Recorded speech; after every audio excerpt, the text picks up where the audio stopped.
I've always I've always been on this journey of learning. I love learning. And I always come across things at the right time. So I had read the Terra Peppers, I think it was like last month. And then so in seeing you with Kelly and the super soldier thing and all of that, it's just everything is like building on top of each other and confirming some of the beliefs that I've had and the information that I'm coming across. So my tribe is getting larger and larger. It's nice to be able to meet people of the same ideas because, yeah, there's, in being silent, but then now being able to have a voice is a beautiful thing. So, as far as questions, I don't really have any yet because, again, I absorb stuff and a lot of it makes sense to me. So the answers always come before the questions do. And that's it for now. Yes, you're right. Thank you, Nicole. And now Miss Celeste. Oh, hello, everyone. Can you all hear me?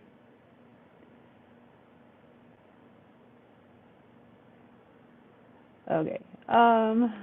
Let's see. I discovered Veronica through James Rink Supersoldier Talk. During quarantine, I just got into a lot of stuff, and I'm glad I got into that. Just to, I guess, figure myself out, and I guess that's why I'm here. Just, I don't know what I'm gonna find out, but just, I don't know, just here to learn and see what I can discover today. I guess what I liked about the Terra Papers is just, it was very informative. It's a lot, but it's definitely something I'm going to go through. Again, I'm going to have more time to really read it. As for questions, I have none as of now, but yeah, just happy to be here.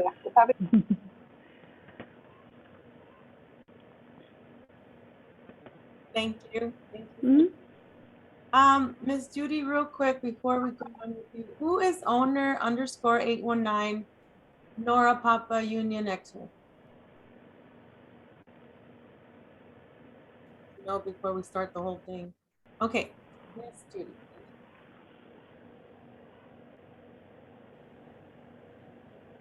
Okay, can you hear me okay? Can you hear me okay? All right. I've got a little time delay.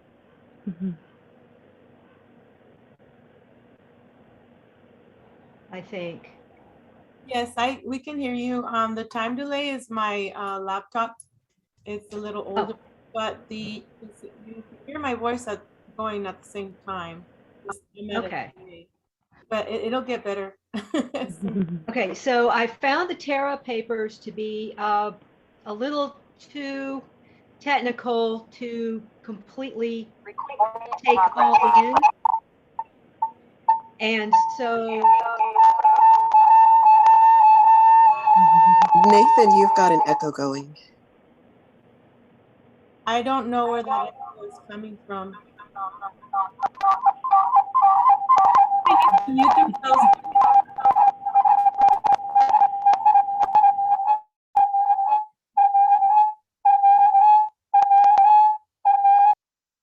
Okay, as soon as I muted Nathan, the sound went away. Nathan,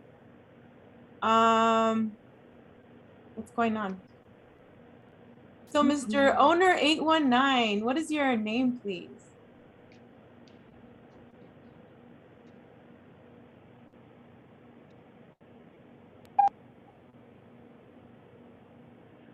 Do you guys still see that person?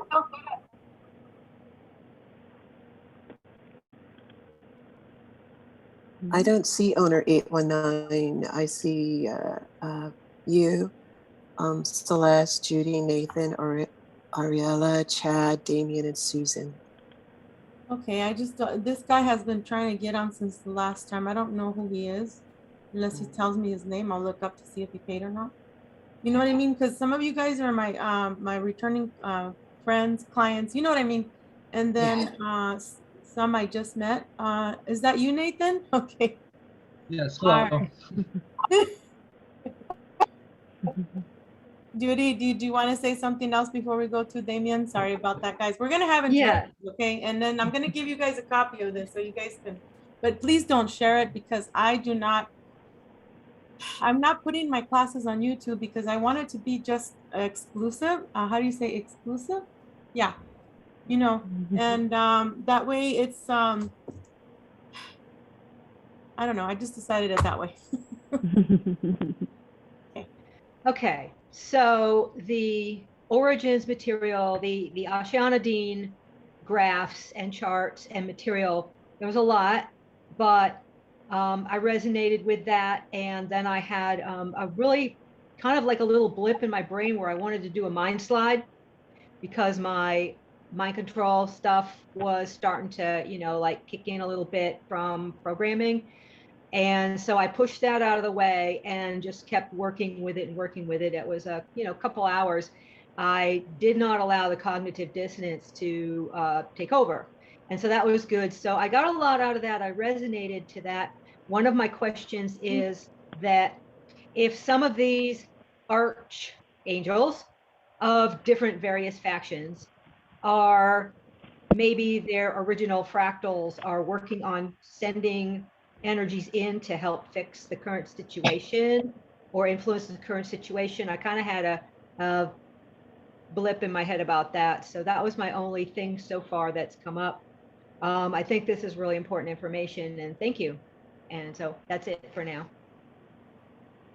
Okie dokie. Thank you, Ms. Judy. Mr. Damien, how are you? Hello. Sorry.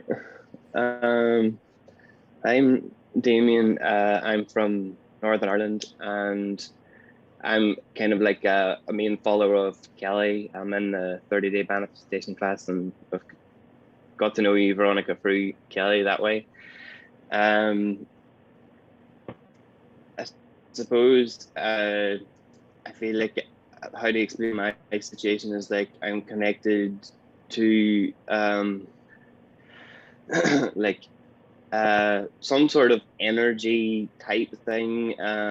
As each day passes, there seems to be like a level up of awareness, and usually I would get guided to some type of information or watch somebody's information and come to some sort of realization or be aware of the way the world is a bit more. Sorry,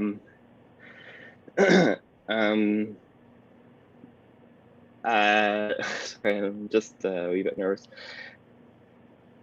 I suppose my ultimate goal that seems to be is to feel a peace within my body, and it's getting to that. And then as challenges come up, it's kind of like they're tests for your energetic being to handle its existence here on this earth. And I once I read some of the stuff that Veronica sent, it kind of activated some things that I weren't aware of, and I started having like dreams. Just for instance, listening to Max Spear's stuff, I realized when he said something about the mind prisons that something happened in my dream that night where I actually was able to become aware of that, and I could hear it. It sounded like a real big siren kind of thing. So that's kind of what happens to me once I gather the information. I become more aware of what happens, just another piece of the puzzle. Awesome. Thank you, Damien, for being on. And I wrote down your thoughts for later. Miss Susan, how are you? Sorry, I had somebody text me. What are we're just talking about ourselves right now, Veronica? Yes, ma'am. Okay, well, I'm a retired police officer and police detective. I worked undercover in the vice unit and also with was also a detective in family services unit, which was all like sex crimes against kids. Basically, it was pretty gross. Now I'm a Osui Holy Fire Reiki Master. I'm certified in at least 4 different energy techniques. I'm a massage therapist. I don't know. Lixel Dutton, Divine Counterpart, Super Soldier. I don't even know how to introduce myself anymore. You know what I mean? All right. Well, it's nice to meet everybody. And there's Damien. Damien, you need to friend me because I used to live in Northern Ireland. I lived in Downpatrick, and I had some things going there when I came back. So we'll want to get up because I'm also redhead, but I have green eyes, and I think you have blue eyes, but I can't tell. And Truckee Arla. Yay, that's funny that you said that, Susan, because I'm going to be talking about that too. It's like I was born with blonde hair, then it turned fiery red. So I got a lot to say about that. Mr. Nathan, you're up. Thanks, Susan. Hi. I guess I maybe missed what it is we're supposed to say, but I came across your well, I came across you because I follow Kelly, and she recently had you on a couple of sessions, and like the previous woman, I wouldn't even really know I don't know what to say. But I live in Chicago. I grew up in South Dakota, but I live in Chicago. Although I'm wanting to move to either a suburban or maybe across the border in Indiana, just because I don't really like what's going on here. Anyway, I have a lot of conflicting. I have a lot of information in my head just from studying various things, and it's almost too much information to manage. But some of it does overlap, and sometimes it's just a matter of people use different words or terminology for the same thing. So I try to recognize the patterns and go with the sort of the patterns and use that to piece things together.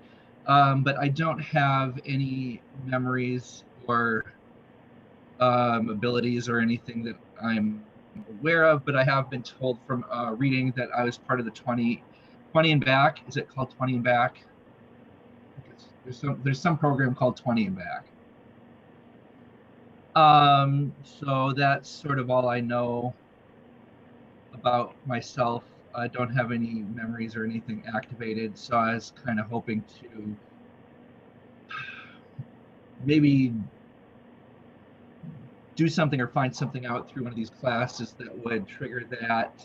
And I'm always looking to learn more, learn more to what I've already learned and kind of piece it together. Awesome. Thank you, Nathan. Who's next? Sure. Chad and then Aurelia, please. Hi, everyone. My name's Chad. Not a lot to say about myself necessarily. I'm in transition periods and stuff like that. But as in regards to the material, however, Veronica's origins part of the Ashayana. Is that because I'm? Yes, Ashiana Dean. Mm-hmm.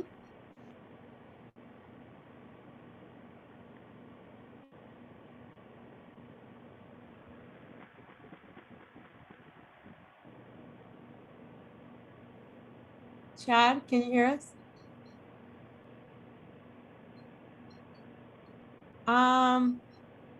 Okay, hopefully we'll get Chad back.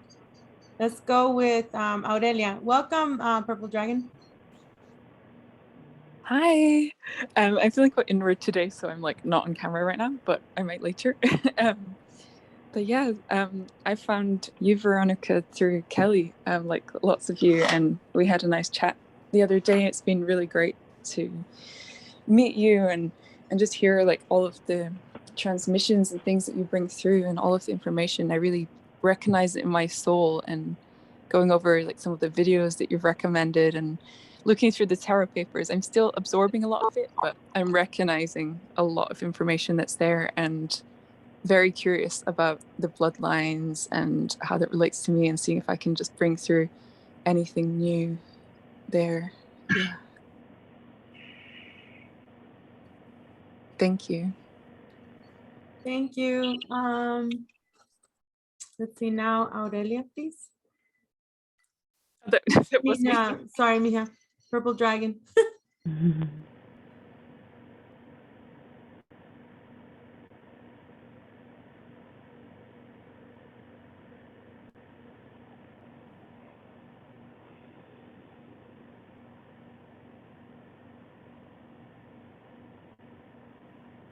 Can you hear us, Purple Dragon? Just, you know. I'm sorry. So I've followed you like forever, like everybody. I know Susan. I know Damien. I know, I know Kelly. I know everybody. This is, Fergus. He's going to be running back and forth. So if you see a black swash, that's just him. Sorry. But yeah, I read through all the terror papers. I watched the video that you recommended in the link, and even though I had never read them, I already was familiar through my dreams and through my research and everything like that. Mostly everything that they said anyway. So it was nice that it was all like condensed into a coherent story that was readable instead of getting the bits and the pieces all over and having to read it together.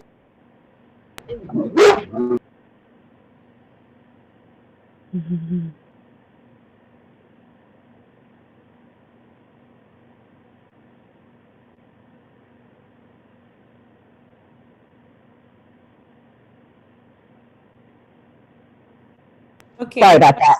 I have 3 Great Danes that are just running amok behind me. So sorry about that. But yeah, so like I'm very interested to see, what everybody in here who is all familiar with it, you know what I mean?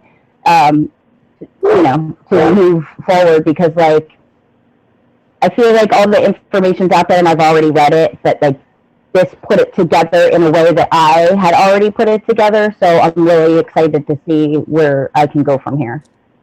Right. Thank you so much. Okay, so what I said in the beginning is I was going to show you guys two clips, and then I'm going to start with all the material that I can. I have maps that I'll probably send you guys later. And then I'll answer some of the questions, and then we'll go from there. Okay. So I'm learning how to share screen. We'll see here.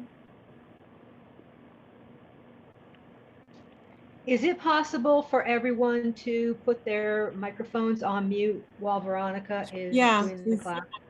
That would be super helpful. Thank you. So now we're going to do share.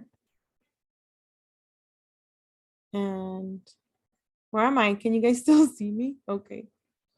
Yeah, I'm new to all this stuff. Like as far as sharing and stuff. Okay, here we go.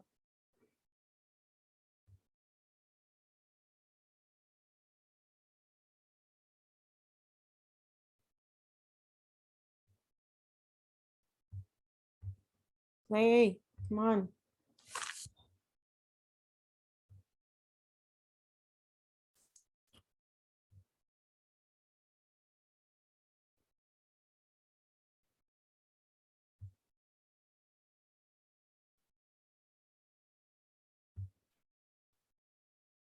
It's not doing anything, huh?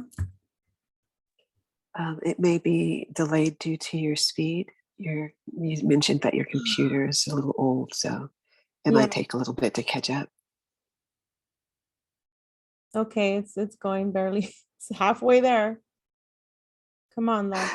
We're gonna get you this computer. Hey, somebody gave me a microphone, very pretty, little brown one. So I was very grateful for that. Yay. All right, it's coming, it's coming.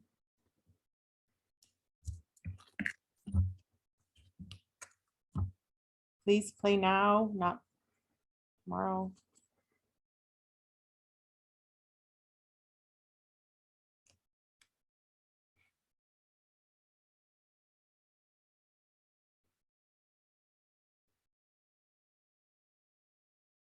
I don't know what's going on. Come on.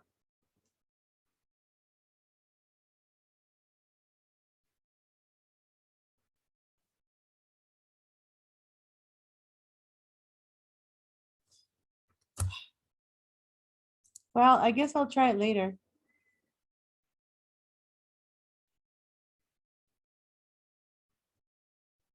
Did you guys get to see the clip on the Kal-El, the Superman thing that I told you guys about?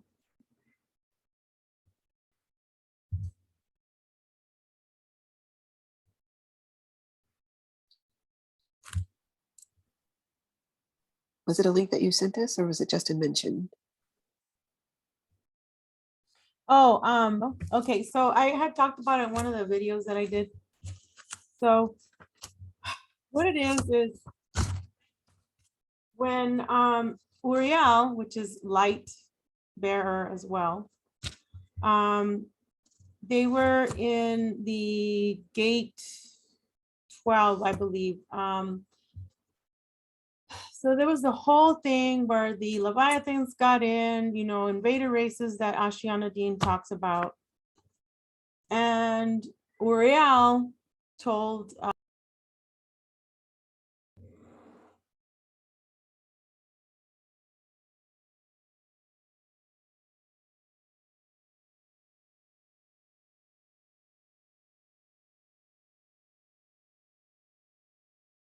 well, it went on. It went on and then it kicked me off again. Guys, sorry. Oh, it kicked you off, Veronica? I thought it kicked me off. Yeah, it did. Kicked me off or you off? Can you guys see? Have you finished? Yes.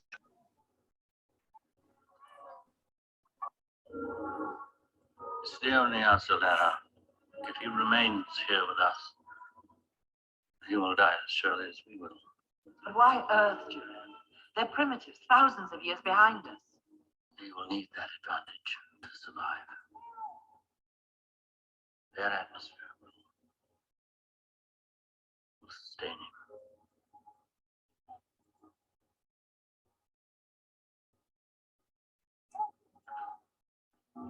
He will defy their gravity. He will look like one of them. He won't be one of them. No. His dense molecular structure will make him strong. He'll be odd. Different. He'll be fast. Virtually invulnerable. Isolated. Alone. He will not be alone.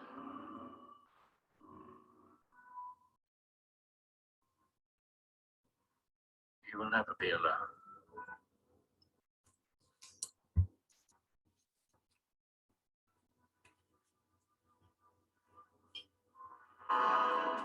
The energy input to Jarrell's quarters is now in excess. Our data indicates the loss is due to a misuse of energy. Investigate. And if the investigation proves correct, He knew the penalty he faced, even as a member of this council. The law will be upheld.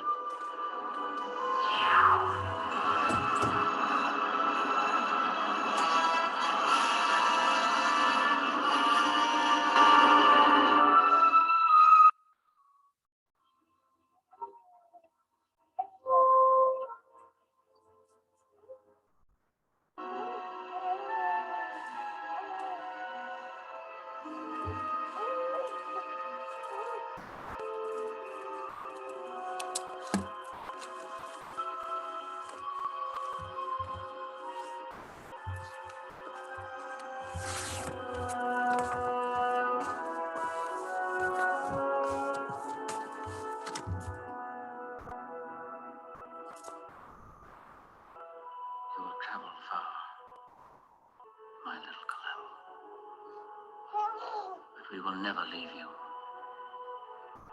even in the face of our death. The richness of our lives shall be yours. All that I have, all that I've learned, everything I feel, all this and more I bequeath you, my son.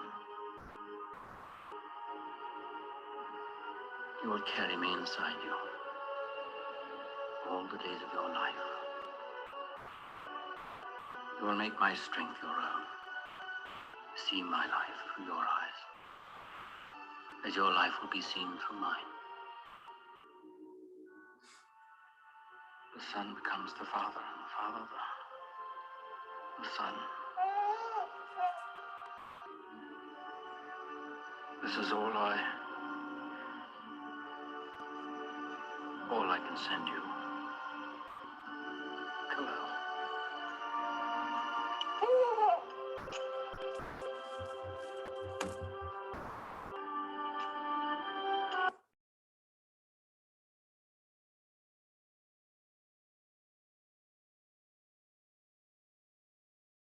So, all right. So what happens is, did you guys get to see how he said he will defy gravity? He'll, you know, his density, which is D12. Oh shoot. Did they show when he goes up?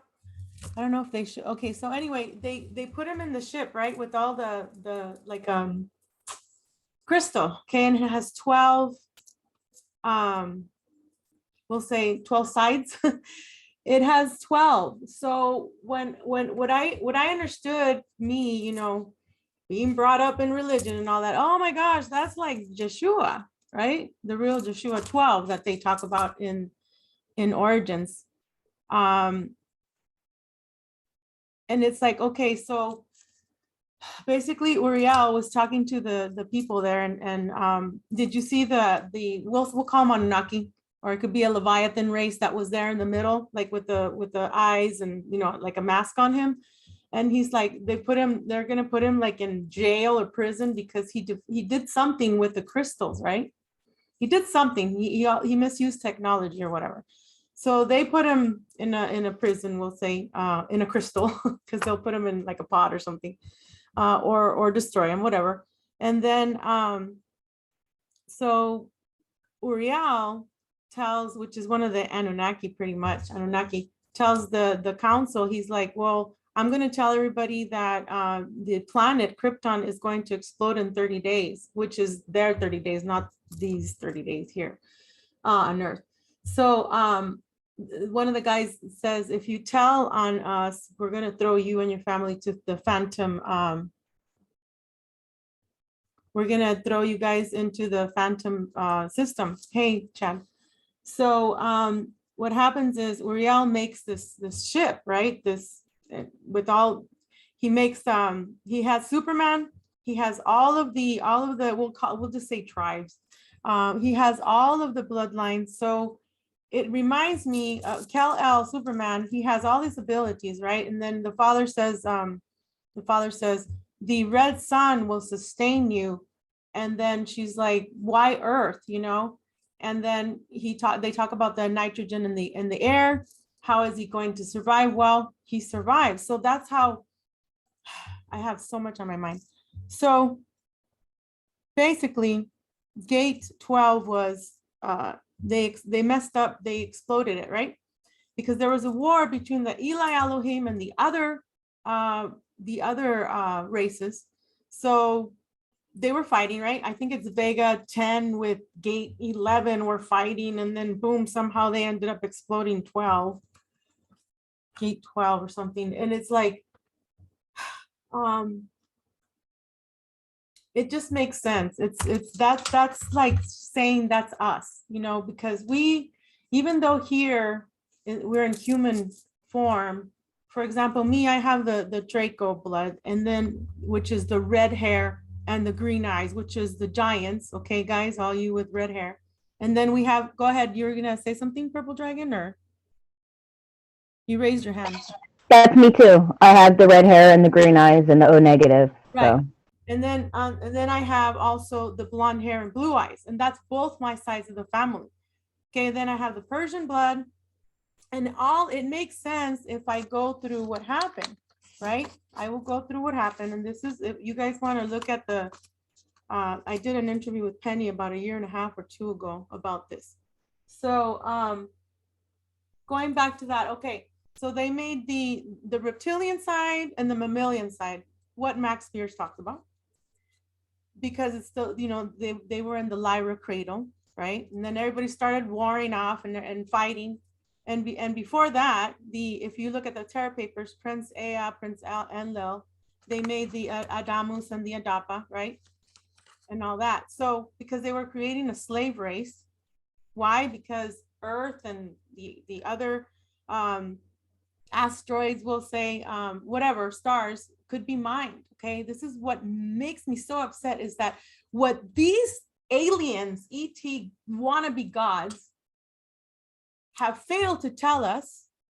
And this is why a lot of people got mad at me, because they're like, what do you mean longer or broader, better, you know, farther than source? Because we don't stop in source, guys. This is why I'm so passionate.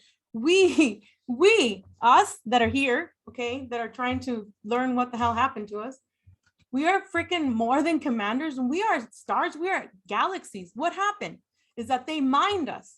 And that is what, if you guys see those expanse thingies on, I don't know where it is, Amazon or whatever, they are mining and they have bioluminescence. And this may be a lot for you guys right now, but I have to take it out. I have to get it out. What is that cube under Antarctica or whatever that they brought in, right? That's the bioluminescence. That's what I remote view. When they talk about Shula and the black goo and all this stuff, what it is they failed to tell us, I figured it out, that we're like source. We are the bioluminescence. Where did we come from though?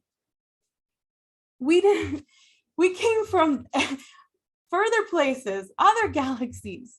We have our own freaking galaxy. We have our own ship. We have our own planet. But what happened? There was these wars, right? If you look at the Terra papers, you know how it says all the dust, the stardust, also that the Origins talks about. When we were exploded out, what happened? We didn't have memory. My leg didn't remember that it was part of me. My eye thought it was that other guy's eye. You know what I mean? Like, just to kind of like bring it down to earth here.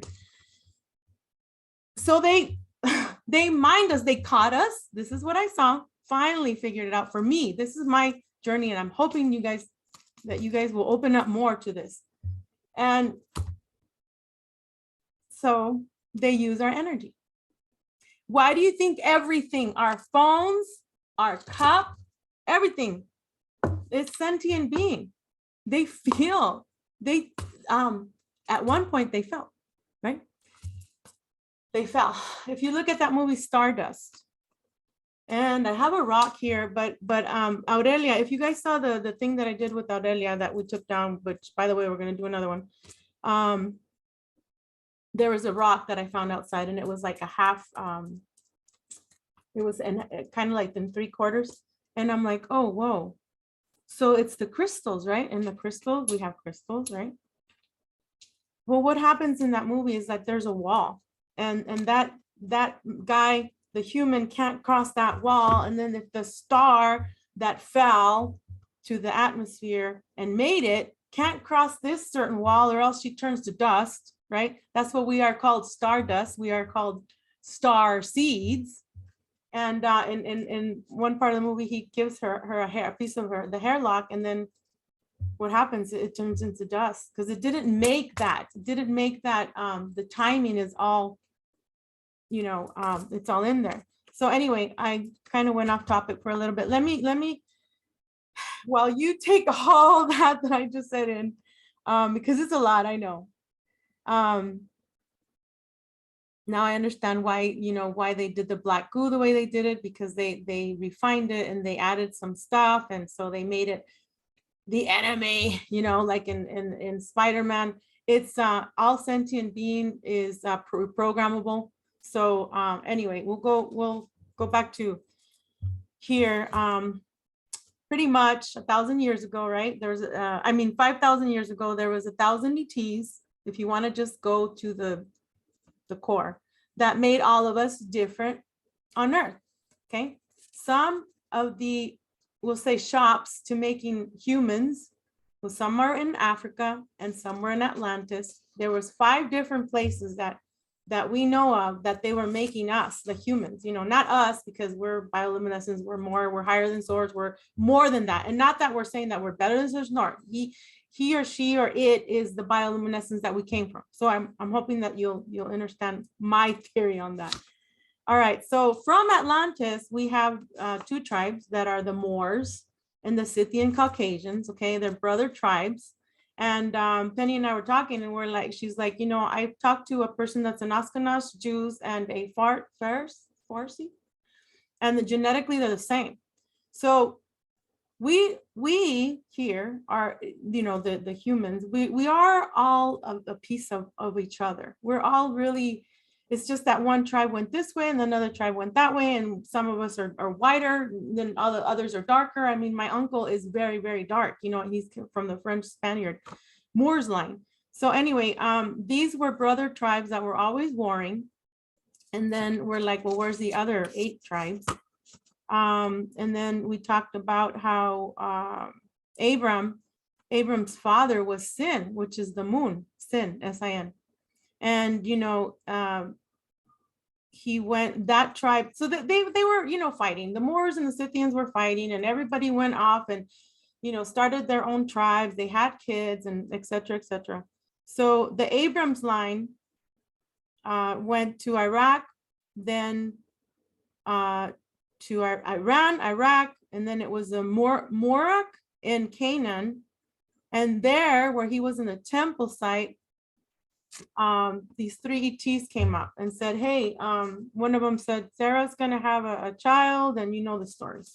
And the other 2 ETs, they went to Lot and said, hey, you have to leave because we're gonna destroy pretty much, we're gonna destroy this place, which I think it was the second time that they had destroyed or something like that. And so Lot's wife, if you remember, she looks back and she's like stone, turned to stone. And then, so to make a long story short, Lot ended up having 14 sons, and those 14 sons made a tribe each. And so anyway, now then they went to,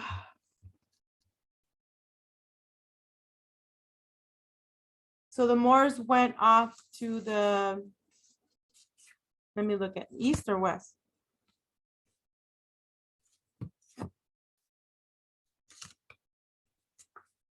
Okay, well, the Anunnaki, which is the Jahami, right? They are taller than us and broader than us, and albino.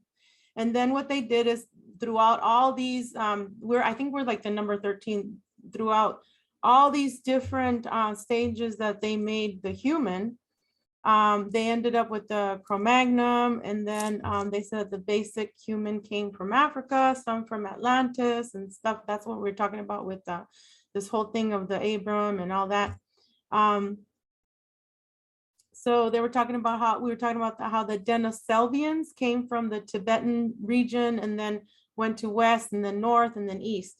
The Cro-Magnon created in Atlantis spread from there. And then the other place, the third place that they were making humans, was in the North Pole, the Arctic Ocean. Also created more. So they're making all these prototypes, I guess you can say. But what the origins, if you remember her saying something like, they want to say that we come from the ape, but we don't. See, that's where I'm like, okay, why are they trying to say that we come from the Adamus and the Adapus when they genetically modified us to be here now? And I feel that the reason why sometimes like our hair will come out different or we're taller, especially me, I'm with the Nephilim. I don't know if you guys, the Nephilim is pretty much came from like the Caucasian Scythian side. And then that's where Also, they got mixed up with the dragons as well. So, what am I trying to say? I went off on a tangent. May I have my channel back? Shoot, I lost it. Okay, anybody just ask me anything or talk. I'll get it. Hi, Veronica. What's your view on you can hear me, right?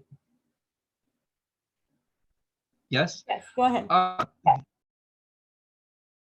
Is there, what is the connection or overlap, or maybe there isn't any, but the connection or overlap or relationship between the 12 tribes that are referred to in the biblical Old Testament stuff, and then this concept of if you dig around on the internet, like these 13 families or bloodlines that control all the wealth in the world, and they have these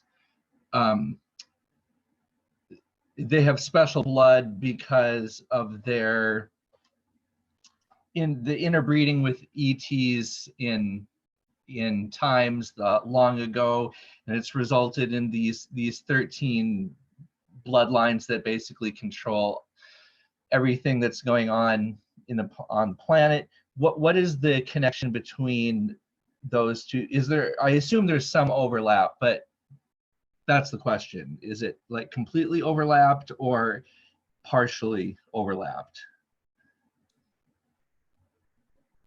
Good question. I think it's partially overlap.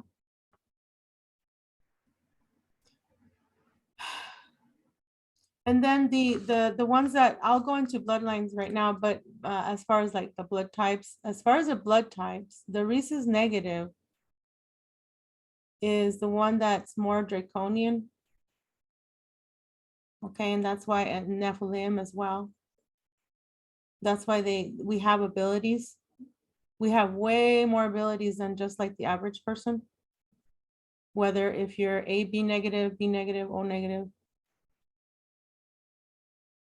And so the ones of us that are O negative have more ET in us, meaning more Anunnaki and more whatever ones that made us in that line than the average Homo sapien, which is like I guess you can say, like for example, like the Anunnaki, they're really, really white. And then you'll have the Moorish line, which I think it's from Syria, the Syrians. And so, but I'm still trying to figure all this out. But anyway, the negative Rhesus also is we have the ability to shapeshift, and the others don't. The ones that are not negative Rhesus don't necessarily shapeshift unless you're like an O negative or a carrier. And it just depends. You know what I mean?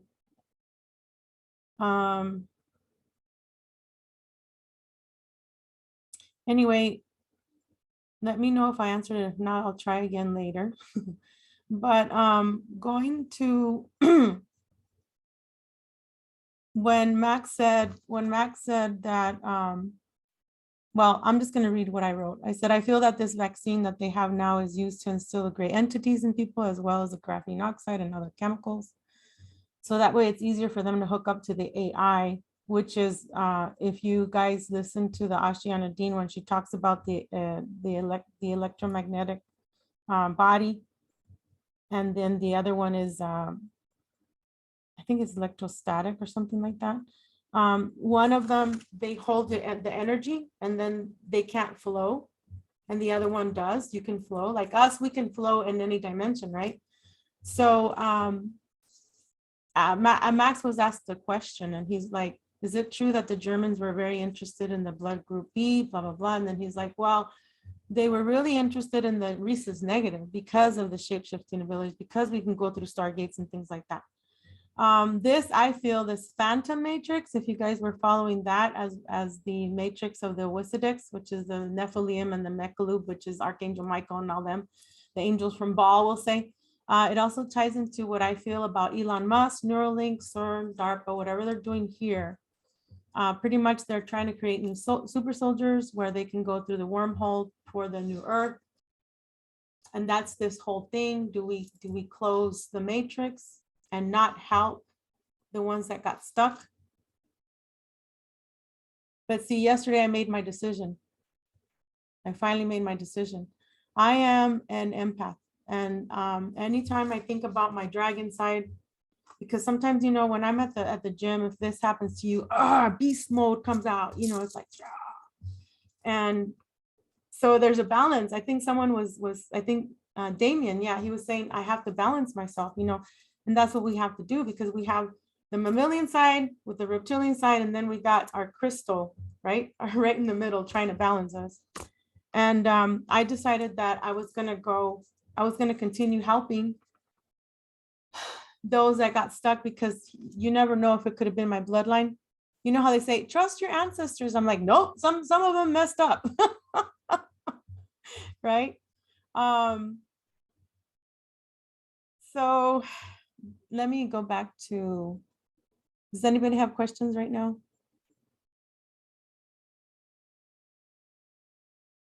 I can't see the whole thing. But anyway, Chad, what was, did I answer something or no? I'm sorry, guys. I'm just like really nervous because I have all this stuff in my head, and I've been. No, you're doing fine. I'm nervous to talk because they keep pushing my internet in and out. So I feel like as soon as I go to talk, they're going to drop me, but I'll go for it. So, you know, you were saying that they were mining us and stuff, and I did see some connections in there. There was like the Tara papers, and then there was the Mud Fossil University I've been kind of looking through. But in the Tara papers, what I noticed is it was talking about two planets originally when the sun was called Bad. This is in the very beginning.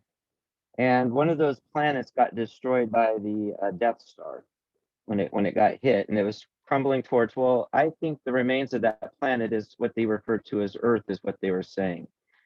And you're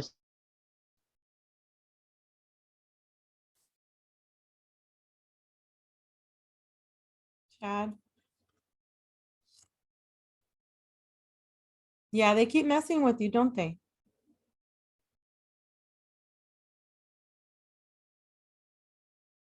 Okay.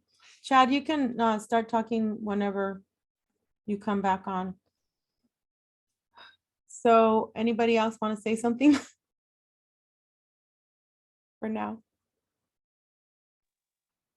We can talk Back about to the the negative stuff if you want. Go ahead. Sorry, Nicole. well, back to the question of the 12. How you have the 12 tribes referenced. You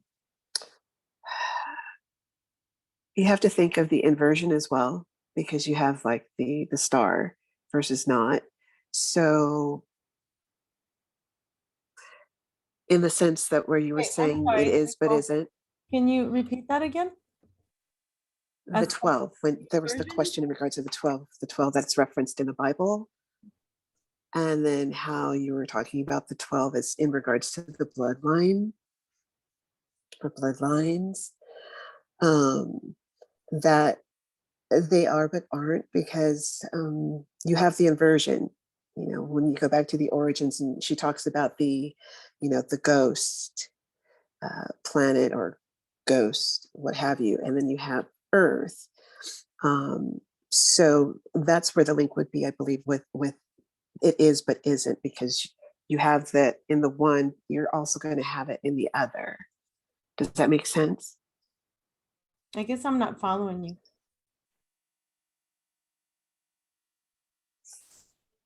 Can you say it again, like in another way?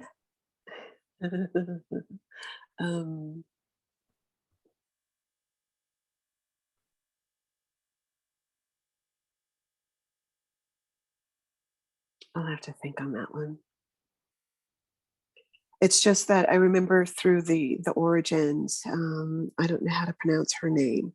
It's okay. When she was talking about, what is it, the Melchizedek? I think I understand what it. Okay. It remanifests in a different, the same thing or pattern. So we'll say 12. It recurs in a new form in a different setting. I think that's Oh, what yeah, she was yeah, saying. you're okay. I get it now. Yeah. And then we also have 12 dimensions of ourselves. So like the number 13, just pretend just pretend you're the sun, right? And then you have all these rays outside, and it's like each, say it's 12, so it's each is like 12 of us different. And then the one in the middle is like, we'll say 13 or whatever. Like that's why they also come up with the 13 families, 13, 31, the Mason numbers, the 300. So it's like she was also talking about the 15 density, right? The 15 dimension, 12D. Yes. Yeah, it's there's a planned number, because if you look at 6, it's those that are made with ET, but they have certain amount, so it's a percentage. So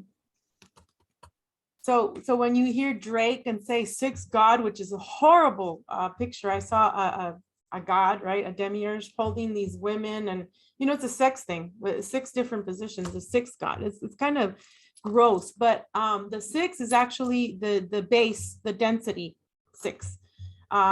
Base 8 would be like in the Roman Empire, they had the star 8, so that's like they're saying they're base 8. So it's a bloodline, it's a blood war pretty much. Everybody here, because of the situation happening in Phantom and the Oisidex matrix, they're trying to feed into us here, because they're finite, meaning more than Planck and Atto technology, more than nanotech. So they're trying to feed into our matrix with music, because I think their sound, they cut off their sound when they decided to fall even further. The Oisidex and now the Oisidex and the Phantom Matrix are together, working together, because they're trying to tap in more and more to us, because that's the only way that they can survive. Some of those, the ones that are stuck, they want out, but the ones that decided to stay stuck in these matrices, I saw a picture of like Trump and this alien being, like a raptor, I don't know what it was. And I'm like, yeah, that's how they're doing it. I get now more of the AI technology. It's like with RoboCop. With RoboCop, remember the movie RoboCop? He dies, and they bring him back, and they use some of his parts, and they have his mind. And then when they turn on the thing, he sees a screen, and he's inside looking out. So I lost it again. Sorry, Chad, go ahead. Here we go. Veronica, they're just going to keep cutting me off every time I go to talk. So frustrating. I know, keep going. I feel like the problems happened with Marduk, though, not with on Lil, yeah, but not so much Anki and stuff like that. That's Right. what I was hearing from the Tara papers and stuff that we're dealing with, and that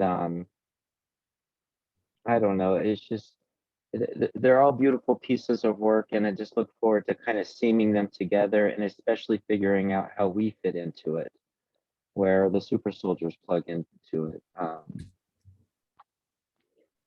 I got curious, though. What I was trying to ask earlier is, we're part of that larger planet.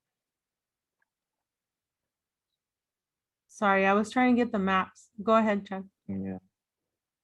Well, it's just that Mud Fossils was pointing out that, some of our moons are body parts and pieces of larger beings and stuff like that. And we have them here on our planets as mountains and formations, rock formations.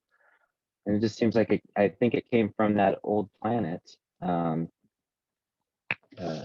was in the star system before, that was destroyed by the Death Star, and the one they formed Earth out of. Because the mud fossil guy keeps saying that it's impossible for them to be this large for this size of a planet, but it used to be a larger planet. Right. So it's just amazing listening to these pieces of work and how they seem together. It's just I'm interested to see how we plug into that. You said they're using us as crystals, and they have us under Antarctica. Was that on Lil and Anki, you think, that created the originals? And okay. Yeah. And Well, it would seem like Yeshua 9 and Yeshua 12 are working to help us get back on track with on Key, not so much on Lil, but on Key, I think, or on Key. And right now we're just trying to get out of this Marduk situation. He's out of the picture, but the underground reptilians that assisted him are still here, from what I understand, the mind control ones. yes, they are. And Metatron. is that what we're fighting now? And is the good guys coming in now, Anki? I mean, is that what's happening Yeah, with us right now? okay, the Is that good the rescue? yeah, because he's reclaiming us, we'll say, because Okay, so that's the deal then. We're being reclaimed, but what you're trying to do is break free of that and yes, get out of his program too. Yes, yes, I get it. yes, okay, yes. So I don't know if you guys saw when I did another So we have to become Supermen. I get it. We get to become Supermen, and I'm on board with that. Thank you. yes, we are the Superman. We Yes. are okay. Thank you, Judy. Yes. Go ahead. I'm just really excited because you guys are getting it. You guys are getting it. When they said when in the origins, Ashiana Dean said, "Oh, we have to help them go through the wormhole and la la la." And oh hell no! That Yes, scared I me want, too. right? I'm like, yes, I want to help my brothers and sisters, which are my bioluminescence. Like all of us here, I feel that we came together for a reason, guys. There's no coincidence, right, Aurelia? We came in here for a reason. We are fucking more than commanders. We are here, and we're not gonna take no shit. We're not gonna bow down to their idiot stuff. I don't care if they want me to take the vaccine. They're gonna have to shoot me because I ain't gonna take it, and they can't shoot me because we are here. I'm sorry, but I'm just like ready to go. Like, fuck these motherfuckers. I said I wasn't gonna cuss. Okay, who wants to go? I'm gonna get water.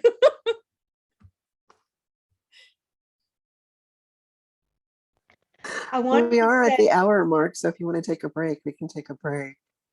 if I wanted to say that while Veronica was talking about that a little earlier, I felt like there was a cave, brown stone cave, but not the raw stone, but like exploded stone. So it would be after a perceived reset. And then when people are talking, they're having interference, you can airbend because we have the skill. We can airbend the wavelengths to alleviate the interference when people are trying to do things electronically on the web, because, well, some of us have, we're parts of all different genetics. So if you remember the movie, The Last Airbender, like say you're in a windstorm and you need a path to to where you're going, you can actually airbend and make yourself a tunnel. You can also do that with electronics as they are trying to interfere. You can, separate and do things like that just kind of came to me while we were working with that last segment. Yes, Judy, you're right. And just yesterday I was making copies, and then of course it was the wrong ones. But I was looking at my phone and I'm like, okay, I don't know how this car came, and then I just saw it. I just saw myself put a bubble, and like it was so instantaneous. And that's the cool thing about our subconscious, about when we start like deprogramming ourselves and when we stop doing what the world wants us to do, the smoking, the overeating, the not taking care of yourself, the drinking, because you want to do the drugs, because you want to forget all this. When you become stronger, your mind remembers, your subconscious remembers, your whole body remembers. And we have the abilities. Yes, we do. So it could happen, instantaneous. Okay. You can stop time. Go ahead, Chad. So with that, then, is that the Ashiana? Is that back to her thing with the blue sword route? That the blue sword, is it something where there is this gift given to us where we can somehow spin around and spin out of this and become an entity? and Yes. get our 12 stands activated. So Yeah. that would be, but is that going through heaven? Is that again that blue? I couldn't figure that out. That's what I want to look into a little more. Was that, what is this blue sword thing? Is that the heaven route, or was that? We okay, yes, it is the heaven realm, Couldn't and we figure come that out from yet. there too. We come from there too because we have been angels before, guys. We have been everything. We have been source. We have, but we're more than that. We're more because they captured source, guys. It's an energy thing. It's a bioluminescence made of us. So of course the angels want us to go back with them because they want our energy. You know, they're stuck. Can I ask a question? Yes. When you say source, is that when other people talk about something called the great central sun, is that what you'd call source, or I'm just trying to figure out? No, that's the red sun. That's the red sun. Yeah, there's a red sun, a black sun, and then a fake sun. Well, they're all fake. But Because I'm trying to put this together because I like my understanding of the concept of like the great central sun, which seems almost godlike or whatever, that even that is some sort of AI creation. yeah, remember Marduk? Marduk, he said that he was going to be Ra.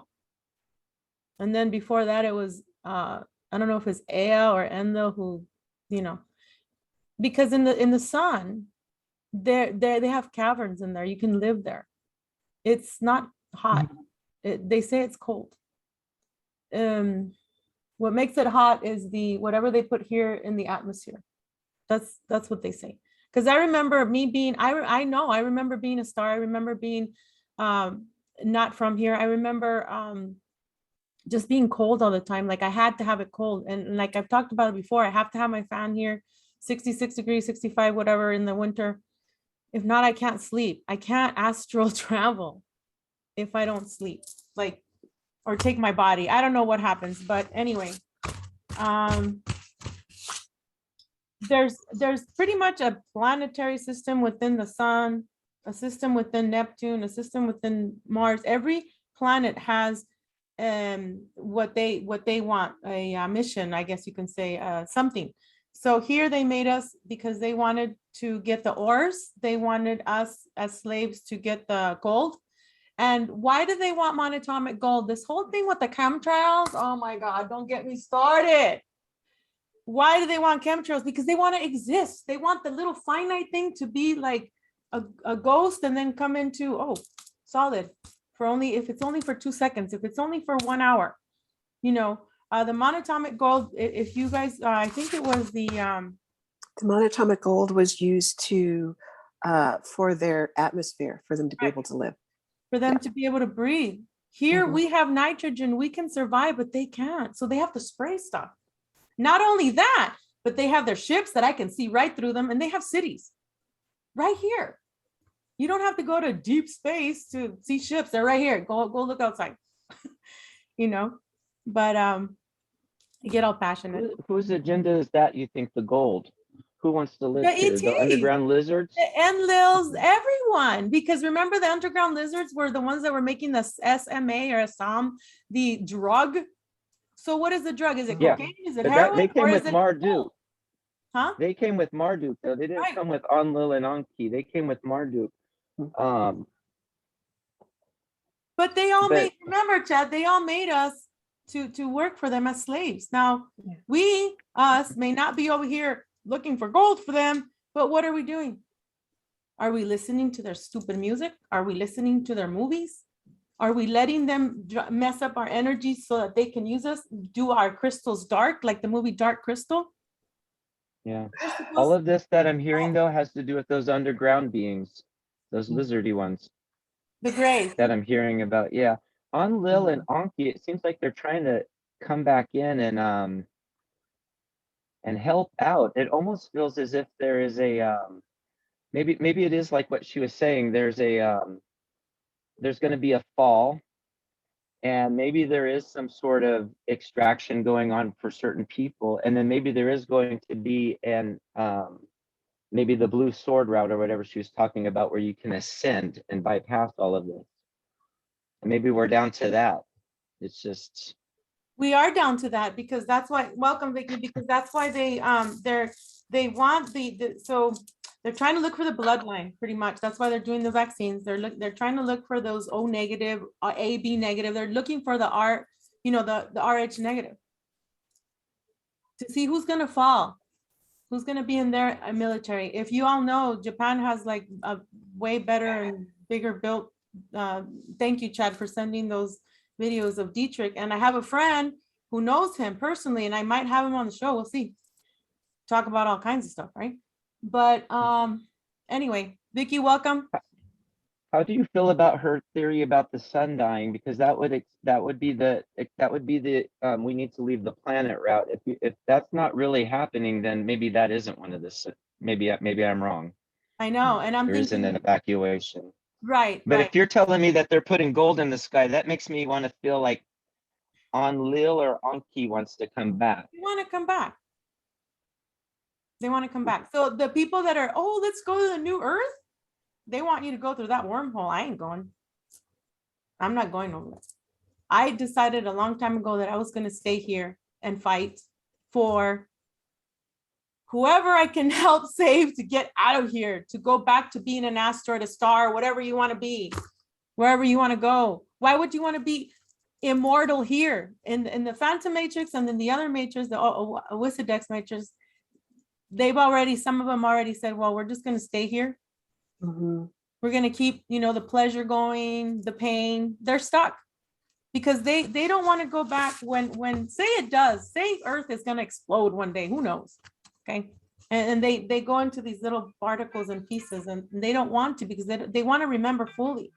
So when Ashiana Dean said, you either go back to source, knowing who you are, or you going back in pieces.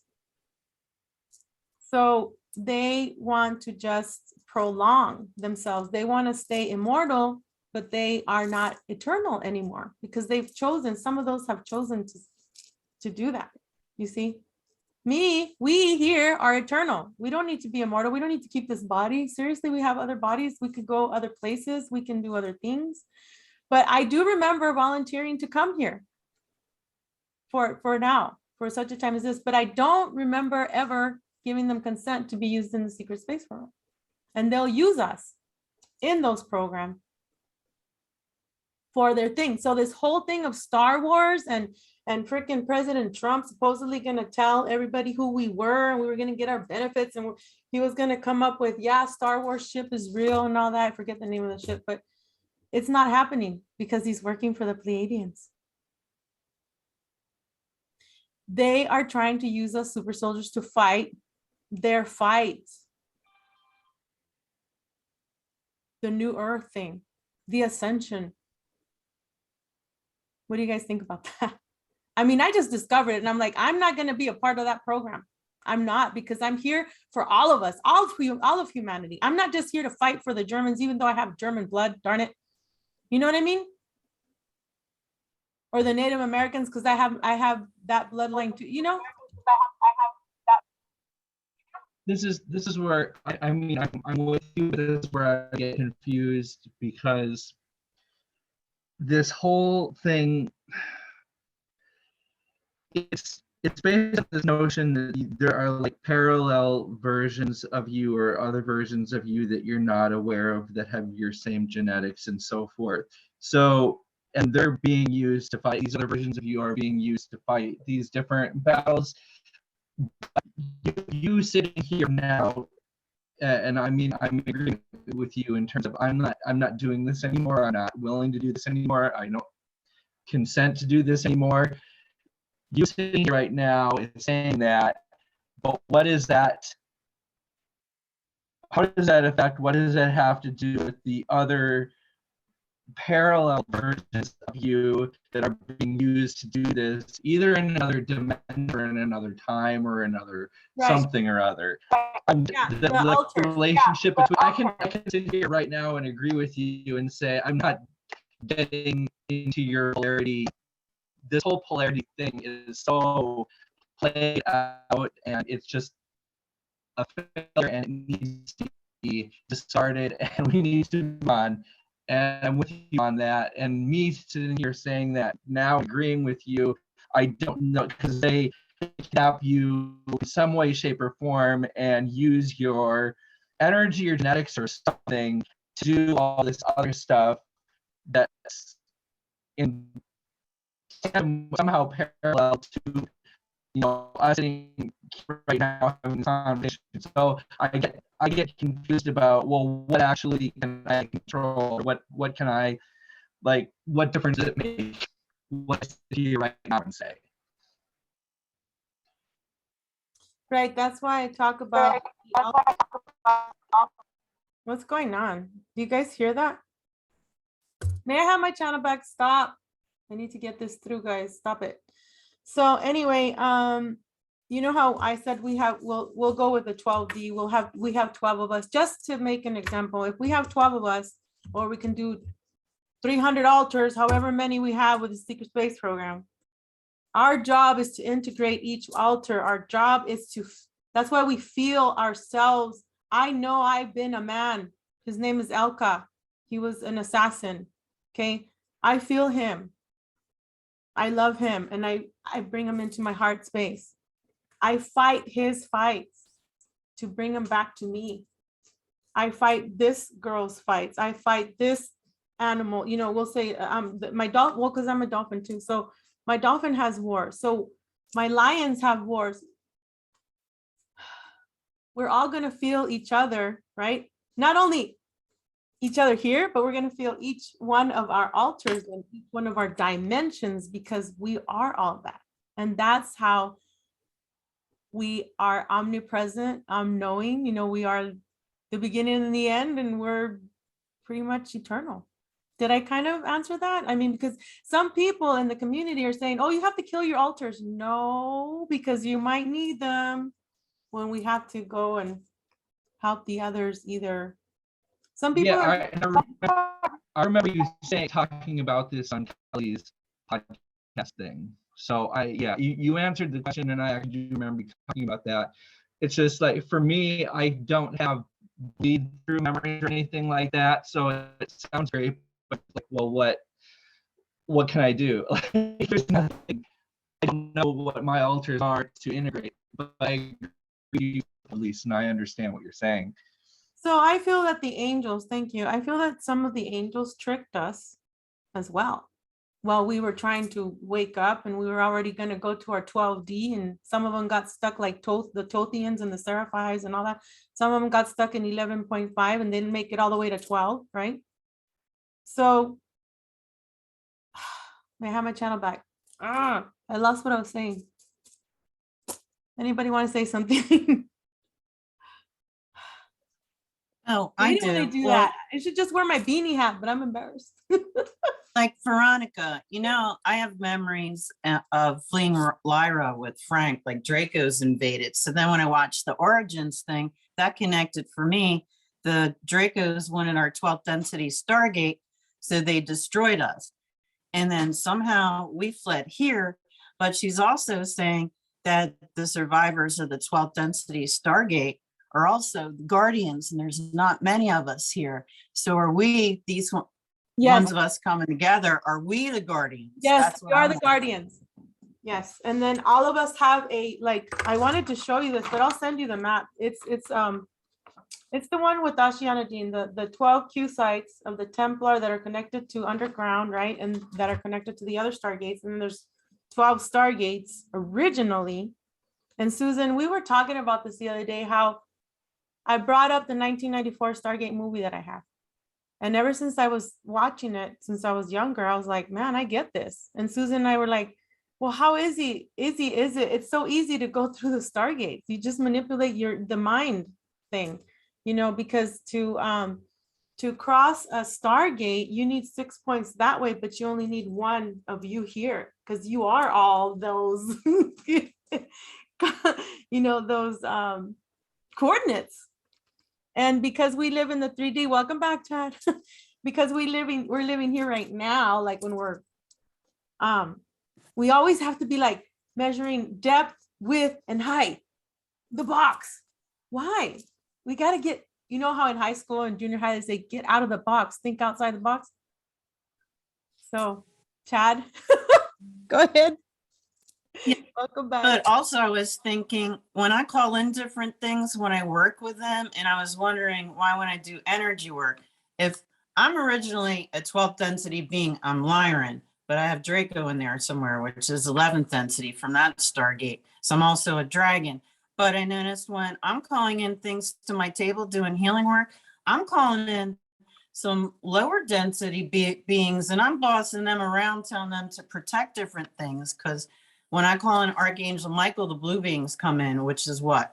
The Arcturians, the Syrians, because I know they're two different density beings, but they're what's showing up, these blue beings. So now when I'm looking at that chart, I'm like, we actually are over these other beings, and we're actually Anunnaki, because if you read that, it says Prince Ea and the princess put their blood into us. Yeah. So we are the owners of this planet because they made us, but they didn't tell us that. And that's what's in the Terra papers too. Yes. So that was pretty fascinating, because I'm like, oh, now this makes more sense, you know? Yeah, definitely.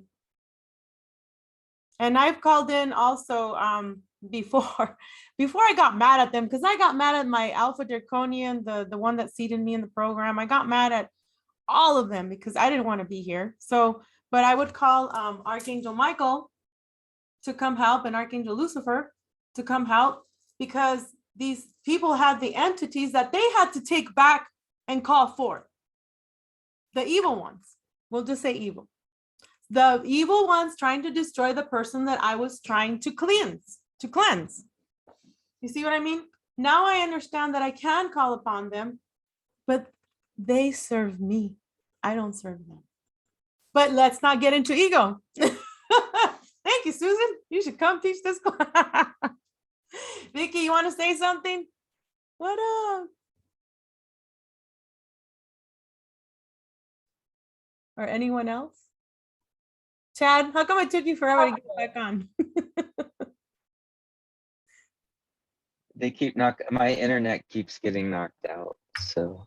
I'm having a hot flash. And so then I I'm have to gonna- wait I'll be for it right to back. come back on it takes like 5 minutes or so for some. Right. Keep talking. I gotta put the air on. I got, hot flash going. That's another thing. The hormones. Hold on. I'll go turn it on right now. But the hormones. Why is it that they give us these stupid vaccines wannabe things when we're kids? Because Yes. I keep growing bones. They had to do 2 shoulder surgeries because I keep growing bones on my feet. I've had 5. Gallbladder, I turned it into mush. This body cannot hold us, especially when we start waking up more and we start activating our DNA. There ain't nothing that they can stop us. Let me tell you. I'll be back. Somebody talk.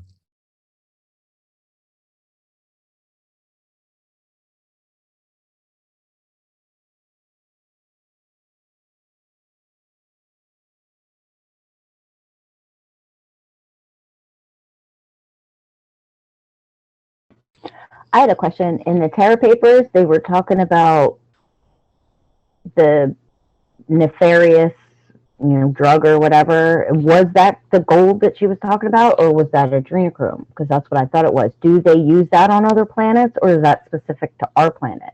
And that's what was do other beings utilize that too, or is that something specific? Other beings, they sell it to other beings to make money. Just like they sell coffee, chocolate, they sell bioluminescence, which is us. They sell everything. So that way they can exist, because remember, they're feeding through the phantom and the Wisidex matrix to get their fix. And the drug that they made, the SA or SMA, whatever they were talking about, I think it's either, because I thought, is it cocaine? Is it black tar? What is it? And something. Good example, real quick, a good example for them to be able to see if they haven't seen it. The movie Jupiter Ascending. Mhm. Yeah, that's what I was wondering, with that big factory and the thing, Yes, exactly. the harvest of our elixir, which is ourselves. Yeah, that's a good example for people to see in regards to that. Not only that, but planetary ownership and what have you. So yeah. And the dynamics of the three siblings who like inherit different things and like Yes. the dynamics between them, I thought that was really interesting. I thought that was pretty fun. And I find it interesting that they like kind of they poo-poo movies like that and make like, put bad actors or whatever in it on purpose, so like it doesn't become like, people aren't more interested in it, I find. But that movie was really interesting. Right, because like Veronica, I think you had talked about the technology of freezing, where they would like freeze a person. Everybody else would be frozen, but you'd have certain people who were active. I think in one of your talks you were talking about that. Yes. So that's shown in there as well. And then, a testing of the blood to see, okay, is this the person, that we're looking for? Yes. Yes, because they know when we're coming in. So why do you think they prick our little feet? To make sure it's us. Because we have frequency, sound, right? We have scalar waves. I don't know, like I'm going to go off topic a little bit. Like when people say, oh, be careful with the radiation and the scalar waves and the vaccine bucket, man, excuse my language, but nothing will stop me. Nothing. I can keep talking to my DNA. I can talk to my RNA. I can talk to whatever poison they want to put in me. Like even if it's somebody trying to poison me in my food, I'll transmute that stuff and so can you. But it's their fear tactic is what gets to people, and their programming. They're watching, going to church. Oh, that's another thing in the Terra papers, right? When the beasts were getting out of order, oh, we have to take them to the animation center every 7 days. Let's take them to church. That's what they do here. Ay, just don't get me started, right? Chad, welcome back.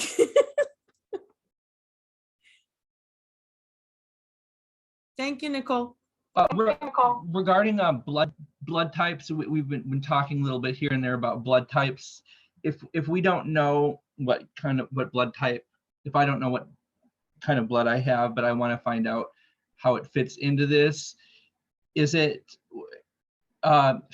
should I go get tested and find out or not? On one hand, I could look at it from the standpoint of, well, they already know, so I might as well just go find out for myself, or they don't know, and if I go get tested to find out what type I have, then now they have that information. So they already have our information, Nathan. They already know, so just go find out. Yeah. You can also do it from home. You can buy a little card off the internet and then just click your finger and go boop, boop, boop, and then it'll tell you what your blood type is. There, yeah, see, he's got it, Chad's got it. Chad, did you find out? You find out yet? It's a home test. There's a home test you can get. That's what you're saying? Yeah, it's like $10. Yeah, you can order it online. Okay. Awesome. And you don't have to get like poke your finger yourself, but yeah, you can get it online. Awesome. Okay. You have to also understand, anytime you go into the hospital for anything and they're drawing blood, they have your DNA. They already have that in their data bank of information. I see. Yeah, I assume that. Yeah. It still creeps me out though. I still won't do one of those DNA testy things or whatever because it still creeps me out. Even though I know that they already have it, I'm like, I don't know. It still weirds me out. And that's why there is the that's why they don't want women having children at home through midwives, because they don't go through all of the testing that typically happens in the hospital. So they have that, source at instant. So that's why they really don't want women doing that as well. Exactly right. Talking about real quick about the bloodlines, the only difference, there's just one difference with the O negative blood type is universal. You can only receive O negative blood type. The O negatives, the reason why they call us blue bloods is because we can intake more oxygen. We are explosive. We go in, get shit done. Then the O positives or the positives will come in and clean up, do the paperwork, take people to jail, whatever. The positives, O positive, they have such long endurance, like really, really longer than O negative. I mean, we have long endurance too, but it's just we go in, you know, kick their butt and then go. We have to take breaks. We have to rest more in between. Okay. And the AB negative is very important too, simply because the rhesus negative, you are a shapeshifter. Like I said, you can shape, like my kids shapeshift, like their eyes. And I'll see when my daughter, she comes home sometimes and I'm like, oh shit, I see her alter, like she's shapeshifting. And I tell her, Mama, are you, don't tell me that. You know, I can't really talk to her about that. So, because she's a O negative carrier. And so my mother was O negative. Her mother is O negative. I'm O negative. My three sisters are O negative. My grandfather on my father's side was O negative. My father was O negative. So my thing is I don't know if it happens to you, but when I have both the blonde eye blue, blonde hair, blue eye, red hair, green eye, you know, you have that. It's a struggle because I struggle with the what do they say, that survival of the fittest? Like I'm constantly struggling with that, Damien. Like the ego, the Anunnaki, I'm better than you. And yeah, we're very competitive and yeah, we like sex, but off topic, right? But once you learn how to control that, you know, I've gone to be celibate now, because I want to get more of my power back. I want to let go more of programming. It's an individual thing. It's an individual journey.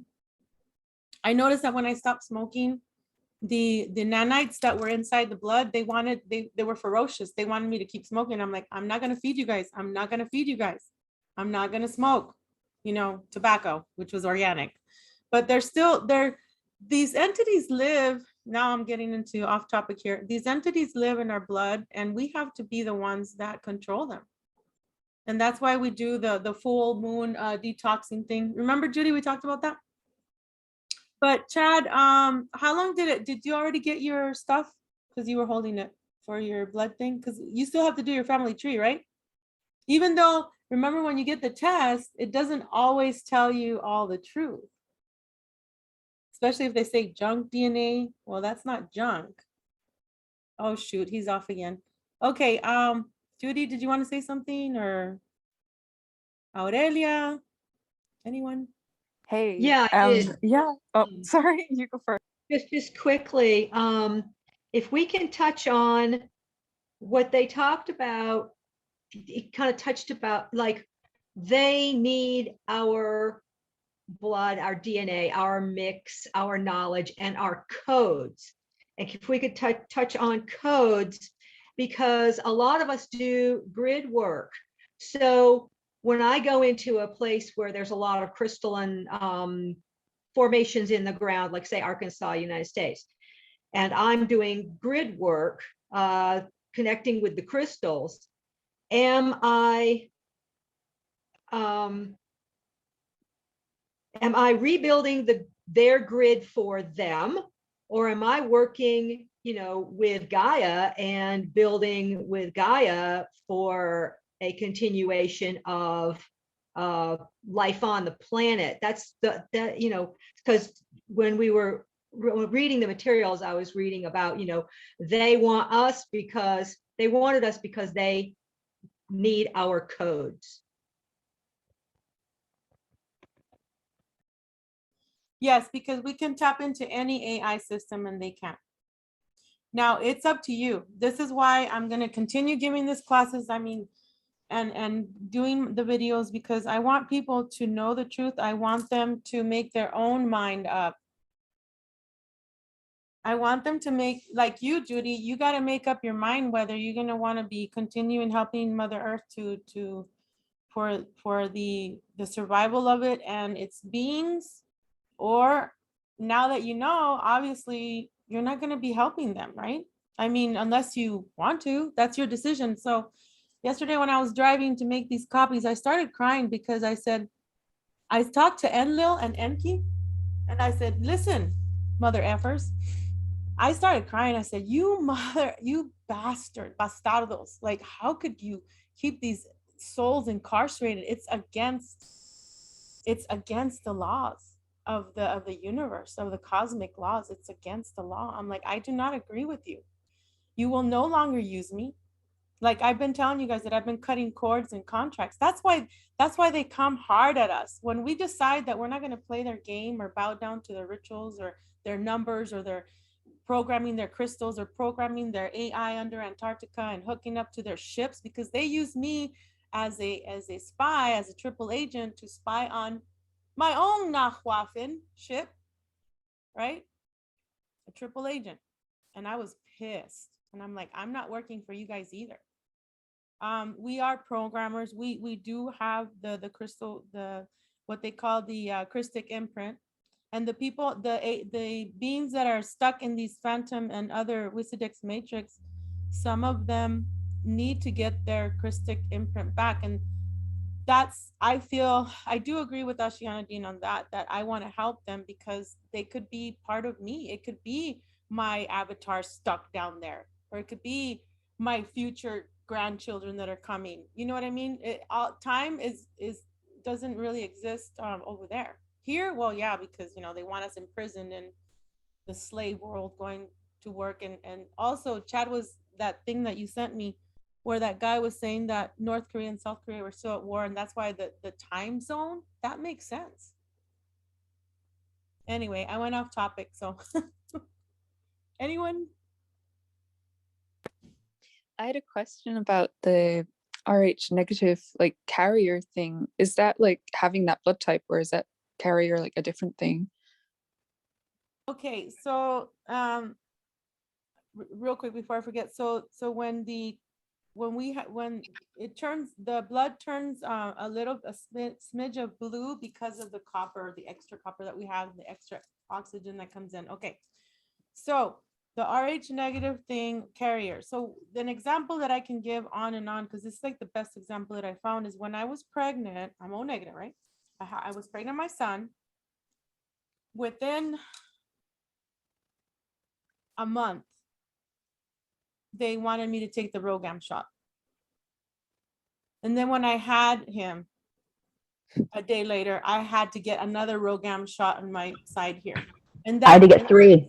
Mm-hmm. Right? It hurts. I had to get, with my first child, I had to get 3. With my second, I only had to get 1. And with my third, I only had to get 1. But then they cut me off and wouldn't let me have any. I developed HG, which is that, it's called hypermesis gravitoris. It's where you have morning sickness 24/7 for the entire 9 months of the pregnancy. I 100% think that the RH negative and the RH positive people are 2 completely different species, because we can't mate. Like, why would I have such problems bringing one of you humans into, like, I always say I'm an alien. Like, you have an alien mom, I tell my kids, because, like, I almost died bringing you humans into the world. So, like, it was hard. And people who, like positive people who don't get it, like, I almost had to walk around with an IV attached to me because I would pass out, because I was throwing up before I would, like, wake up in the morning. I couldn't keep food down. I was losing weight, and it was brutal. Nice. But yeah, and it hurt too. They're high in the back area. Those needles are thick, right? And before ROGAM, we would have died. We would have just died up until the 60s did ROGAM come out, and we would have completely died. So, like, why doesn't anybody talk about that is my big question. And that's actually 12 years ago when I got pregnant. I didn't think about any of this, well, when I was little, and then I turned it off for a good 10 years because I just didn't want to be bothered with the night terrors and whatever, and people telling me, oh, they're just dreams and whatever. I knew that there was something else going on. I knew that I didn't remember things and certain things happened that, oh, that didn't really happen. Like I knew. So I just shut down and turned it off. But when I got pregnant, it was like I don't like it, like the spidey senses just were like jacked up to like 10. So like I that's what got me all back into this about like 12 years ago. My daughter just turned 12. So yeah, it was. It's interesting what you said about two species, because I often think about that too, because both of my kids, they're O positive and they're both lions, and they both fight over me ever since they were little. So it's they're very competitive too, and they have my blood too. So yeah, so the RhoGAM shot, pretty much to answer your question too, Aurelia, is that it makes them positive. So they should have been O negative like me, but my body wanted to eat them up. So they had to give me the shot.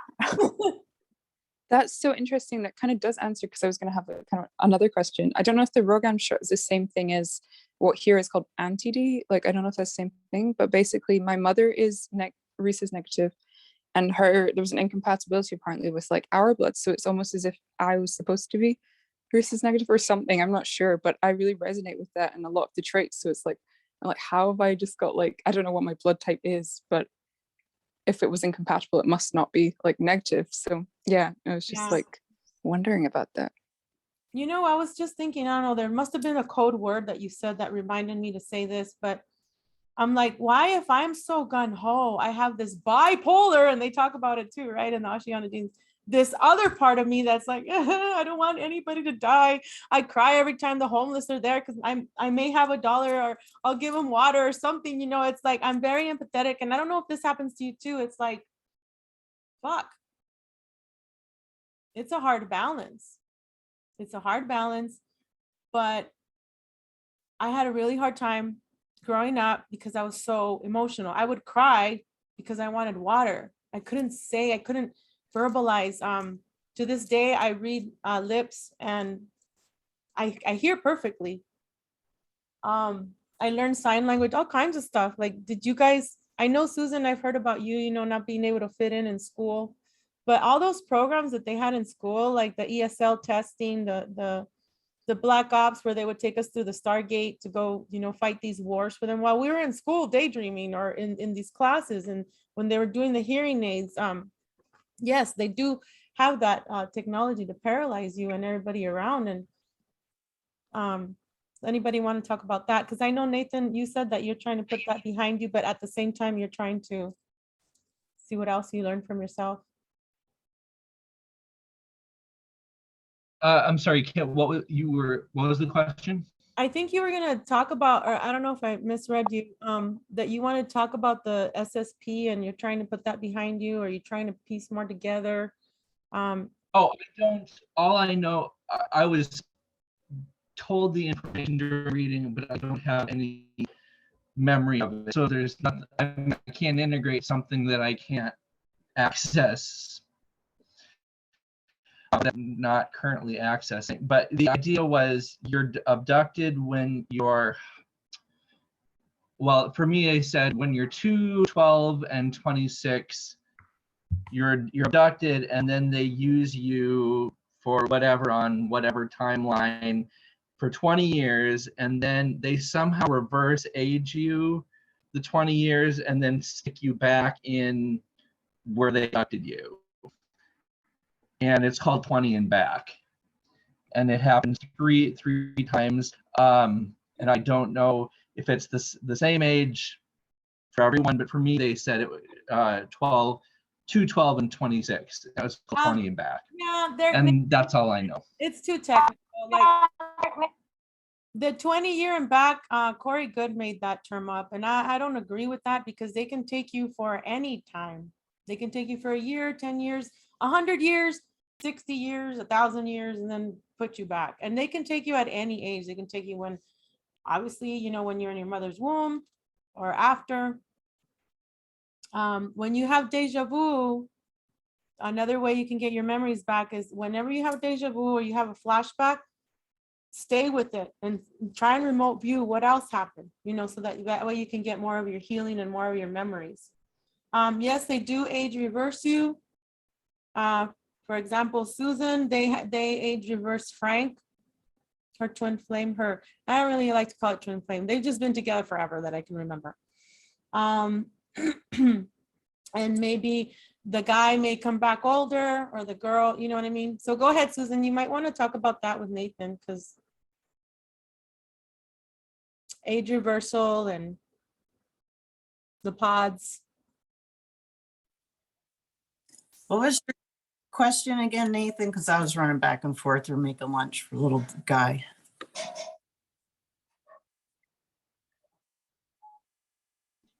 Trying to unmute. Okay. Well, it wasn't a question. I was just explaining what my situation was. And although if you had any input on how I could recover my memories and so forth, that would be good, but it wasn't actually a question. I've actually, when I get a piece of memory, I'll try to go back and remote view it several times, and sometimes that'll open it up for me, you know, and but you have to get onto that piece of the memory, because like I'll go back and I'll see things, because with my divine counterpart, they took us at all different ages of our life, and I was living outside of Philadelphia and he grew up in Chicago. I should not know him. And they've also time displaced us. But I remember him from age 5 on up, at least. So it's weird. When I look at him, I have memories. I have more competing memories of SSP in us all ages than I do with the 2 years and a couple months that we've been together in the here and now, because I remember 12 contracts at this point. It's kind of confusing. So you have layers, you know, of memories. Yeah, I'm glad you brought that up, because every person, every one of our 12 beings has a contract. What if that of the 12, you know, has another avatar, another lifetime, another contract? So you know how in Doctor Strange, the hands, and they keep growing on hands and hands and hands and hands? It's a lot of us out there. But yeah, Susan, it just reminded me of the 12D. Go ahead, sorry. Yeah, so it's weird because I look at him and I should know him at age 14, but they took us to places like, someplace looks like Norway, and he says it's Antarctica, and I can see him walking in front of me, and we're 14, and he's turning around talking to me, and we're 13, 14, and now he's, you know, like 45 and I'm 50 something, but we're always the same age. So that was another reason they tried to separate us by, it's really weird because our birthday's 17 days apart. Now our ages are 17 days apart. We're 1,017 miles apart. A lot of it was, I don't know, a lot of it seems like black magic. And a friend of mine that's in the occult says the 17 means that there's another soul with you, you know, if that makes any sense. 17, and it also, if you look at that movie 17 again, it's to do with reincarnation. Susan, I just saw something. I went ahead and it came to me when you said that you and Frank were in Norway. So what I get is that when we come from the Merovingian bloodline, so it's Morovian. He was the grandfather of Clovis the Great. The one who they all took over, you know, they broke the border of Egypt and took over and all that. So what I was able to see with that is you guys were in a line, you guys were in the tribe. And somehow they separated you there. And that's what I see. You guys were together even then. We were together when we came to Earth. Wow, that's amazing. So they were, you know, we came here as a mated pair. Like I used to giggle when Frank would say that. I was like, oh, that's so cute. But he says, you know, we came from the heavens as a mated pair.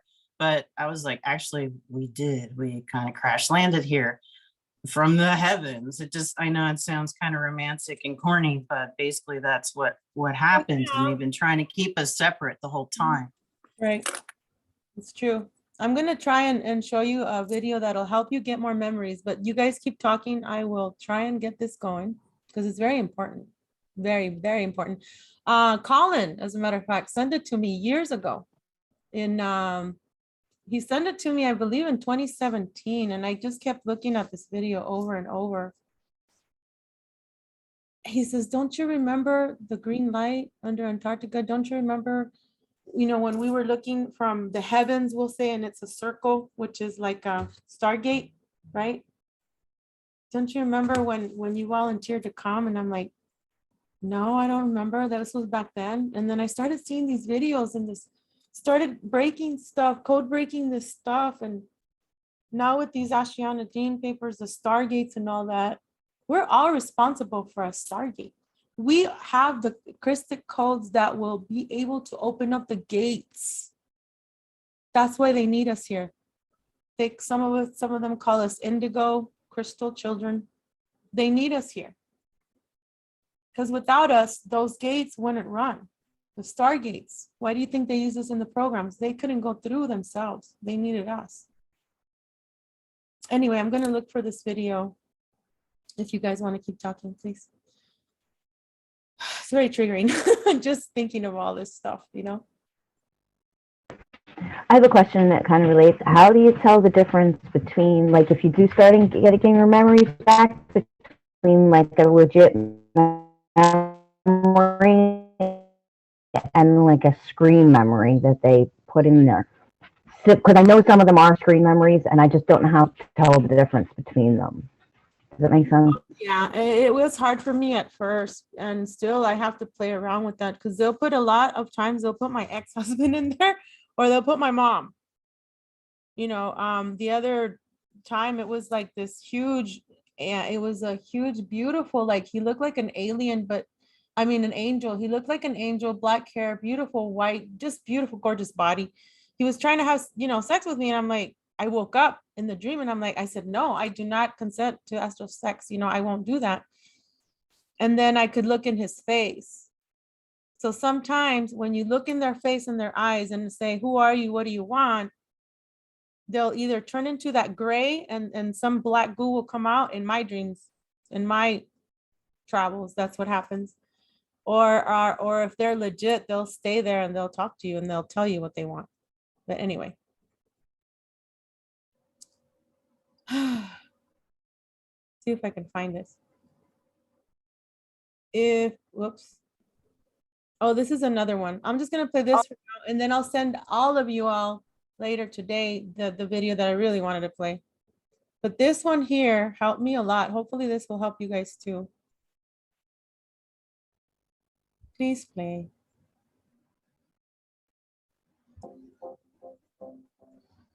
Live streaming can be tricky and sometimes trying to... Greetings. We are from the future. Everything is going to be all right. The future is a beautiful place, but you'll need some training in order to inhabit it. Technology evolves faster than any human mind can think. When the singularity occurred, we became like gods, able to create entire worlds in the blink of an eye. Every thought had drastic immediate impact. All of our dreams became a reality. So did our nightmares. A battle of ideas. We had to learn to direct our minds, prevent psychological forces from destroying all of us. Now, with every new world we create, we suffer the sacred imperative of life. Let there be light.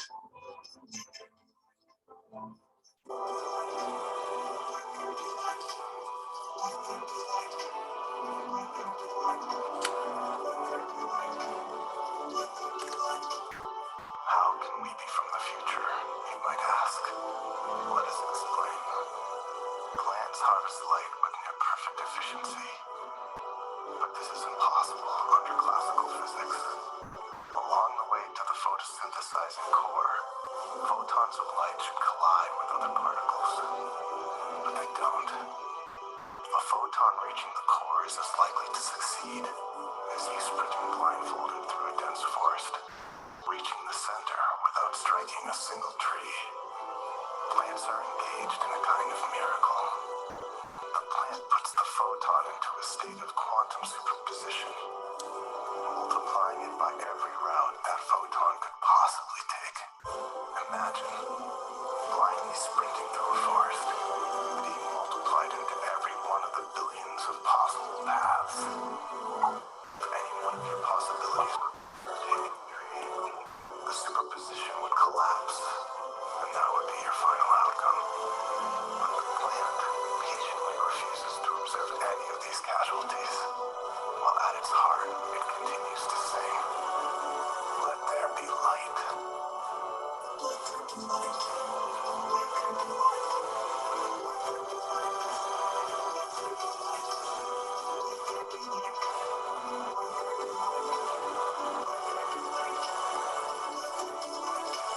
When any of the possibilities finally reaches the core without fail, only that winner is observed.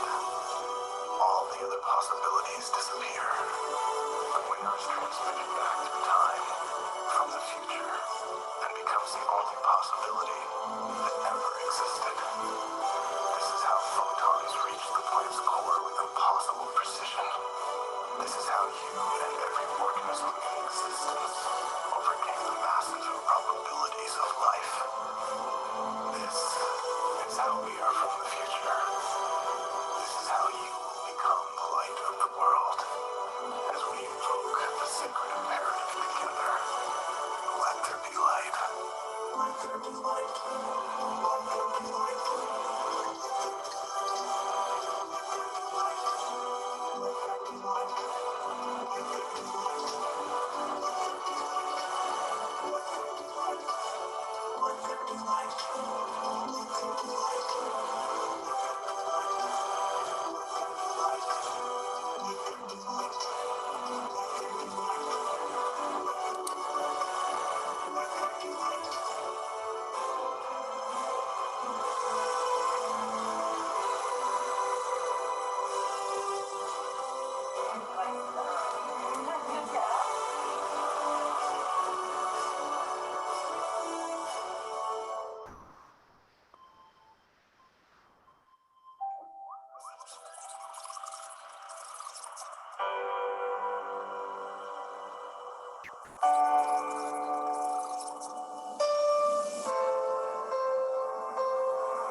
Isn't it beautiful?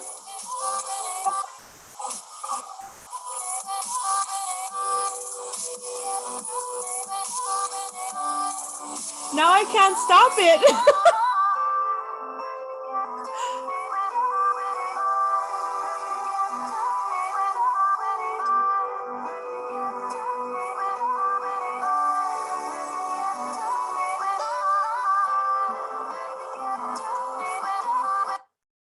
Okay, sorry. Sorry too if this was triggering, because Susan and I remember running through the woods in one of the SSP. I was in the woods when I ran through there. It was in Venus when that happened. Anyway, there's a clip of Superman in one of the movies, the newer movie, that says, "What is that, an S?" She says to him when they're interrogating him. No, it's not an S. That video always gets me, but he said it's not an S in my planet, which is Krypton. It means hope. And that got to me too. It's really tough, guys, because this whole United States, this whole world is pretty much owned and controlled by the military and the CIA, DARPA, the other agencies. Then we have these races that come in and supposedly want to help us, like Valiant Thor. I have memories with him, and Susan and Frank then with them too. Do we We are warriors because we had to learn how to fight. We're warriors before we even came. And I think Chad is right on that, because I thought about it many times. I'm like, how did we get here? The explosion, the Darwinian thing of, you know, and then the Bible saying, I am, you know, that like the centurions like to say, I am the beginning and the end. Well, no. Now the Krypton, I mean the Superman one. Remember, there's this one, the older one, where they have the chain, his chain, and it has the green kryptonite in there, and it's in a lead box, and he's not able to see through the lead. There's something to do with the lead and gravity. Like Judith said, they're afraid for us to become Supermans, Hulks, and X-Men, right? They're afraid for us and our abilities. They're afraid. Because if more of us, why did they kill Max Spears? They didn't want him to continue talking. Why do they come after me all the freaking time? All the time. It's so hard to live like this. I mean, Chad, you can relate too. You know, we go to the store, they're right there. We go to the gym, they're right there. They're walking up to my door right now. I have them walking up to my door right now, asking me directions and asking me questions. That's never happened before. I'm like, yeah. They're mad because we're talking. They're mad. Yeah, I'm not going to stop. I love you guys too much to leave you here. Or my animals, and I don't like to call them animals, my cats, I worry so much about the children. And, you know, I was telling my mom the other day, she doesn't really get it. She's trying. She's stuck in the religion of Jesus the only way. Well, it's not even the real Jesus. They crucified the wrong guy. We got away. You know, we come from that Merovingian bloodline. We come from the crystal being. It's not Christ, okay?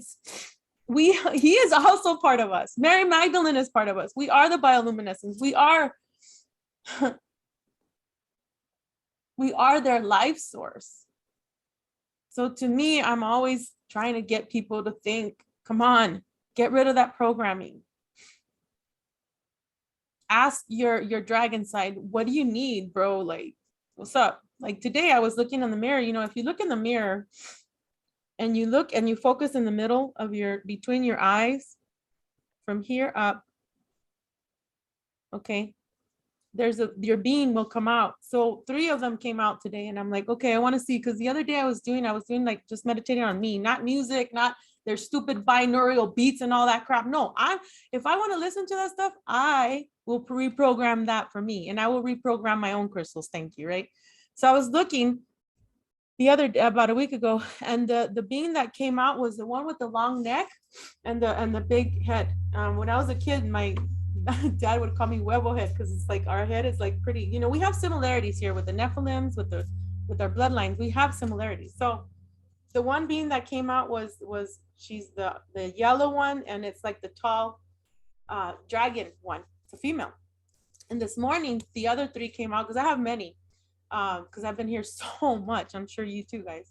The wolf came out, the dragon came out, and the tall ET, the one that looks like ET phone home, that one came out. I'm like, what the hell?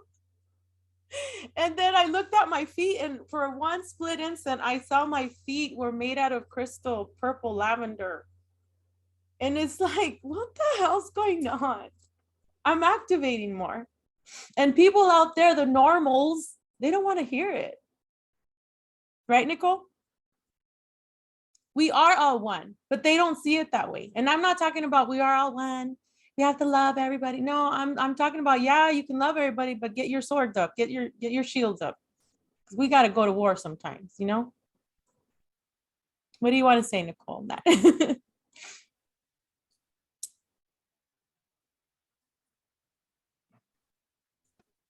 Yeah, it's like my sister and I, we can talk like this. You know, other family members and other people around you, it really seems like you're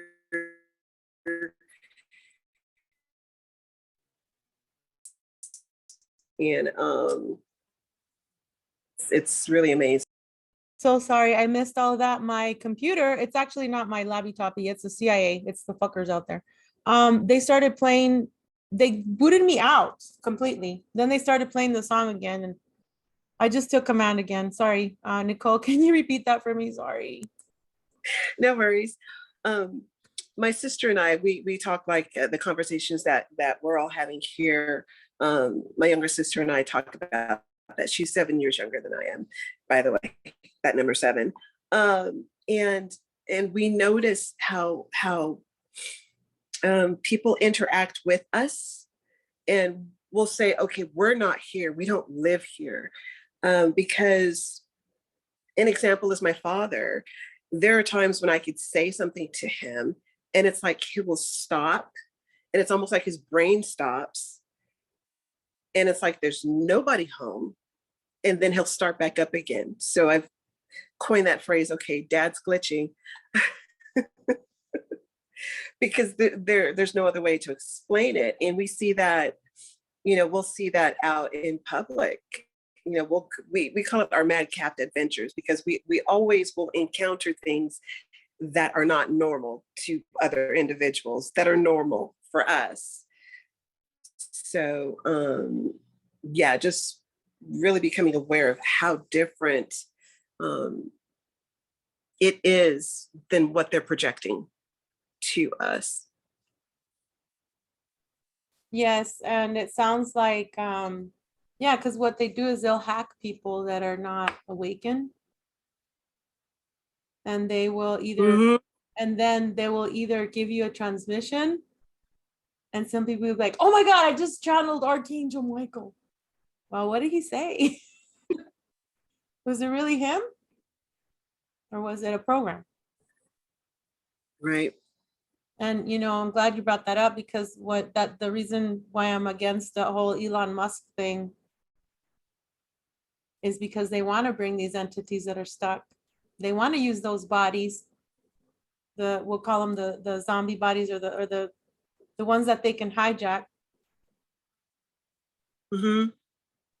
Now, to me, yeah, because my father, yeah, go ahead. Not like he was. We know that the father that we knew is not occupying that body.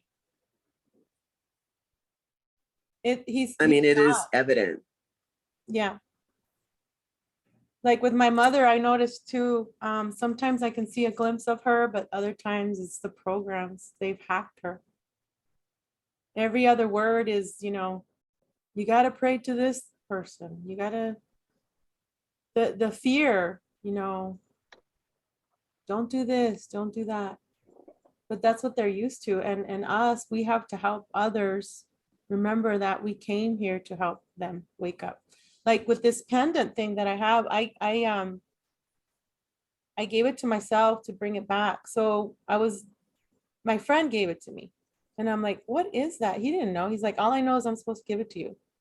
And this is a reminder of the Stargate portals the gate that I'm responsible for. I don't know if it's gate 13 or gate 33 or dimension 33. I don't know. I know that. And you know what? I don't think it's just one gate that we hold. I'm sure we can hold various, because of the different avatars and the different dimensions that we live in. So we're pretty powerful, guys. Anybody want to say something? And we can stay another 15 minutes if you guys want to. Yes, I'll say some things. It does seem like we are powerful, but we're also not allowed to use magic on this planet. Like, it's a universal law right now that we're not allowed to use it. So how do we, activate our 12 strands without the men in black coming in, or that sort of thing? And it does kind of feel like to me, like with what Susan said with, with Prince EA or Anki. It seems like it feels like he's a little bit on our side. Like, he's just always kind of brought in the feathered people to give us that inspiration. He allowed us to have, free will sex and to be aware of ourselves and others in that way, in a knowing way. And he's just kind of always led that path for us to be aware of ourselves. It kind of feels like that's somebody that may be rooting for us if we, because you said you were kind of angry at him earlier, but he kind of feels like he's more on our side than the others. Yeah. I'll tap into him. Not on Lil. I'm not talking about his brother, This way. but on T. But do you think that I'm sorry, what I they didn't mean didn't to. say in there, what they didn't say in there is about our souls that you're talking about, you know, in the originals, and that's what I'm curious about, because that's a little omission in there if that's the case. I'd Wait, like to know where that information comes in with the souls under Antarctica. That's your oh, remote viewing understand as well. you mean the originals? Like, yeah, we are the originals. That's why we're 12. Yeah. They took 12 crystal. But oh.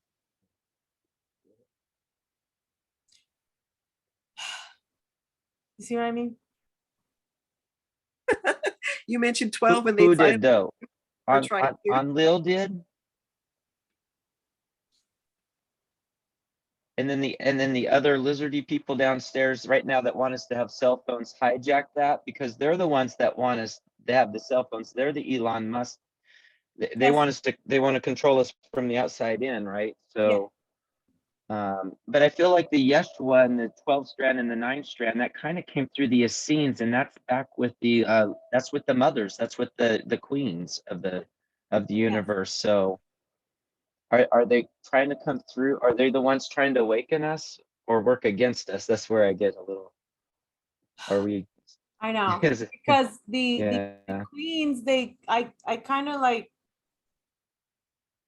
I'm kind of like, I don't know. I'm not completely mad at them, and I'm not completely mad at Prince Aya, just because I feel him. But that doesn't mean that I'm gonna bow down to him. He knows that already. No, exactly. I'm very empathetic with him. I do see it because I'm a mother. I mean, come on. And when you have your cats and your dogs, you're a mother, you're a father to them too. You see, you feel for them, right? But yeah, I know something about the queens, the dragon queens. I just wonder. I don't know. Like, I know that some want us to wake up, but it's like, I don't want to do what they want anymore. I've always been rebellious. I've always wondered, why am I such a rebellious person? I ran away 3 times as a kid. I never wanted to do what my mom said because I knew it was wrong inside. It's just, I feel we come together like we're coming together now, right?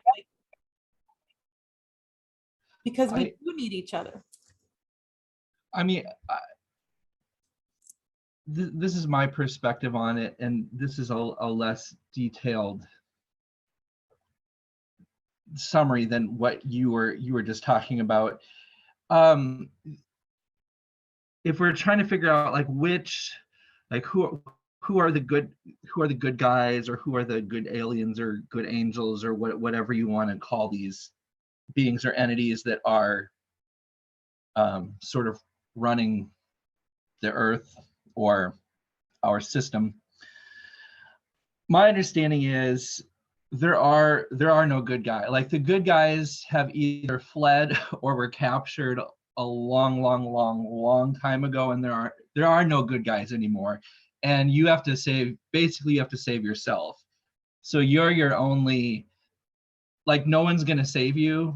It's you have to save yourself, and there basically are no good guys. And to the extent that there are groups or entities that want to, like, pull us, like, oh, come be part of this reality now, or we're going to have a new earth or a better something or other, they do have an interest in us ascending or progressing to some degree, but they're actually just trying to pull us into their new matrix so that they can use us as fuel in their new matrix or whatever. So basically there are no good guys, and I mean, ultimately you have to figure out what you want to do or where you want to go, but they're all interested in to the extent that some of them sound good or positive, because they do want us to sort of wake up to some degree. It's only to the degree that we can sort of serve them as a battery source in their whatever reality they want to pull us into. Yes, exactly right. That's what I feel too. No, there's a little bit of a discrepancy there because from what I understand is, from what you're describing is a little different from what I understand now. When these little underground lizards came in, they put a veil around us and it was electromagnetic that blocked us from receiving anything from anyone else. And now that is supposedly eroding away. And so what you're saying is that you can't tell who's good and bad because they're not here. Well, we've only had the bad guys. And now the veil is going through. So the good guys are now trying to get through and pop some information in us. And the bad guys are pretending to be the good guys doing that too. So we got to kind of like pick between them. But like you said, there's no good guys and there's bad guys, no bad guys. But well, it's so but I it's do all. kind I of mean, feel like there is a strand of people coming through, and it was the veil blocking it before. You know, and that's why we felt like there was nothing. It was because of the veil. And now the veil is going away, so they're able to get through a little more, is from what I understand. So there are some good guys out there, maybe. You know, They I just kind couldn't of, get I mean, through. good guys, bad guys, whatever. Yeah, I look at it like, okay, like it's a divorced family. Mom and dad have all this history and they hate each other and the blah, blah, blah, blah, blah, and they're fighting over the kids. The kids are now 18 and they're ready to contribute to the world, and mom's vying for the kids to be on her team and dad's vying for the kids to be on their team, when really the kids need to do their own thing. Right? They already have mom's influence, they already have dad's influence, and like Uncle Eddie, who's the lizard guys or whatever. You know what I mean? It's basically a disgruntled family, universal galactic family that's fighting over the younglings. We're the younglings because they need our whatever. So mom wants us to go with them so they can use our energy, and dad wants us to go with them so they can use our energy, when really we need to do it ourselves. We don't need any of them. We need to focus and come to our own and make our own decisions based on where we want to be as humans. And the thing, I think we have too much influence with all these other things. You know what I mean? And I'm glad you brought that being up. lied to. We're being lied to by everyone. So who the hell would we know who to trust? You know? Right. But we agreed to this. Our government agreed to this. Yeah, Eisenhower agreed. Welcome. We agreed to this. So we, Go by ahead and law, talk, they guys. can't interfere.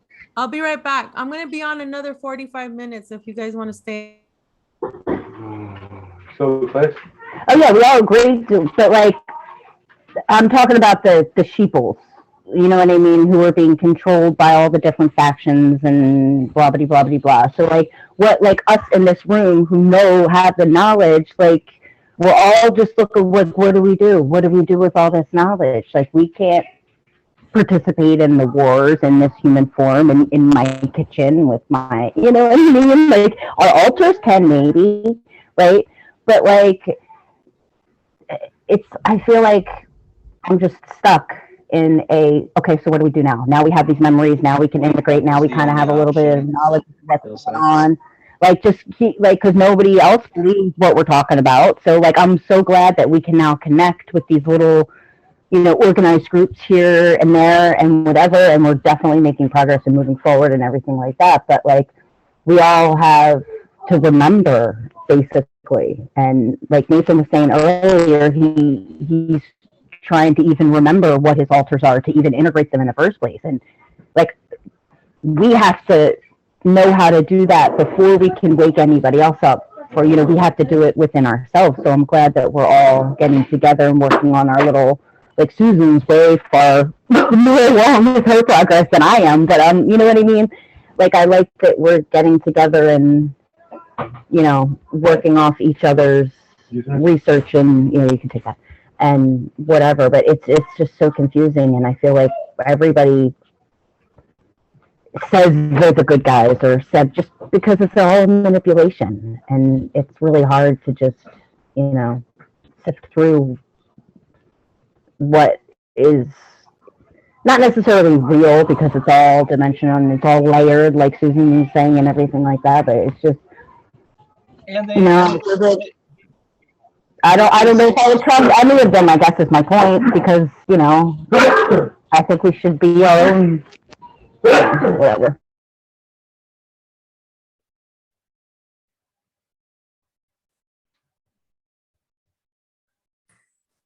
You're muted, Purple Dragon. Like created us and wanted us to have the choice and whatever and hate us and all, like, well, if we're not going to go out and be our own thing eventually without having to side with or go with anybody, then isn't that the whole point? So I think we have to stop looking out for help and look within. And I think once we all start to get together in these little things like that, and that starts to build, maybe that's how we progress forward without having to trust or know who the good guys or the bad guys are, because we won't just trust any of those guys. You know what I mean? Does that make sense? Because it's all garbled at this point. So why trust anybody? Why not just trust ourselves and work on ourselves and do it within ourselves, is what I'm saying. Kind of like almost what Veronica was saying, like, I'm done with queens and kings and whatever. They're not here. They're not in this reality. They're not here. So let's focus on us. You know what I mean? And forget about mom and dad. We're 18. Let's go. You know, that's kind of just what I'm saying is how my gist of the current situation into which we are in. That's all. You know what I mean? Right. Just remember, we don't need them. They need us. We grew to where, you know, we're not the beasts in the caves anymore. You know what I mean? They well, that's leveled us. How much more are they going to level us before we can, you know, not need them to level us anymore? That's why they have the reanimation centers in the Right. in the movies, and that's why they have the grid, the electrical grid, the phones. That's why when I go out there, I leave my phone here. I don't want them. You know what I mean? I mean, even though they can track me because I have the tracking device that they hacked my vehicle, but I don't want the constant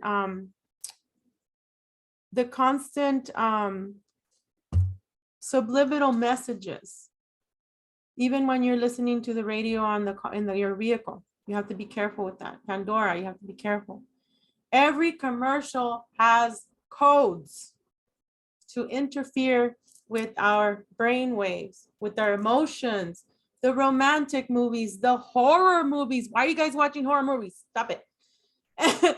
Yes, Purple Dragon, we can only trust ourselves. We can only save ourselves, Nathan. Yes, you are correct.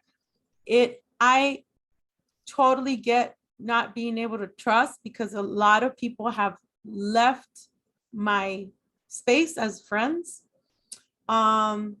They just ended up using me because I wanted to help them, and now I had to forgive myself because it's like you're so because we are bioluminescence, because we are pure love, because we are pretty much love. That's what we are.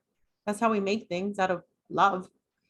That's why we're still here, love, because we want to help those other people understand who they are and their journey and get out of here. And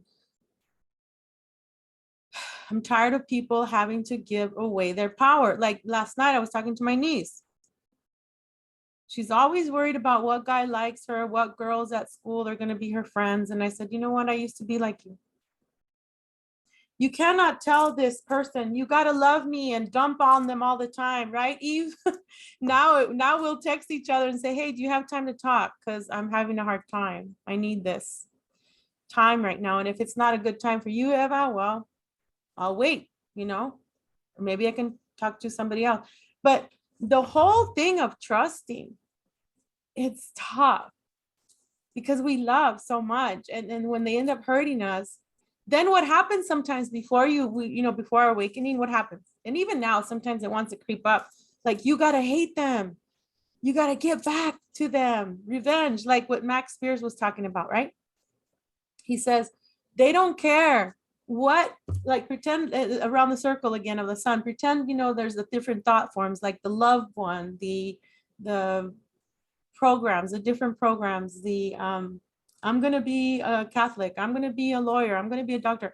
All those thought forms, they don't care which one you get latched onto. As long as you keep giving your power away, they don't give a crap which program or whatever they throw at you, you latch onto. And so our job, yes, Purple dragon, we have to know ourselves first. We have to let go of those layers. We have to deprogram ourselves and reprogram ourselves for what we want. Not bowing down to anybody. I'm not trying to tell you what to do, but no, we don't need these aliens. We don't, even though they made our body, right?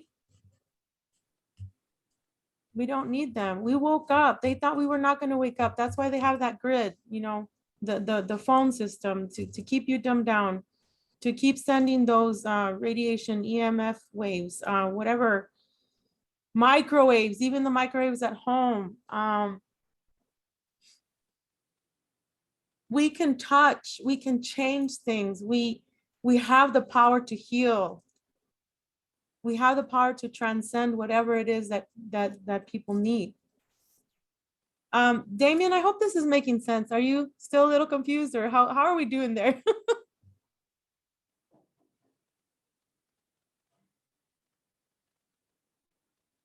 I don't know. Like, it's hard to explain what goes on in the back of my mind, because it's kind of like a disruptive frequency, and then there's like a nice, like a calming frequency, if that makes sense. And usually over time, as I listen on, there's something that goes on with my thing that either, I don't know if it's me doing it, or maybe I'm just part of it. It's making the frequency more smoother or calmer. Your crystalline self, your higher, you know, I don't really like to call ourselves higher selves, because we're already here in this body. So the real you is keeping you calm, and the Nephilim dragon part of you, warrior part of you, you know, is like, come on, like I don't know how to explain it, but what I see is that the draconian Nephilim part of you is trying to war with the calm frequency that you came in originally as. And that is what I also call the inner child. So the kind of like the shadows of your ancestors are trying, of that particular being, because there's a lot of beings that we encompass. And that's what Ashiana Dean was saying. It's like, you know how like when you see someone before your awakening, okay? I don't like to call it awakening, but before your crystal transaction happened, the lights went on, in other words, you would see things in people and like, oh, I don't know, like you'd get a feeling, right? Like, oh, I don't know if I can trust this person or whatever. And then later on, when you went through the crystallization awakening or whatever, you're like, oh, I see that. You have a dragon in there that is, you know, wanting you to do this. Oh, you have a gray in there that is wanting you. Oh, you have this issue that I can see all that now. So soon, Damian, you'll be able to control it more, because you're going to know who you are. Yeah. You're getting to do that now just by being here. Yeah. Judy, you're full of wisdom. Tell us something.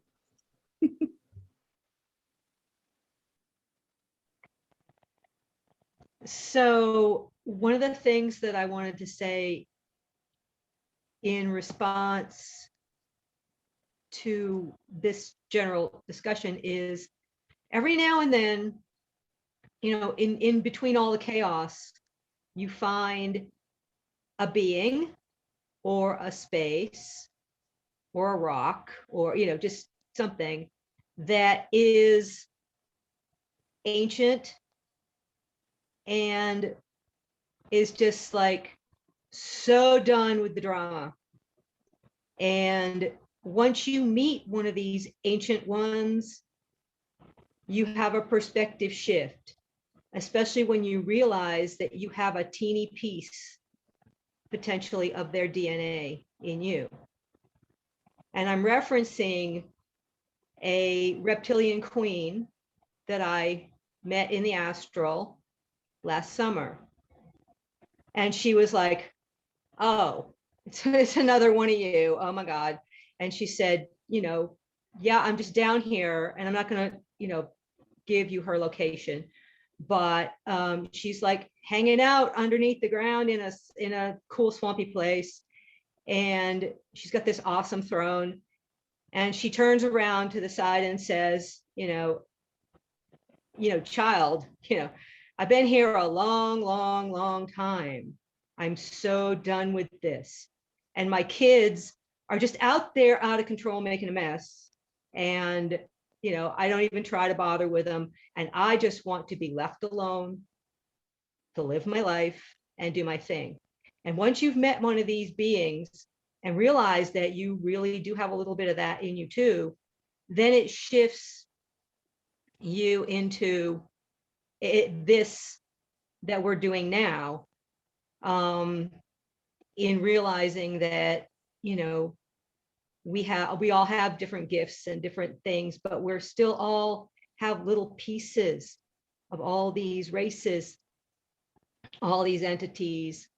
So we have all these little pieces of all these codes. And one of the things that I decided way, way long time ago was, when I was still practicing the religious dogma, was that when everybody raptures out, I'm not going, because I know I'm going to have to be here to take care of the others, whoever they were. Now I realize that translates into no star seed left behind. And that's kind of, as Veronica said, I have to decide, when I do the grid work, am I doing it for good or to add to the chaos? No star seed left behind. And we all have to, find ourselves. We look out for our sisters and brothers at the same time.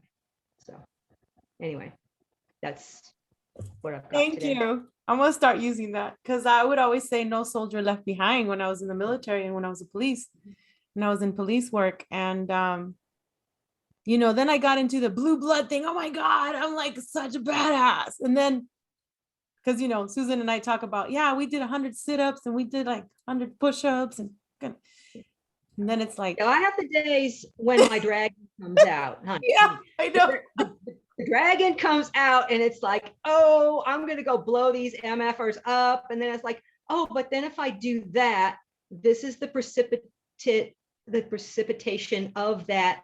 And that one might hurt the creatures, and it might hurt the Gaia, and there might be some elves and some fairies, and no, we can't do that. And so there's that push and pull, but yeah, sometimes you just get this epiphany, especially when you meet an ancient being. And sometimes you can meet them in the trees, sometimes you can meet an elf, sometimes a fairy, but this one just happened to be a lizard queen, and it was like, mind-blowing, just mind-blowing. Thank you for bringing that up. I was remembering Metatron. So in 2017, I'm like I was still having a lot of back problems, and I was listening to the stations. Somebody is not muted. Oh, and so I'm like, I was like, I'm tired of these epidural shots. So somebody said, why don't you ask Metatron or the Pleiadians to take you to their ship? And I'm like, hey, good idea. Stupid idea. But I asked, and as I woke up, I saw Metatron, platinum, beautiful hair to here, bluest, huge eyes with stars in the middle, like white stars, just looking at me. And then right behind Metatron were the Pleiades.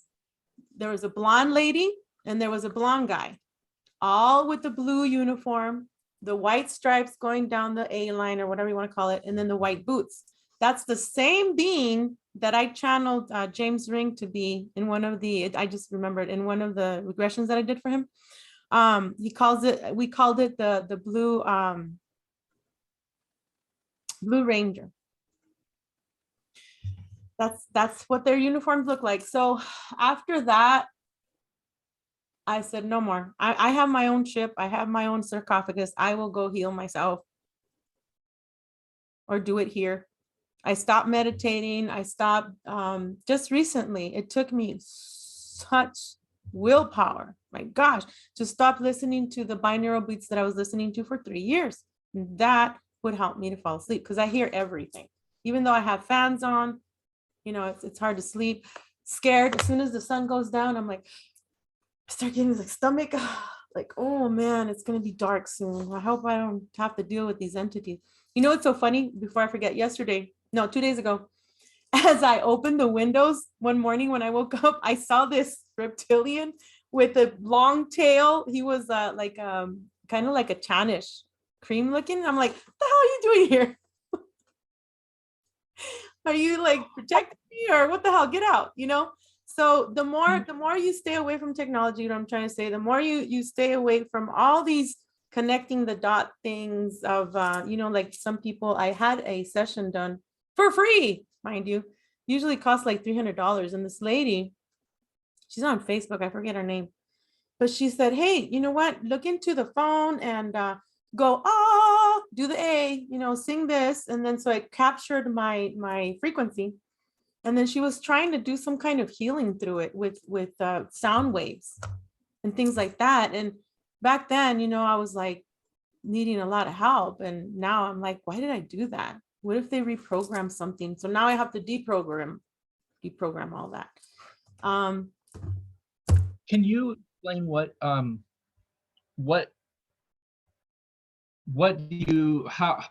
is Metatron and what is the agenda or the objective of that being? How would you explain that? Metatron is also allies with the Giovanni, which the one lady talks about, the Ali Elohim. He's like in alliance with them. And so I see that he's in charge of many battleships.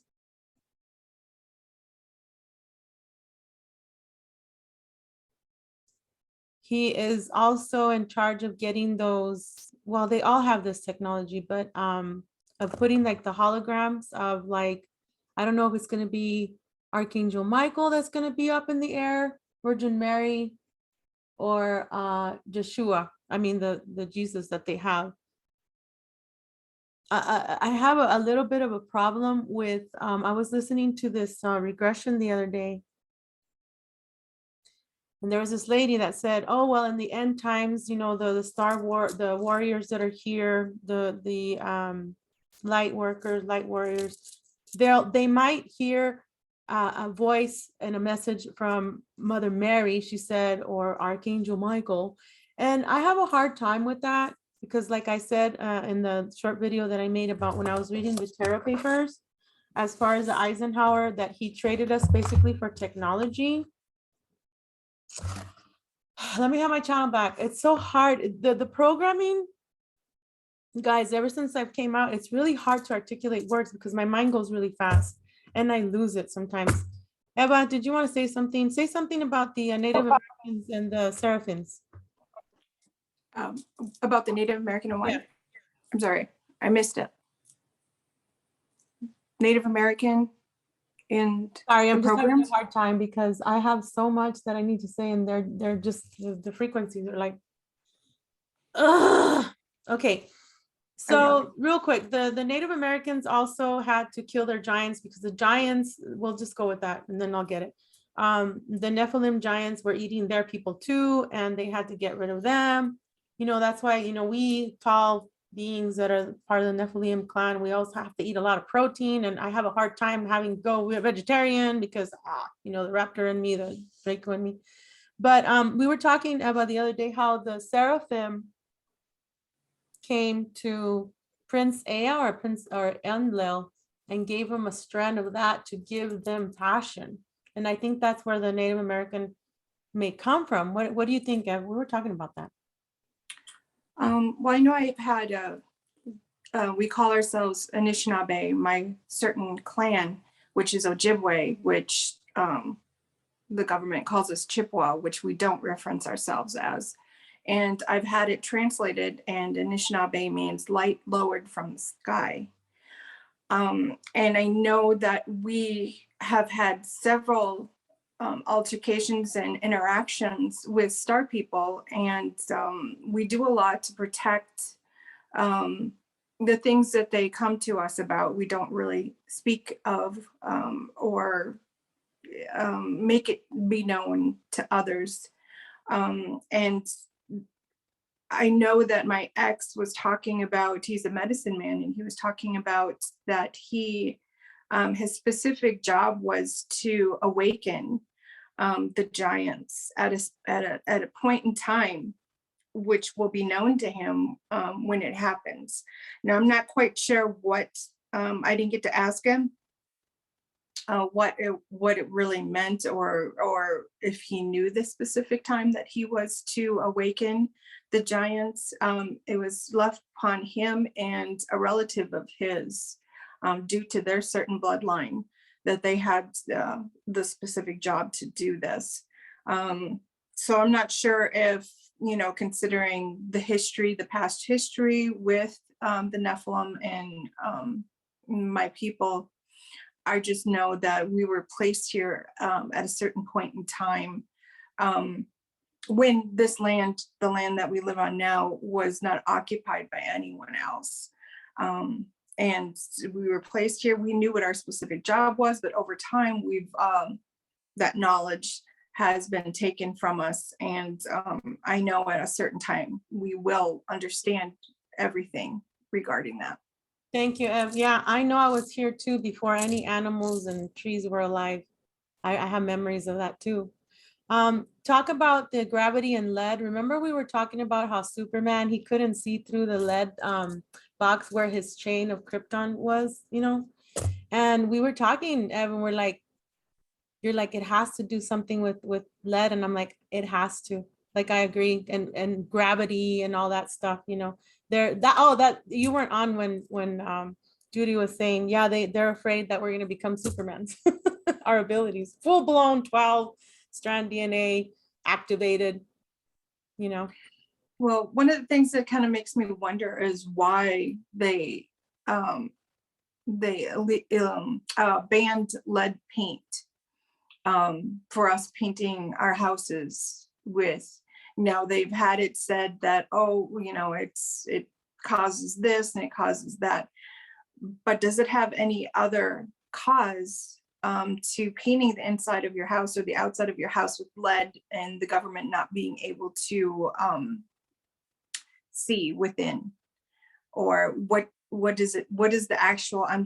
I'd like to do some research on this and figure out why we're not allowed to, why lead-based paint is no longer utilized or produced due to EPA or governments saying that, it's, bad for humans or to be around humans. Now, I realize that, a majority of our atmosphere also contains lead. So I don't, how much is, problematic or detrimental to our being. We just have to figure all of this out, because I know that there are specific things that they say, are illegal, but, it's not harmful to us. No, it's just not. like, mushrooms are not harmful to us if you utilize them in a way for your mental and emotional well-being. Right. I want to put a suit of lead on and go to sleep and see what happens. I'll probably go back home. You can still buy lead face paint for your house. I have one of those weird tower things out at the corner, and I have the whole back of my house, outside of my house, painted with lead based paint. So, you can buy it. You might have to buy it and mix it into the paint, but you can still buy it. You just have to Google it or whatever. You know what's funny is that the Chinese. But yeah, it makes a difference. It makes a difference. So if you can do it on the outside, I have kids, so I wasn't sure, but I knew that it was important, so I did the whole outside of my house. So nothing, and my roof. I mixed it in with the silver coat on my roof. You can also add shungite powder into your paint. The reason they got rid of the lead paint is because it blocks radiation. It blocks EMF. That's why they made our houses, so that they can radiate and EMF the Program. shit out of us now. That's why I put Old Victorian, because I know it has lead-based paint. I know it's going to protect me. It has lead in the glass. You know, they don't want you to protect yourself. Right. Thank Who you. do you know that ate paint chips? Nobody. I eat the lead from my pencils.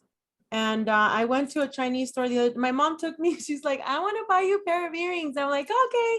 These were $1.49, and Chad, it has something to do with Dietrich video. Remind me. So I was trying to put them on before the show, and guess what happens?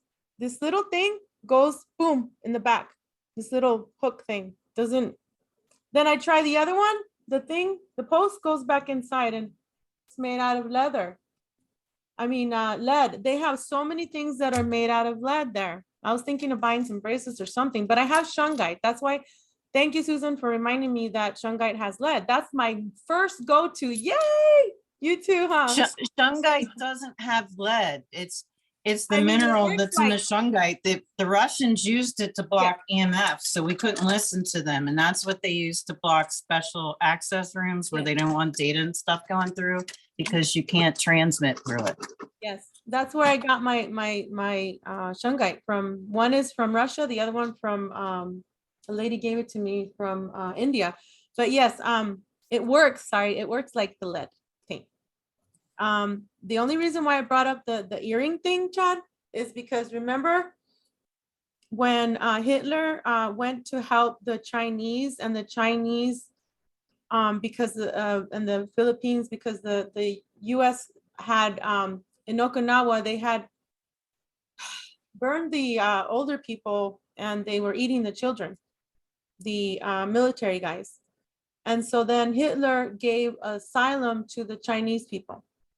China, I feel, just with this little example, is getting back at the Americans and laughing at us, because Americans will buy things that are $1, $1.50, won't go and give it back to them and say, hey, I need another one. What for? I'm not gonna, it's only $1. That's how they make their money, and that's how they're laughing back at Americans.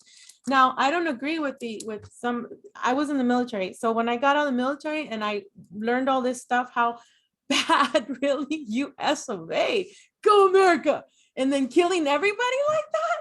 I'm not saying that what Hitler did was good, but it just opened my eyes, Chad, even more, because I was already mad that they don't want to give me my veterans benefits.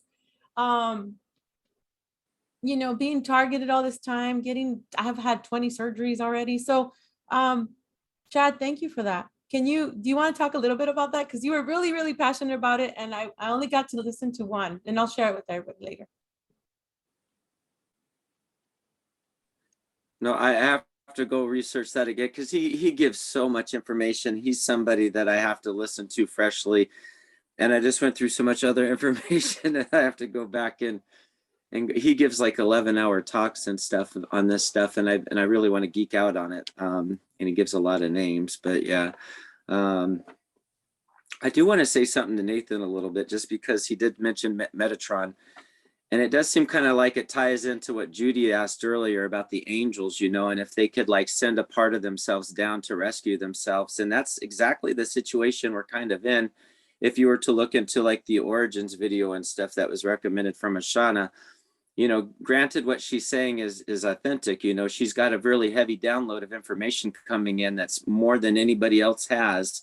So how can you go up against her? But she's saying some really interesting things, you know, like our son is dying and we're getting evacuated. So it's hard to say, but allegedly Metatron sent down so much of himself to rescue himself that he's just now, there's not enough of him up there to keep him up. He's a black hole. He's going into a black hole system. And he's just trying to prolong it, keep himself here longer. But I don't know. I don't give up on people, but that's what I understand. I heard something. Yeah, I heard something similar so there's to that. Good and bad of them down here. The good is trying to rescue him, and you can tune into that. But I think there's so much of him down here that he's a sinking ship or something. I heard he sent too much of himself down to rescue himself, and then that part of himself got infiltrated too. So then, you know who his altar is? Yes. I read Ashton. It's Ashtar Command. Go ahead, Nathan. I'm gonna get coffee, guys.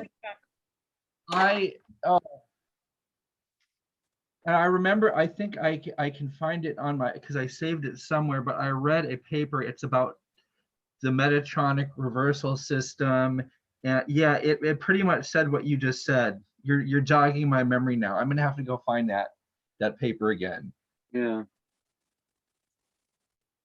Because my understanding of, I didn't follow up on her when she was talking about answering my question about Metatron before. My understanding is it's, I mean, initially I understood it was some sort of archangel that's like way up there, but you know, angel is one of those things where it's like depends on how you define it. But in any event, it had to do with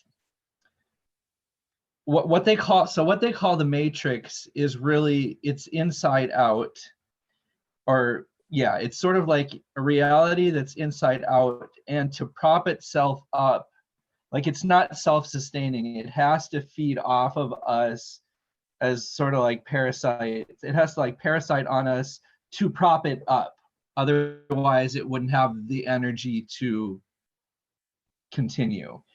And it's, so that's like what the matrix is, and it has something, it's the being that, I don't know if it created it or if it's just managing it, but it has something, it's the being that has something to do with that.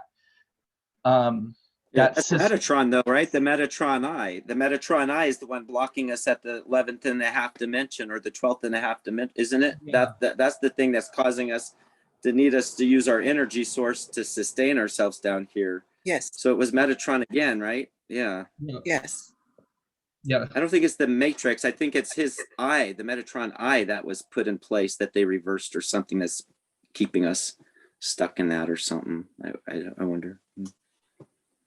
The same site on YouTube, The Voyagers, Ashiana does a talk on the fall of Metatron, and she has a lot of charts and graphs on that, and that outlines this whole thing, and in a little bit more detail than she goes into in the origins.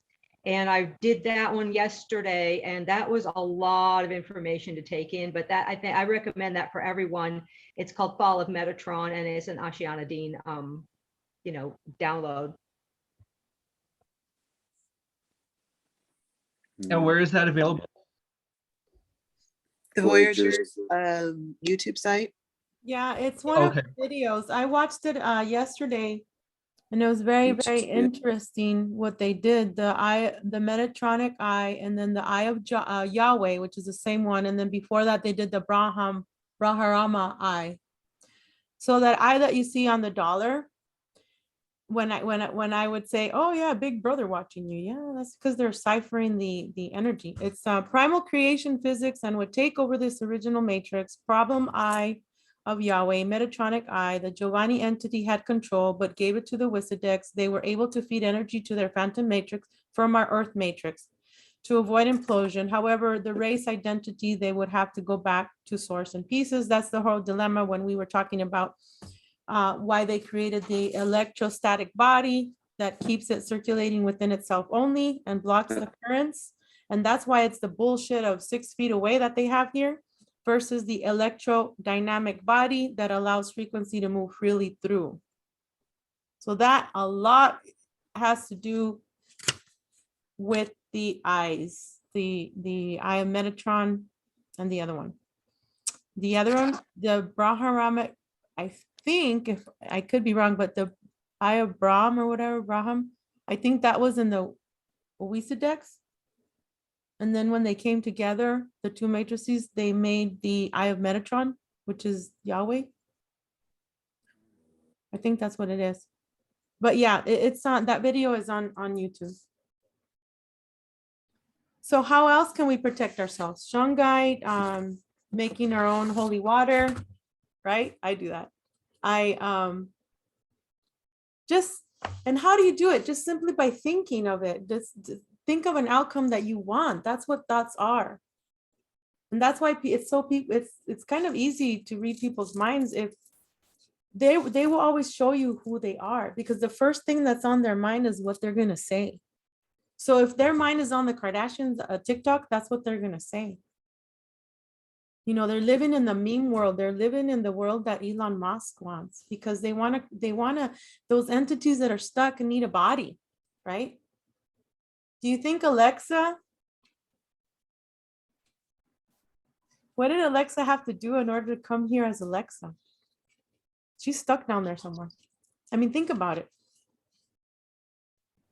Toyota, Nike,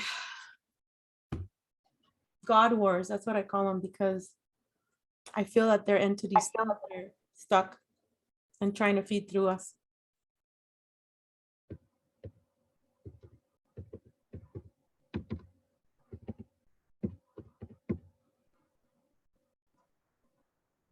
Does anybody want to say anything? I could keep going. I'll do some notes. I'll send them to you guys whenever. I wanted to ask a question, Veronica, about, I heard just a piece of information where someone was talking about if you didn't get the vaccine, you wouldn't be, your being or body or whatever wouldn't be able to withstand the frequencies of the Venus 5G thing, and you would diminish or something, or you would still get the virus or something like that. So it kind of just threw a curveball into my decision making, if you know what I mean. Well, all they want really, all they want is they want to create a certain frequency in a person's bloodline so that they can come in and target them even more and be able to give them commands as sheep. They want to get rid of what they call junk DNA. They want to get rid of what they call the God gene. They want to get rid of your abilities to control you. So if they're saying, oh, if you don't get the vaccine, you're not going to be able to withstand the 5G, 6G, 7G tower, then okay, then I'm going to go home. Cool. But that's a lie because we have a mission and that's a lie. It's a lie that as far as with us here in this group, especially if you're a negative or a carrier, I mean, and have been, you know, deprogramming yourself and have been trying to clear your crystals. I just don't agree with that. What do you guys think? I'm just not going to get it because all I know is that I cannot get it. I cannot. For the mission that I'm supposed to do, I don't know if it's a program inside me, but I know in my heart, I'm not getting it. And it's a no. I don't care how beautiful they paint the picture. Hey, if you get the vaccines and, you know, we'll promise you this smart city, what I talk about G Mafia, the Google, Microsoft, Instagram, that's another thing, guys. If you didn't get that class, you can always get it. But the Google itself, it's an entity. And in the 80s, yeah, they programmed it with logarithms to hate women, to hate Blacks, to keep going with this war that they have going on. Ev said she'll be right back.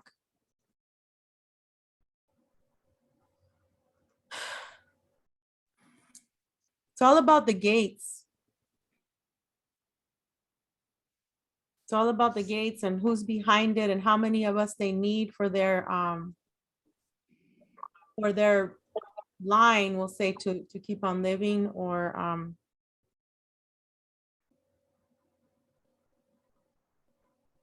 you know what I mean? Chad, talk to me.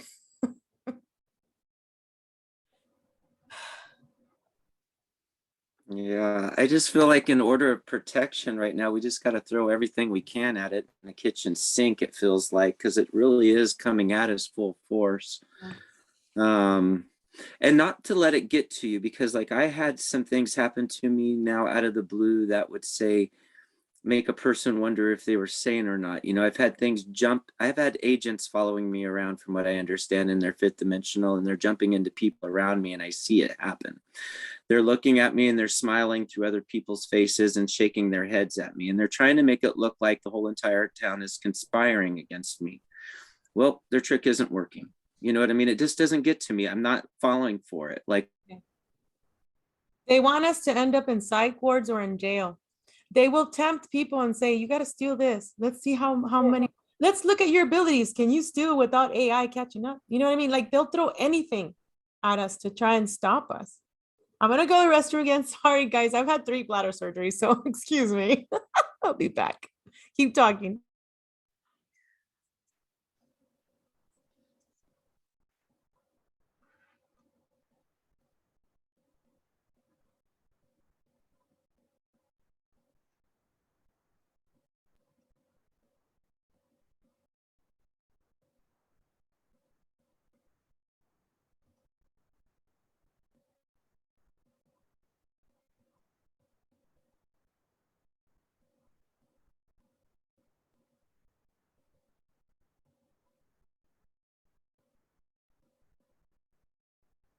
I'll be back, but you guys can take turns. I'll be right back. Sorry. Speaking of mind control kind of things, there'll be times when I'm driving and, I'll be watching the traffic around me and how people are driving, and a thought will pop into my head that is like pure evil. I was like, where did that come from? Yeah, no, goodbye. Because anyone who isn't strong enough would probably think that, oh, that's a good idea. I should do that. But again, since being on this journey and really taking inventory of everything, your thoughts and being able to control those or know whether or not you're being influenced is a really, really big thing that we need to be aware of. Is this me or is that outside influence? And being able to act accordingly.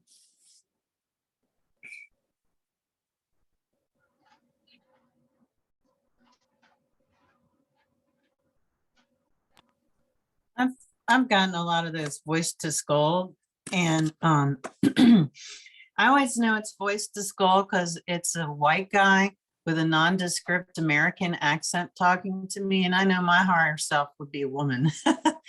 And it was so bad the first summer after my divine counterpart and I got back together that it was after the 4th of July. I don't usually drink. I had some vodka in the freezer, and I was going to get in the refrigerator for something, and I actually heard that white guy's voice say, take that vodka and get drunk and start a fight with him about his ex-wife. And I started laughing. I was like, hey, Frank, guess what the voice to skull's saying now? And then after you start laughing at him, it kind of stops. You could try that. It works for me sometimes. And sometimes I'll just, whatever energy, because you'll feel them hitting you, is we just try to send it back as soon as you feel it coming in, because once you start to get the pain and get overwhelmed, it's harder to send it back, And I'm wearing multiple levels of shungite. I got one big piece on my heart chakra, a big piece on my solar plexus, because I'm an energy worker. And supposedly they say your energy comes in through your solar plexus. So I keep that protected too. And I even have my whole house is crystal gridded. And depending on how much money you have, because I did like all the corners originally with selenite, and I didn't have enough money for black tourmaline, so I used obsidians. I have tourmaline and obsidian, but the last time I did it and added some more windows, Frank came in the front door and I hung carnelian. Somebody told me to do that because it'll keep things with bad intentions out. They won't be able to cross your threshold. And I heard him say, an attachment just ripped off of me as he came through the door, because he was like, and he said it hurt. But there's all kinds of things you can do to protect yourself at home. We just have to keep sharing what works for us so we can help each other, That was funny. Yeah, I have a huge heart of carnelian by my bedside, and sometimes I'll sleep with it. And when I go out, I'll put it like in the middle of my heart space. Speaking of, I got the Tower of Babel. So we were creating back in the Atlantic days, we were creating us after Atlantis. Is it after? Yes, after Atlantis. After the flood, we were we were trying to make a starport with our own ships, and these ET masters didn't like it, so they confused us and started speaking different languages. The different languages were from the masters, from the ETs. So yes, they do communicate with us telepathically. And that's when we're like, no, I'm guarding the gates of my mind. I am not going to listen to you to try and get for me to do something for you. It's a war of the minds right now. That's how they're going to try and get people on their teams. And if there were 1,000 ETs that made us 5,000 years ago, that's a lot of entities. So we have to be careful. And of course, some of them are mixed, but we have to always be pendiente. We have to be aware of what are they saying, you know, like it could be like you said, you know, you're driving and you hear this thought. Well, it could be that thought of that person that's driving next to you, or it could be the passengers. But obviously they've been hacked because obviously they're not aware of their mind space. Yes, I do agree with you, Susan, that they can come in through your stomach area. Huh? Oh, now I have an echo.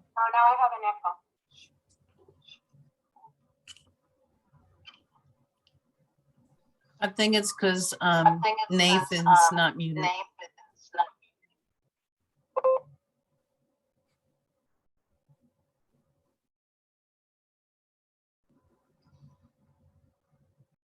Okay, I muted you. So anyway, another reason why we have you know, the red hair and stuff like that is because the royals, we'll say the guys that were in control of us when we were here as slaves, right? They inbred, they started, you know, the giants or whatever started inbreeding with humans. I had that written down. I thought it was important. I always wondered about the inbreeding, just, you know, plumbing wise, because like if they were giant, you would think that accordingly. So like how would that work? Like wouldn't a human be ripped in half mating with a giant? Like, or an Anunnaki, or like if the RH negative and the RH positive people had such problems, like how would the Anunnaki come down and mate with the humans and whatever? You know what I mean? Like they would have to be similar enough to us to where that would, you know, have to have worked. Or was it a previous? Oh, okay. Well, I was wondering if it was like a previous, like, root race or something like that it happened to, that they were compatible. But the giants could shapeshift too? Yeah. The giant, the ones that have if they were draconian Nephilim, yes. Anything that has the O negative and the AB negative, the rhesus negative can shapeshift. Some lizards that live underground cannot shapeshift. So when this Gray came to talk to Eisenhower, they have pictures of him with a big old bobblehead and huge, you know, black Andromedan eyes or whatever. I'm thinking, well, maybe he couldn't shapeshift. Maybe he wasn't RH negative. Maybe the Gray wasn't mixed in with the Alpha Draconis. Anyway, I have a question on that. Yeah. I'm A blood type, RHD positive. Now in the program, what I understand is I'm many layers into deep black ops, but I'm a shapeshifter like 4 times over. There's 4 of me that just shapeshifts all over the place. And I have memories of this somewhat too, but I don't have that. But it's odd because I'm I've always been majorly attracted to red hair and green eyes. Hugely attracted to red hair and green eyes. Never been with anybody with red hair and green eyes, but always attracted to it. So I don't know. It's just interesting the way the blood's. One of them. Past lives. I remember my past lives. Not all of them. I'm remembering. So one of your past lives, you must have been a guard or something and fell in love with one of those cute girls with the red hair, cute guys with the red hair. No, I feel the same way. I mean, I'm attracted to a male with dark hair, light skin, and green eyes. Yeah, green eyes. And out of my children, half of them have green eyes, and it's just I have brown eyes. My parents have brown eyes. Their parents had brown eyes. Their parents before them had brown eyes. So I don't understand why I have 3 children that have green eyes. It's very unusual. But I'm still very attracted to men with dark hair, green eyes, and light skin. It's probably because that's what your divine counterpart looks like. I think so. I think you're right on that one, Susan. Because I remember sitting there doing surveillance with my partner in the drug unit, and he's like, what's your ideal man? And I started describing this guy with dark hair and dark eyes, and he's got a bubble butt, and he's got a full lower lip, he's got full lips, and he's like, you're describing a black man. I'm like, no, this guy's white. I'm telling you, I've seen him before. And Frank kept describing the redhead with the what do you call that? Hourglass figure with the eyes that were like the color of olives. That's me, and I was describing him for 30 years before I met him, That's funny that you say that. I'm a dragon right now, so dragons, they want to mate with everything. Everyone. But if I'm talking to my mermaid, oh, she wants the Persian, the black hair, the dark, beautiful, big eyes. But then if you're talking to this other entity, she wants a tall blonde one, blue eyes. You know what I mean? It just depends. I don't even know if I have what they call a divine counterpart. I always say I'm my own because the program, Yeah, I say that too because like I don't have a type. I don't have like a certain type. I whatever. So I'm like, I'm a Gemini, so I'm like, I'm my own twin flame. I'm my own counterpart. There's enough personalities in there for me. I don't need anybody else.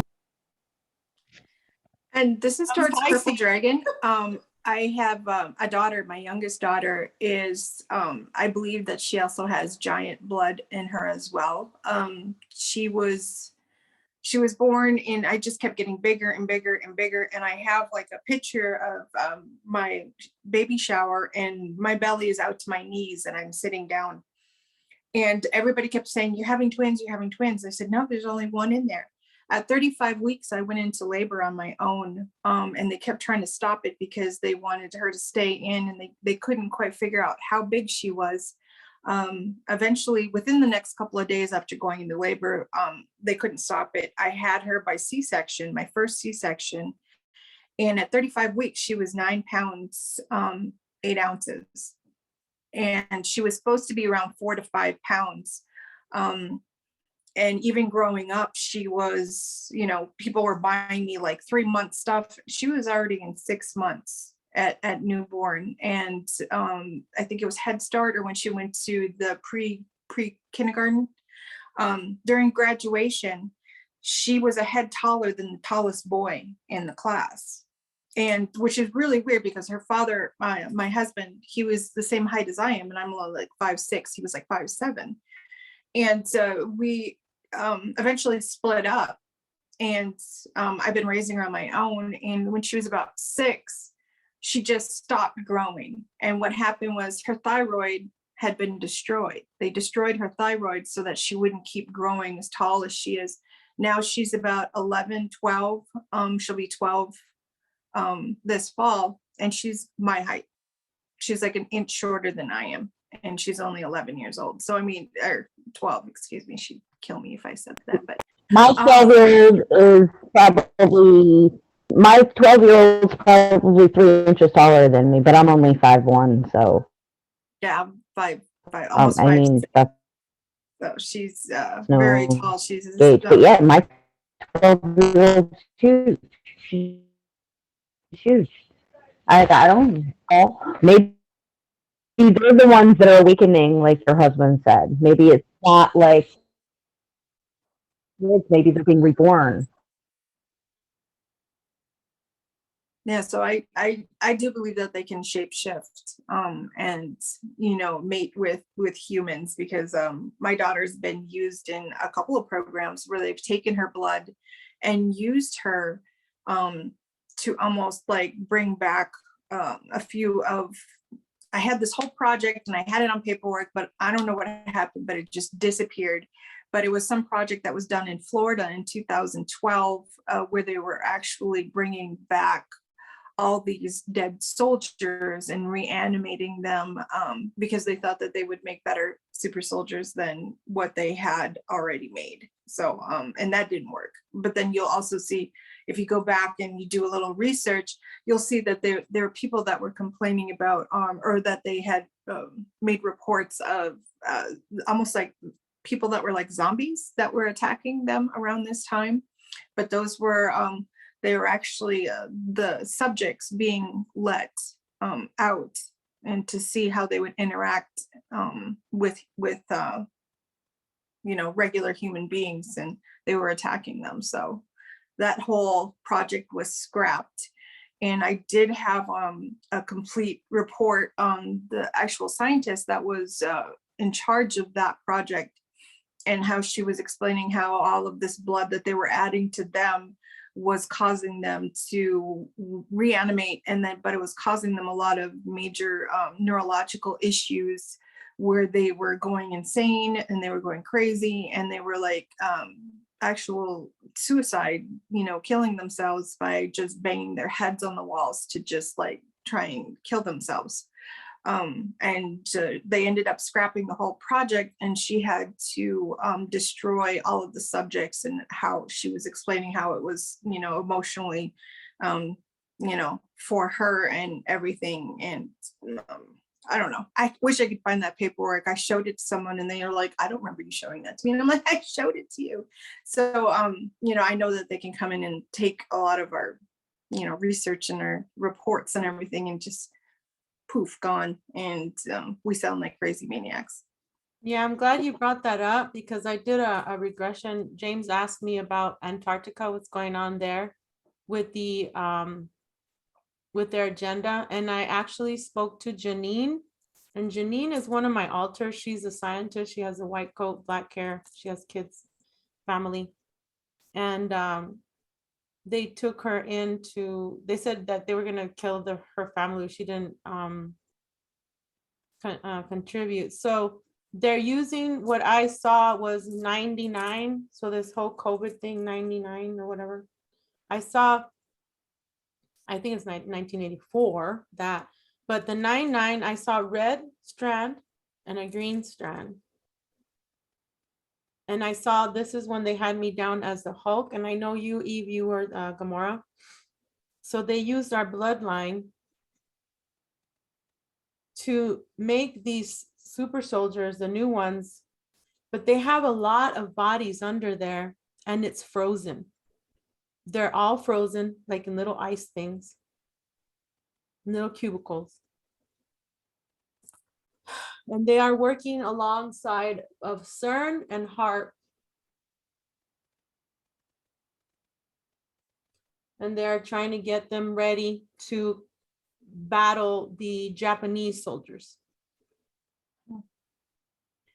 They're trying to make them, they have the AI bodies, as well as they have the human bodies that they've grown, pretty much. Now, I don't know who I was talking to, but there's a certain amount of time that you have before you die, this body dies, that they can take you and then trap you into a little box, to a little flash drive. And they were trying to get Max Spears' entity out through his pineal gland. I a long time ago, I thought, well, am I a walk-in? What am I? Like, I know that I'm me. Like, when I came in through my heart chakra, through the light, my light came out, and there was a loud noise, boom, like an asteroid had hit outside. We went outside, me and the neighbors. They're like, "What happened?" I'm like, "Well, I just heard this thing." I didn't tell them about the whole light thing coming out of my heart space because I thought, well, they're gonna think I'm crazy. But the walk-in thing that Sandra D talks about is that they'll have rituals, like 9/11 was a ritual. There's another ritual that's coming up. I know there's something coming. And that the walk-ins are pretty much like 33% Archon, 34% something else. And then the other is like the human side or something. So they have these entities that have been trapped for so long. I don't know if it's a tantric matrix or what matrix. That they're they will do certain ceremonies, like, you know, the whole Aleister Crowley thing that I talk about. And they use this as kids in the secret space forum to do this, to open up portals. You know, the churches, that's why they have worship and praise, because they have to maintain this line. I'm thinking it might go down to Antarctica 666, the beast, where supposedly this guy Matias that I listened to, that I talked about about 2 weeks ago or 3, he talks about the blue beings bringing down this cube to under Antarctica or whatever, and that they want us to be more happy. They don't want us to be sad. They want our frequency to be really, really high and happy. And then I started thinking, I went into a rabbit hole thinking about Monsters Inc. and why they wanted children at the end to start laughing, because they can still take that energy and use it. So I'm thinking this whole secret thing that they're trying to do with the secret space program, with HARP, with CERN, with DARPA, this Tesla supposed thing, they're probably, what I see is that they're probably going to say, hey, we got this technology, which is the 666, which is the thing that pulls planetary systems, stars and suns and moves them. I'm thinking that that is their great secret that they're getting ready to tell people that they have. And at first I thought I was going crazy, because I thought, oh my gosh, what if I'm one of the blue beings that was sent here, that volunteered here to take care of the cube, which the cube has the bioluminescence, which is me, which is you. You know, I went bonkers for like 3 days. I had to call Eve Hive. Yeah. So Chad's off again. He'll probably come back again soon. Any thoughts, Judy? Or who else hasn't spoken? Celeste? Anyone? What do you guys think about this beast, this secret that's under there? There does seem to be a lot of talk right now in the controlled opposition as about arcs, the arc down underneath Antarctica. So to reference back to the question about, you know, Nephilim and humans, I do believe that was an arc operation where that was genetic test tube children, and the video that you sent me from the young woman who remembers no mother but only an incubator, which was too disturbing to watch all the way through, by the way, just gave me enough of a thought about, yes. And now in the current, like I said, controlled opposition of the mainstream, the you know, the good cop, bad cop scenario, this is the good cop scenario, talking about the arc and all of these arcs and all these ships, and some people, you know, are talking about all these arcs and all these ships, and seems to have surfaced up again. I think that is something that we need to pay attention to. I'm not sure where they're going with it, but I think they're going to spin it. And also Benjamin Fulford, who is, oh my God, you know, like Benjamin Fulford, who talks about all this stuff. He also went ahead and was talking about the good cops and bad cops, and then the AI underneath that are trying to do something too. So that's actually bubbled its way up into the pseudo non-mainstream, mainstream controlled opposition. Just thought I'd throw that out there because we need to pay attention. The two rituals that you're that are coming up, number one is the Super Bowl, And number two is the opening ceremonies of the Olympics, both traditionally a major energy generator for whatever, whatever they want to generate. And so we need to make sure that we don't further that agenda ourselves by participating. And if we do participate, it needs to be in an antithetical way instead of a pro way. So. Well, I know they're trying to open up the CERN portal, or they did open it under Texas.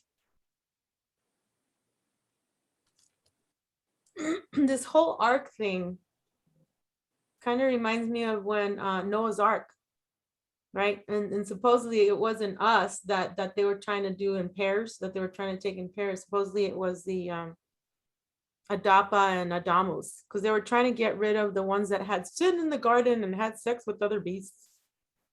And they were, Enlil, I think, produced the ice glaciers to fall, the flood.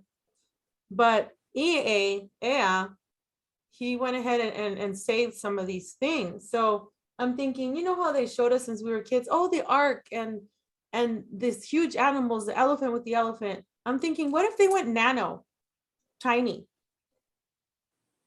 Put them in the ark. And this is what I was thinking too. My mind just goes, how the crystals, Superman, each crystal can have one or thousands of entities, depending on what they want to use it for, our bioluminescence. So I'm thinking, and then I'm thinking Benjamin Fulford, I think he's there with China. Isn't he like an ally with China? He has information and disinformation too. The good, the bad, the AI, the good, the bad, and the ugly. Yeah, I'm worried about those, especially the Olympics. And the Super Bowl I'm worried about too, but especially the Olympics. The Olympics has a lot to do with the Roman gods, saints in the Vatican, the Alpha Draconis. Those are also beings that are stuck, that are trying to get out. The Satan that they talk about, Satan, Thor and Thoth and the snake beings, all that.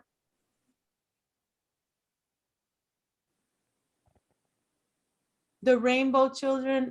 Susan, I was remembering the other day when you sang, when we sang to the children. You know what? I really had to bring this up, Susan, because like in 2015, I went to California with my daughter, and we went to the one of the Smithsonian, not the Smithsonian. I've gone to the Smithsonian before, but the one in California where they have the one of the ships that they flew and then they took back to California, the Endeavor. So when my daughter and I were taking pictures of the Endeavor, I started crying because I didn't know back then that I was using the programs. I didn't know anything about. I just started crying and I'm like, why? I've been here before. Like I know these ships. I know. Then, they had the rovers for Mars and things like that. Something, when we went to the big auditorium after the presentation was done and we went to go see all these things, the song that came up that they played, and they put a bunch of stars and galaxies on the panel there, was the song with that Hawaiian guy, the rainbow song. And then when I was a kid, I played the violin. I still do once in a while. But we played and sang the Rainbow Connection. Na na na na na na na na. That. So with these waves, they can program our children. They can program our mind. Something to do with the arc. Something to do with the rainbow. The rainbow here is fake. We know that, us here. Because a lot of people are like, oh my gosh, it's the rainbow. God put up the rainbow so that there wouldn't be another flood. I can make fun of it now for me. I'm not trying to be narcissistic, but there's something with the rainbow and the crystals. And my question is, you remember Superman when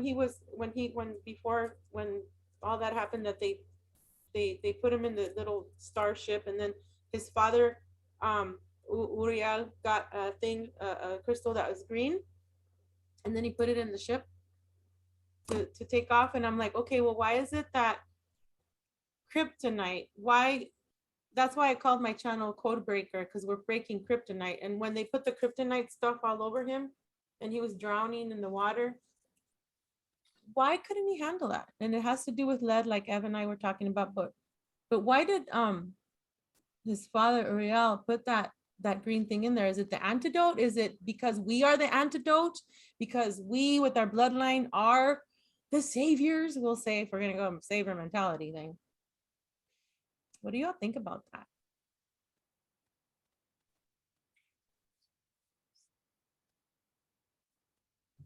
The arcs, the rainbows. I'm thinking with the Super Bowl and stuff, real quick, I think they're getting ready to bring in some walk-ins. Go ahead. I think, you know, they talk about the arc, and from the research I've done, it's like just a DNA holding box. So why wouldn't, you know, as you said, take like instead of actually building an actual boat and putting 2 by 2 by 2, you know, because a lot of animals are really big, why wouldn't they just put the DNA in there, like the, you know, the embryos, you know, like Jurassic Park, you know, that way you don't need like a huge arc. All you need is this little box with, you know, to be able to, you know, keep the embryos on cool. Why not?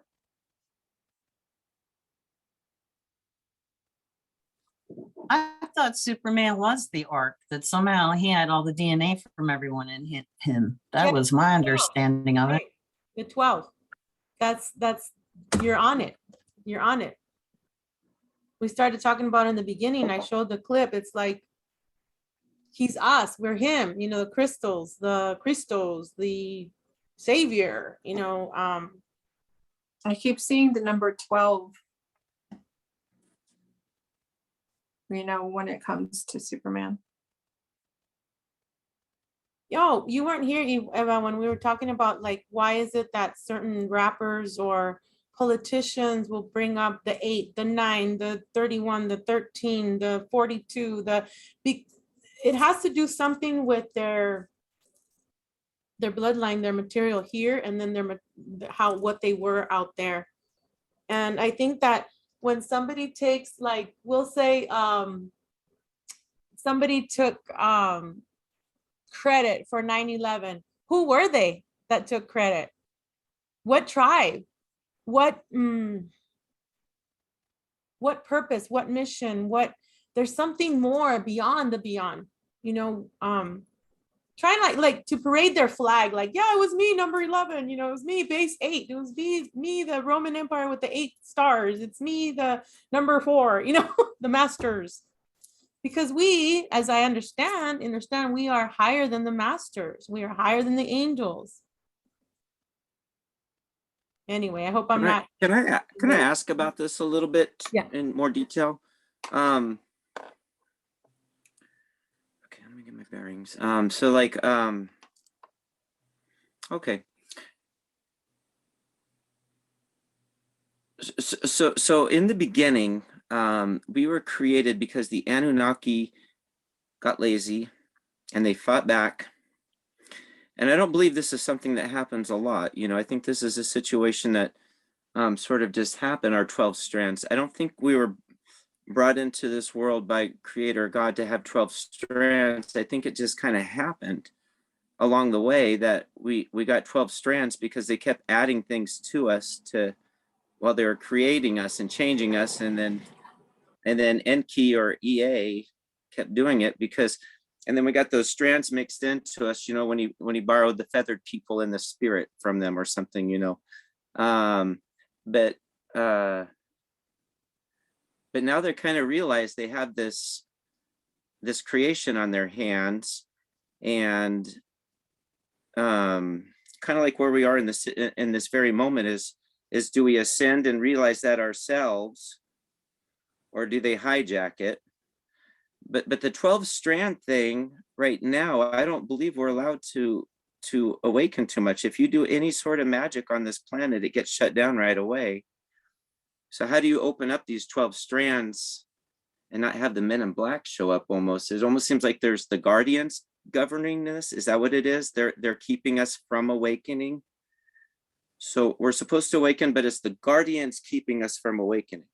Oh. And then we have the Galactic Federation that's on with Star Wars and super soldiers and harp and all that. Now the 12 crystal beings, I see like 12. They're like different colors that actually come. I'm remote viewing it. Like we have 12 of us in a little tiny crystal. We have 12 Chads, we have 12 Susans in a little tiny grain of salt in a little tiny.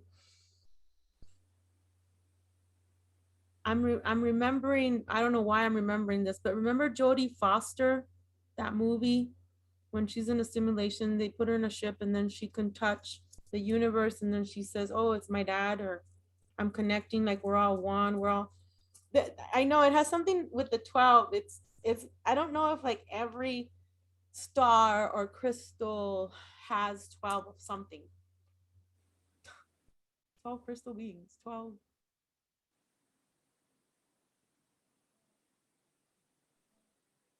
DNA functions, 12, I don't know. I'm still trying to figure that one out. And they can't say, oh, we gave you the seraphim to fly so you could fly and have wings. No, we already knew how to fly before we ever came in here or were captured.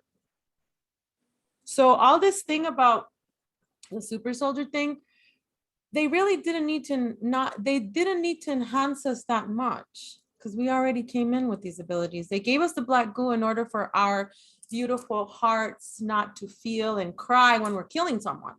That I get.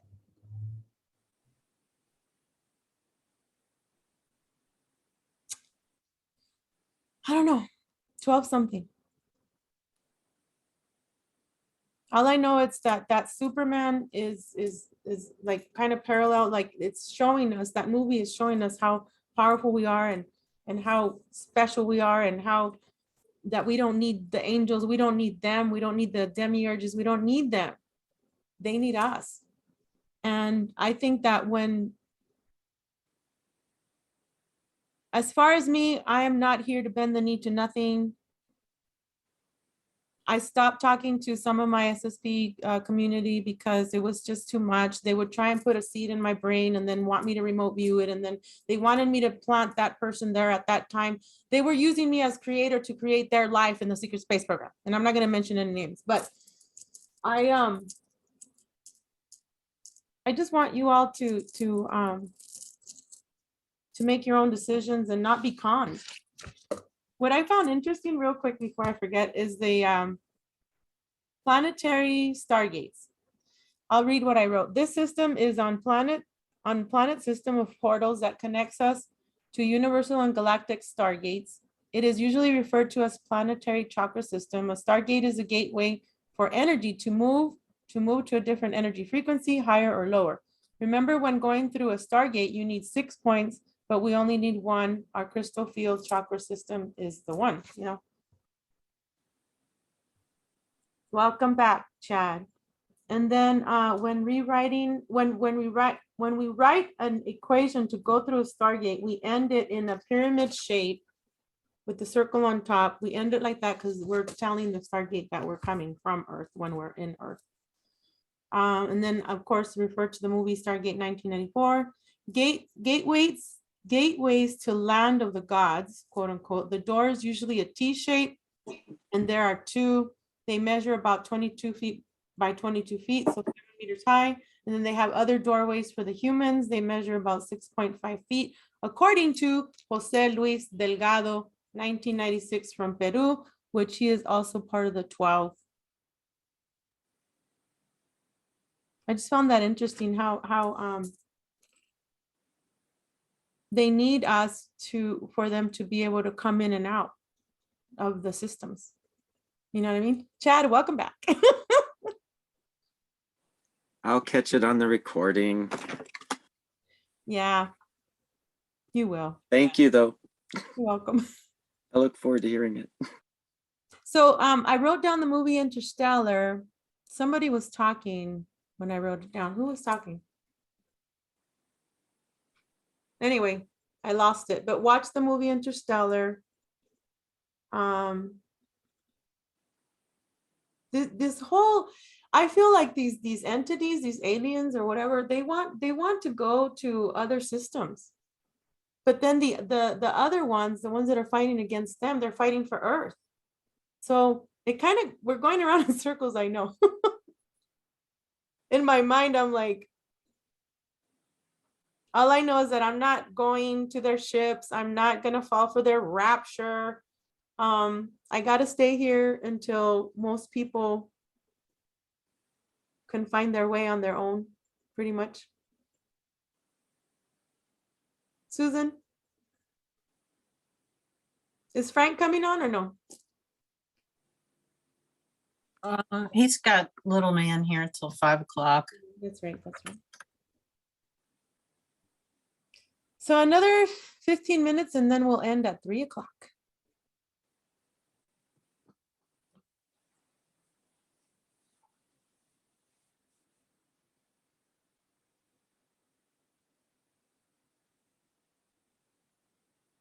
Should we just go around the room and have like your last thoughts and then we'll end, or do you guys want to keep talking?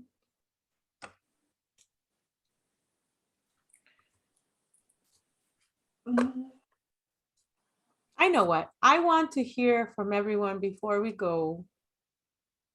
If this helped,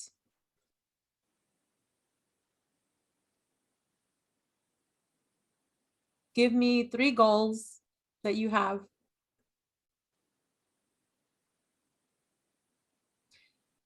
And what is your individual plan to help save humanity? Yes. Okay, is that good?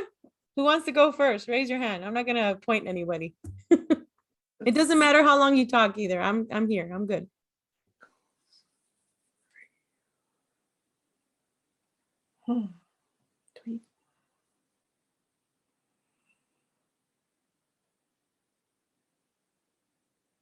So many questions.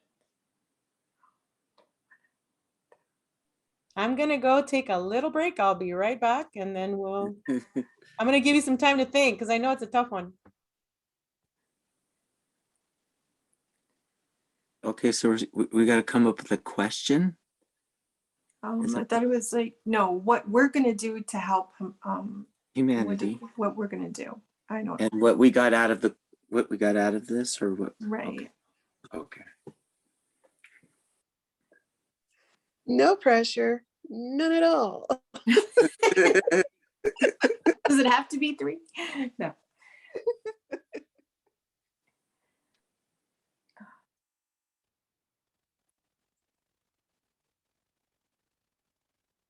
I'm gonna go get pen and paper.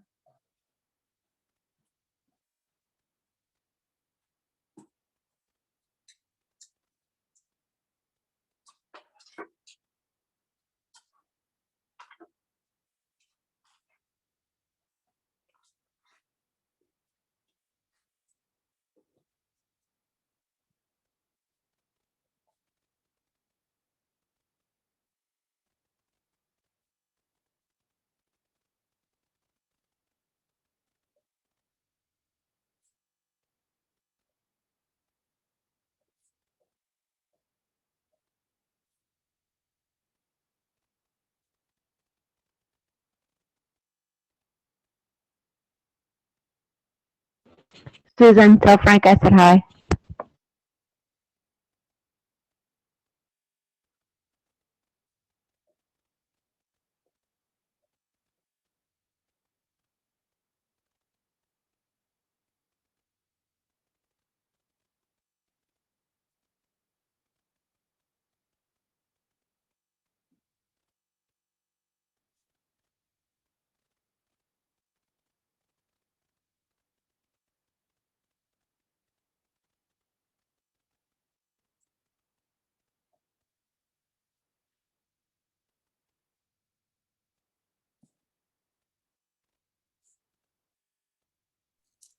Hey, Frank. So anyway, I'm gonna give you guys another 5 minutes because I'm looking for this video. I really have to play it. I'm gonna give you guys another question, another assignment. What are you training to do? Bye, Purple Dragon. Love you, Mama. What are you gonna be training to do? Are you gonna better your body? Are you gonna practice telekinesis? That could be part of your goal. All right, I'll be back. 5 minutes.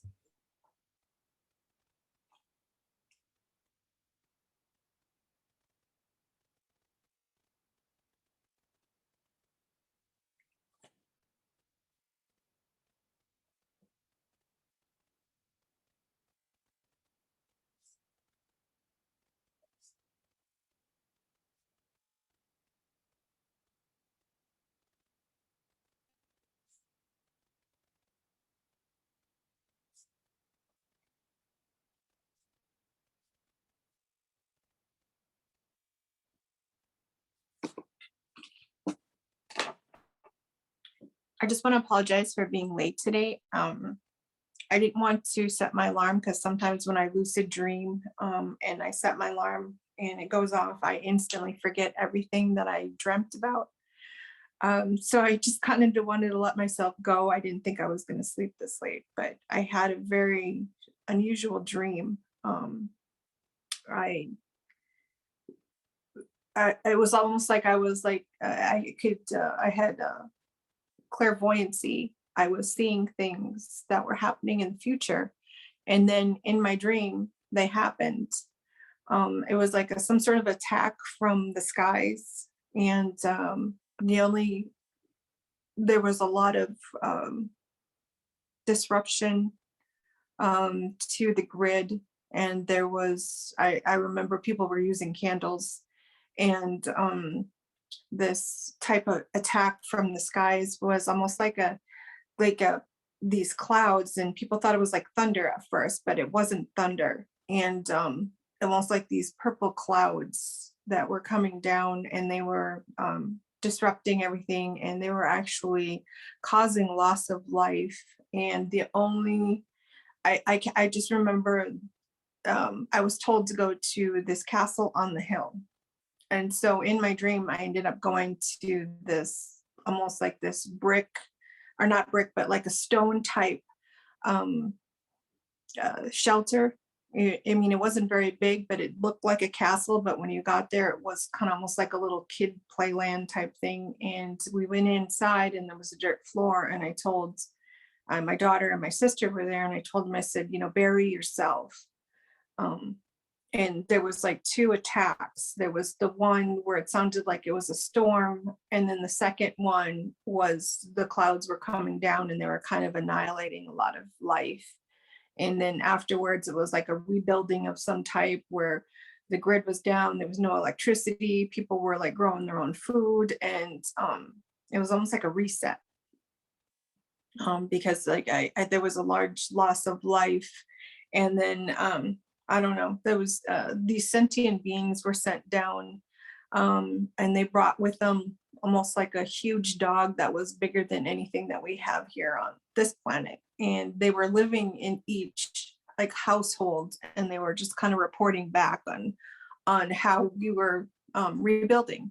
So it was a really strange dream. So I really apologize for being late today. That wasn't my intention. So Veronica, I'm sorry. And everybody else, I didn't mean to come in late. No, it's okay, Mama. It's okay. I'm gonna play this video. I finally found it. This will remind you guys of some things. And yes, I've had many dreams about missions, about floods, about regrowing food, growing my own food, even moving to Montana. But I don't know. I was told, like I said, that we were supposed to go, my Supersoldier family and I were supposed to go to 4 Points. But after reading the Eisenhower Terra papers, I'm like, you guys are probably lying. Maybe you guys want to kill me and my Supersoldier family, or my crystal family, right? Us. So anyway, I'm just going to play this and then I'll get back with you guys. Thank you.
Yeah, that's me. How about you guys? Is that you?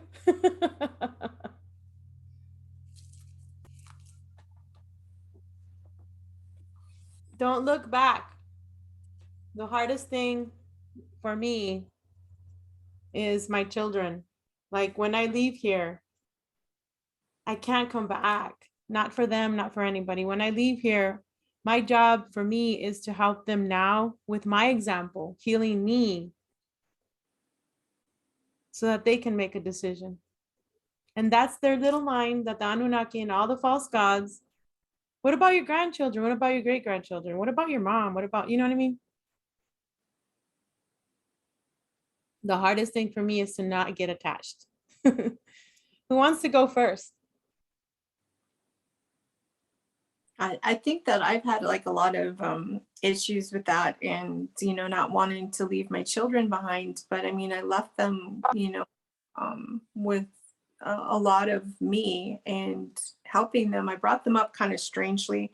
I brought them up so that if they, I taught them hand-to-hand combat. My children went to gun safety, how to find food, how to find clean water, and basic necessities. I didn't teach them to, supply toilet paper or anything like that.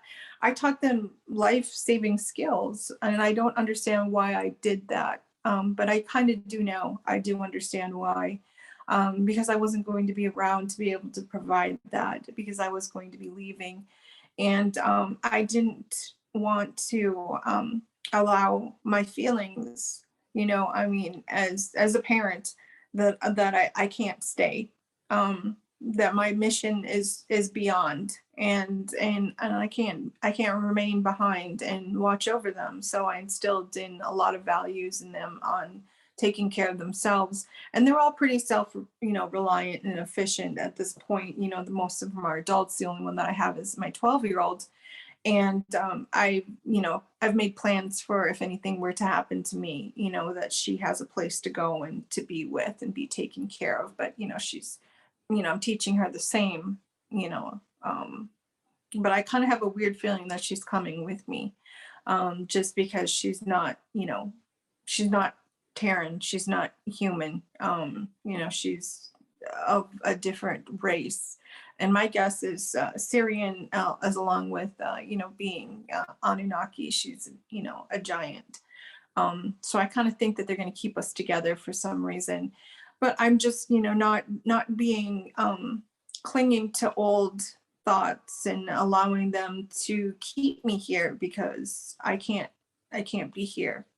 I came here with a mission. I knew it. I knew when I came here, I was given two choices on who I wanted to be. And I knew I was coming back as a woman. But being a warrior, I knew that, I wanted to come back into almost like a warrior mentality. And it was Japanese or it was Native American. And I wasn't too clear. I knew that I didn't want to be Japanese because of the way the women are treated there. So when I came back as Native American. I didn't say came back because I've visited this planet, but I'm not originally a human, and I've never lived here or reincarnated here. This is my first go around, and it really struggled a lot with like social norms and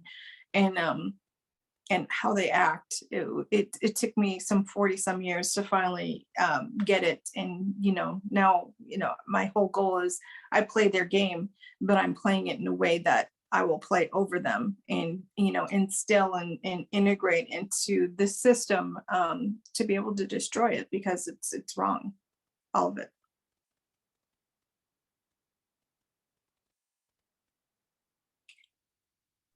So what do you want to do here? Nathan, you can't hear us. Maybe leave Zoom and come back again. We'll be here. Sorry about that. Veronica, can you hear me? Yeah. Okay. Yeah. What are you, I know what you do already, but what just for you to hear yourself and for others, because when we say what we're gonna do and everybody hears you, you can manifest stronger and harder and faster, because you already promised your team. Yes, you already promised your team. Yeah, what do you want to do? What for humanity? I know you're doing Reiki. What other goals and what services you offer and things like that? I came here to help others wake up, to heal their past traumas and any. I offer like a lot of sessions, for Reiki, and during a session, usually I try to do like a Zoom session, and while I'm healing them, I also have like pen and paper on the side, and while we're connecting, I can pull up memories, I can pull up things that they themselves were, kind of had like, oh, I had a dream about this, or something from their past lives. Like I've been able to pull up a lot of people that are like super soldiers and pull up a lot of things on Mars. I can pull up symbols, different types of things, and I think I asked my my Reiki master, I was like, is this normal? Do you do this too? And she said, oh, sometimes, yeah. So I mean, it's okay. I felt, vindicated that I was like, doing the right thing, telling them and sharing with them all of this information that I can find on the side as well. It's almost like an alternate reading. I don't charge for it. I just charge for the session, the healing session itself. But I do have a website. It's www.risingreiki.com, risingspiritreiki.com. Sorry about that. And it's, I offer sessions. I do have testimonials. I have two, I worked with one who was non-SSP, and I've worked with two that are also SSP, and their testimonies are on my website. And I'm just here to help others to, their reality and to wake up and to, because we can't move ahead on a dimensional, like ascension level, unless we're all together working for the same goal. And I think a lot of people have actually been jarred awake with this craziness that has been going on for the last couple of years. And I'm seeing a lot of people just fighting against the tyranny and whatever it is that is set in place, because it was originally set in place for citizen rights, and it's no longer that. So it makes me feel good when I see things about people waking up and protesting, because all we have to do is stand up. All of us, the 99%, stand up. And what is the 1% going to do? They can't do anything. And that's it. That's the end of it. And yet we need people to be able to realize what they need to do and to do it. And so, I do a lot of, posting and stuff and trying to help others understand, the truth that, we are being held prisoner on our own planet, that we are a lot more powerful than we are given credit as being light beings. And, we're not just, poor, pitiful humans, with no power or no voice. That's the complete opposite. And we can't allow these people to, like the higher ups or to tell us anything different, because we cannot die. We will not die, and you have to lose your fear of death, because all that it is just a loss of the vessel that you are instilled in, your spirit, everything else. It's lava proof. We could drop you into a volcano and you will still be who you are. That does not change.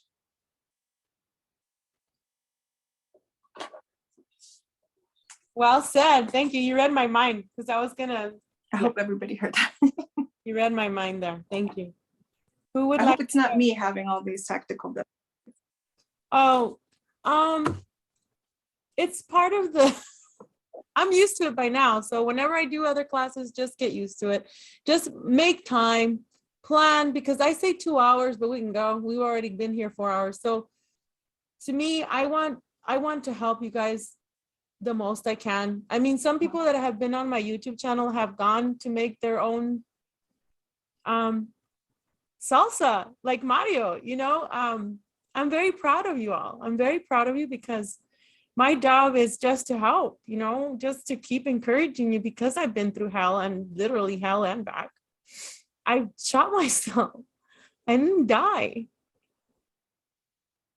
Something that I'm not proud of, but I just love you guys so much. I want you guys to keep going forward, not looking back, not turning into stone. You know what I mean? Like, I'm giving you the flame.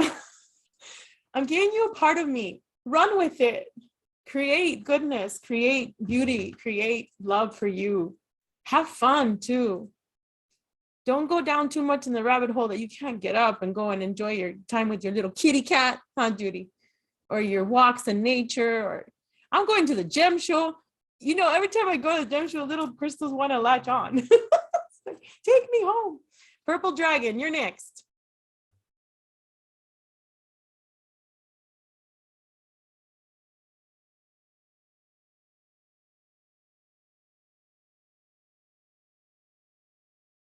Uh-oh, you're frozen. Are you there, Purple Dragon?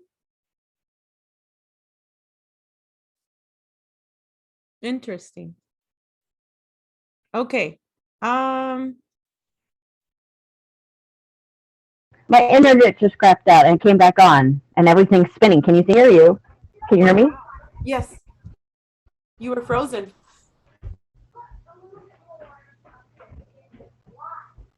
Can you hear me now? Yes.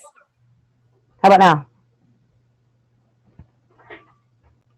I've been fine for hours, and now it's time for me to talk, and I'm frozen.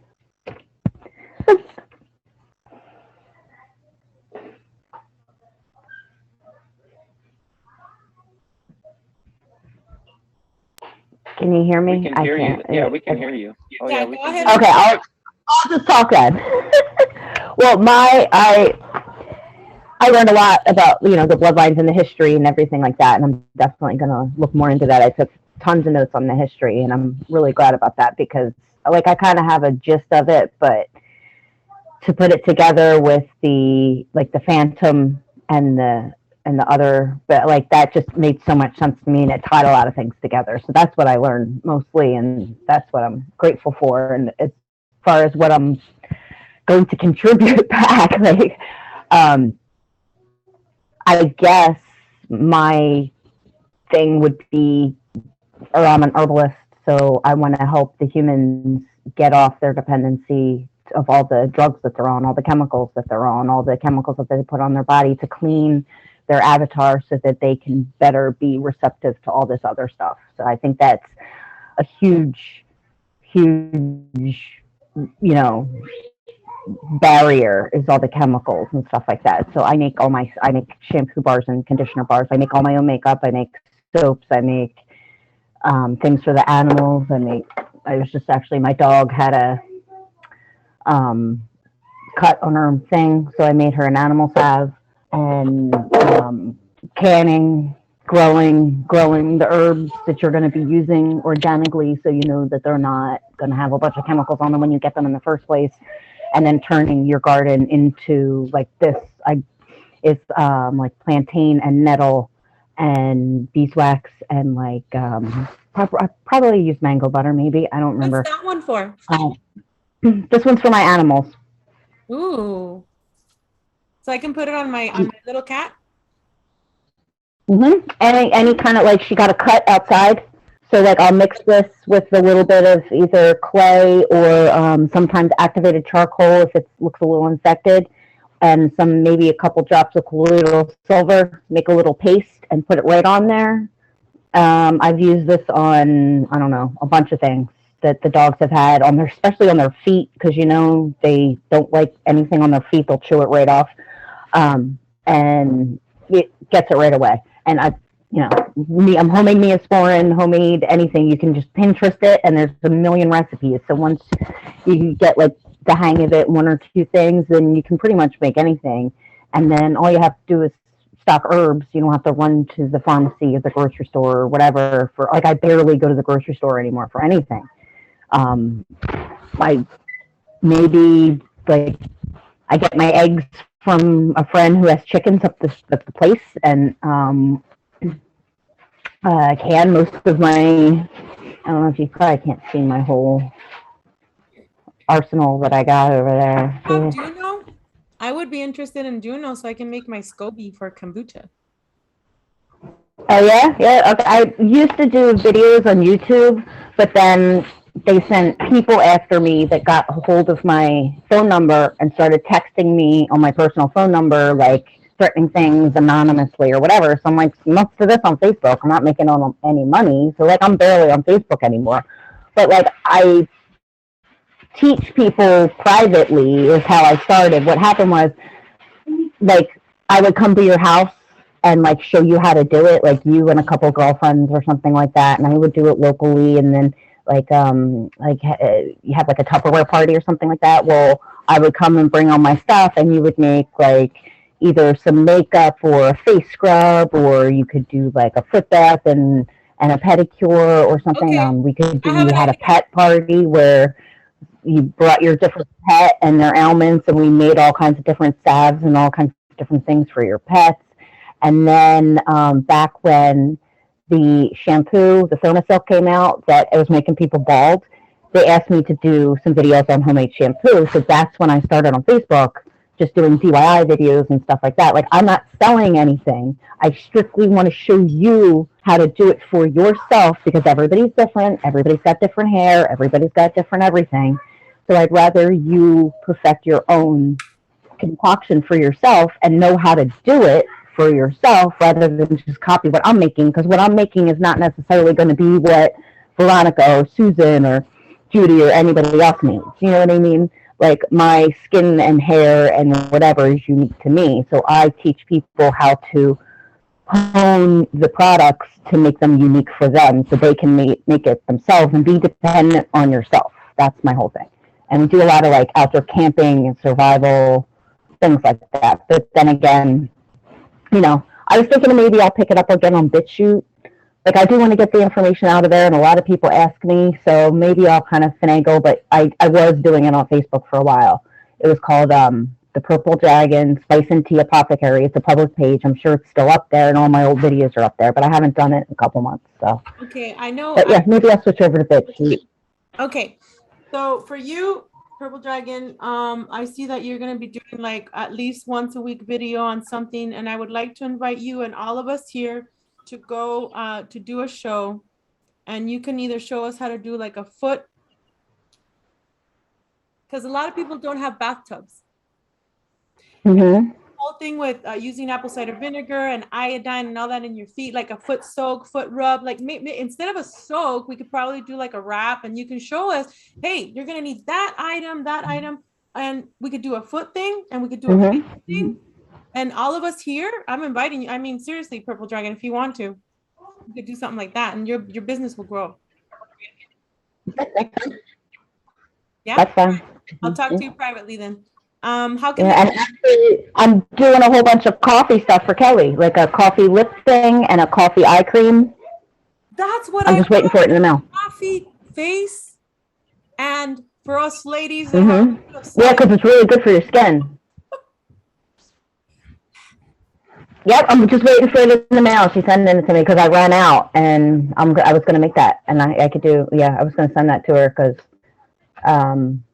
just to branch out, because she's doing a whole coffee launch for the new rebranding. So I said, well, here's something unique that you could, you know, that an alternative use for the coffee. So like, again, so that's something that you could have readily available in your kitchen. Like I don't have my makeup, but in my makeup bag, like my face powder is arrowroot, nutmeg, and cinnamon, and a little bit of organic mica powder, and that's all it is. And I put it on my face, and that's the makeup that I wear. It's not going to conceal and whatever, but it's not chemicals. I know it's all organic stuff, and I make my face cream is I make it. It's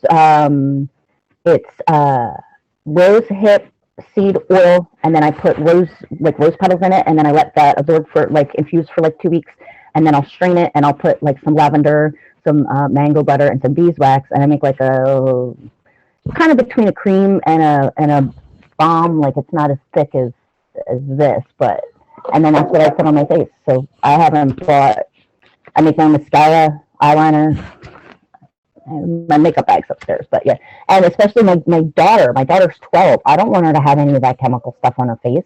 You know what I mean? Like, she's still going through puberty and everything like that. So she knows how to make her own makeup, because all my stuff's here, and she just comes down, mixes it up, and she has her own makeup bag, and I don't have to worry about, buying crap at the dollar store. Who knows what's in that? You know what I mean? So probably less. I think yeah.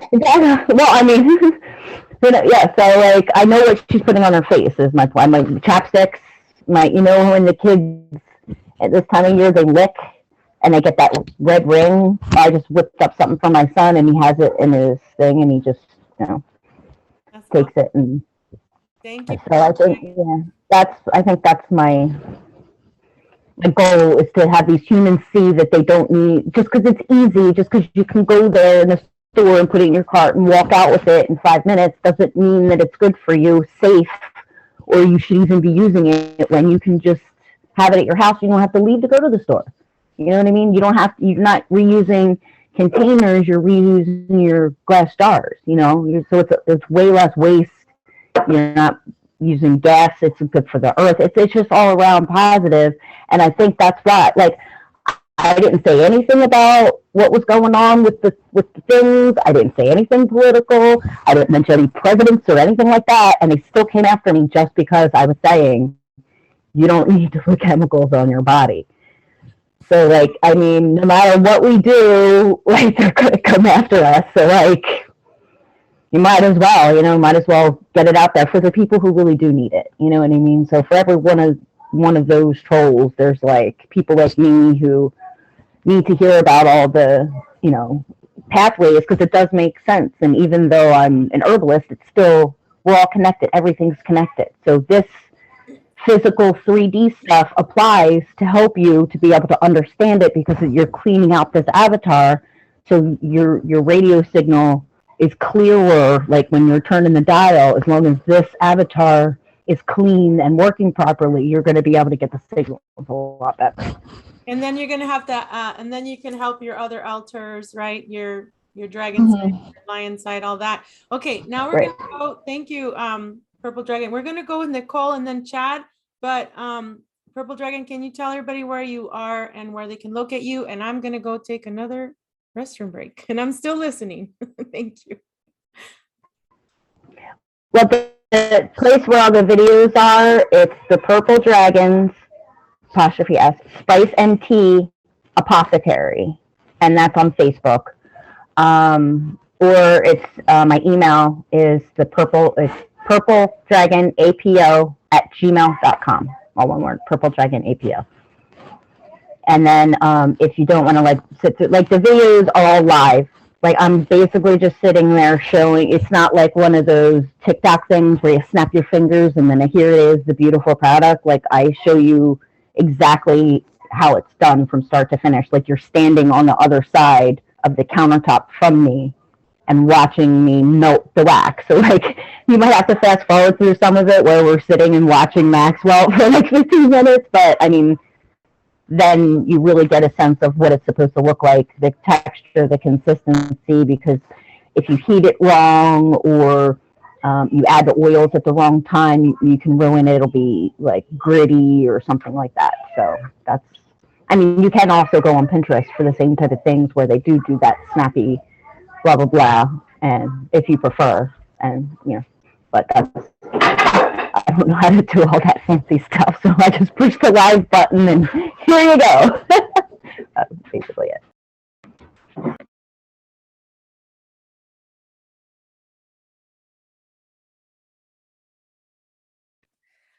All right, I'm next up. I pretty much am doing self-discovery right now. I have been spending a lot of time basically helping others, whether basically family. Right now, I actually last year had to sell my house so that I can get a bigger house to have both of my parents living with me, and they're up in years, so it's good to have them together and have them in a safe space versus not, with everything that's going on out there. But I haven't really had a whole lot of time to do much of anything. So now I'm in that self-discovery of learning me all over again. I do have my natural abilities seem to be in, I can look at things and see how they're put together. So I've always been very crafty. I love building things. It's very easy for me to see something and to put it together. Same with cooking. I love to cook. So, you know, I'm always looking for ways to bring peace into an environment. So anytime someone comes into my home, that's the first thing they say. It's very peaceful. So I guess in that sense is trying to find out what it is that I can contribute. So right now, my focus is, of course, being better to myself, my body, and getting that back on track. because again, most of my energy has been exerted out taking care of others. So I figure once I can do that, get my mind clear, then I can get more clear on what I can contribute. Kind of like with sharing with Veronica the Terra papers. I love learning. So anytime I'm coming across new information that is in the line of study, and I know that there are other individuals who are showing interest with that as well, then I like to share that. And I'm very particular too about information, because there's a lot of disinformation in there. So usually when the information that I come across, it confirms in a certain way, then I share that. So that possibly could be my contribution. Thanks. Nicole, thank you. It really opened up. Like, I knew a lot of things, but reading the Terra papers just confirmed things. And like Chad and I were texting and, oh my God, I feel I'm gonna go nuts. Oh my God, I have a migraine. Oh my, all this stuff, right, Chad? We were like, man, this is so much. I had a nervous breakdown on Friday night. I started, couldn't breathe. I was crying. I'm like, oh my God, what if I don't give my class what I'm supposed to? What if I don't, what? But then I'm like, but what if I do? Like, what if we're going to have an exciting time? I kept telling myself. And then next day I was hit with an energy weapon. Horrible. But thank you, Nicole, because we are going to keep discovering new things. The people that are here right now, you guys are very, very important. And I don't really like to call it this a following, because I don't, you know what I mean? I'm not like, if each of one of us can have 12, not the 12 apostles, I just know that you guys are very important and that great things are coming. A lot of people are going to come to you. It's just, you got to decipher which ones, are not the CIA love bite, and which ones are your friends, and which ones you can help. And that's the tough part sometimes, because our heart just wants to love, So Damien, I see already you're going to have a group, you're going to form a group, and they're going to come to you. So anyway, Chad, you're next. Thank you, Nicole.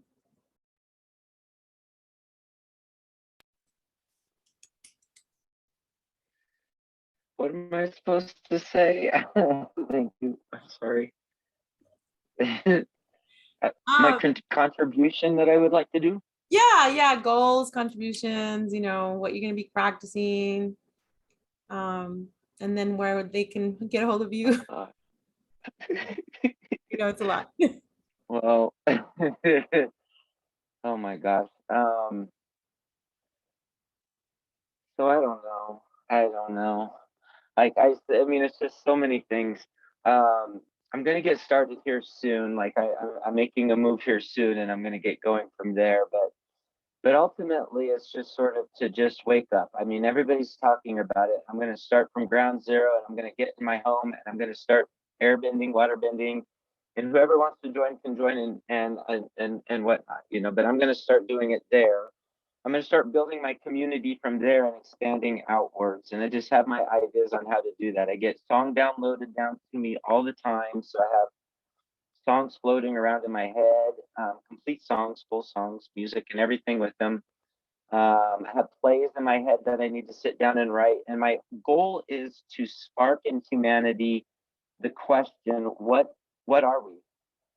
Who are we without the control? What are we as a natural organism? What do we want to have as our family unit? What's important to us to move forward? I want to inspire that in the youth. I want to plant the seed. I don't have the answers. Somebody's born right now and they're going to have the answers. I want to inspire the questions to them using the song, using the writing to do it. I'm going to write a ton of other things. I have stories. I have a million things I want to write, but I also have a million products I want to get out. I intuit tons about raw food. I'm interested in getting healthy foods out there. I can intuit into that like no other. I can like put together products, brand them, come up with all of that. I can script things. The other thing too is healing. I'm really into healing things, so I want to come out with a line of products. So basically, I have a ton of companies I want to start. I want to get them all going. I kind of look at it as like I got to get one ship going, and then I can build a fleet here and get going again. But ultimately, it's all about building that community, that self-sustained community, supporting it, building it, whatever it is. That's ultimately what I'm working towards, and planting seeds. But I think that's how start people are. I think we just have a million things we need to go do, and we just need to start doing them because we can do it all. I can run about 10 things. That's not an issue. That's not a problem. It's getting a platform to do it and getting that first hold, and then getting to move forward from there, because every step forward is 2 steps back. Yeah. Yes, thank you, Chad. I know you sound like me too. I want to do all these lines, products, everything. And you'll do. Gosh, I want to make jewelry. I have a ton of things in my head that I have just tons. Yeah. Yeah, and we can do it all. We're just being prevented from doing it. But one thing at a time, 1 step forward, 2 steps back, we'll get there. Yes, one day at a time. And how can they get a hold of you, Chad? Or where are you? No, there's no way to get a hold of me right now. I know. It's good to do that. It's good. Sometimes if you don't see me on Telegram or whatever, that's because I turn my phone off. I have to take care of my energy. I've been studying for a week. Like seriously, every day, all this stuff. And I'm like, every time I sit down, more comes. So thank you, Chad. Who is next?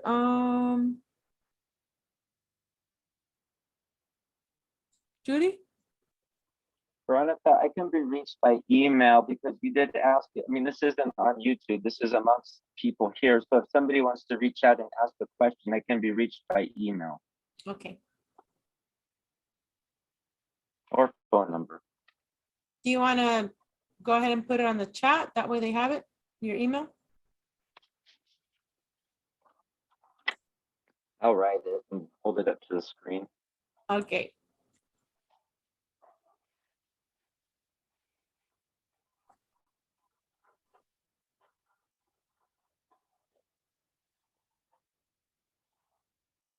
Somebody can go though, sorry. Oh, no, it's okay. Judy? And then we'll go with Judy, Celeste, and Damian, and then Susan.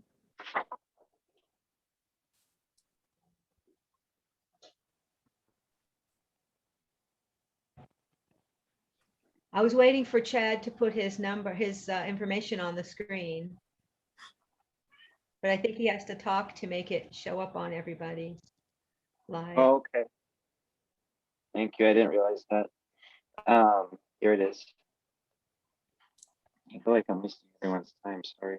I just, one of the ways I stay protected is my guide organically makes me an airhead, and I lose all my phones and I lose all my contacts, and then I move around a lot and I lose my devices, and then my businesses get shut down and all that kind of stuff. So best way to get a hold of me is through this email. So ccquiberg@hotmail.com, and Quiberg is a family name. It's QUIBERG at hotmail.com, and CC is Chad Cooper. So Chad Cooper Quiberg at hotmail.com. CC Quiberg.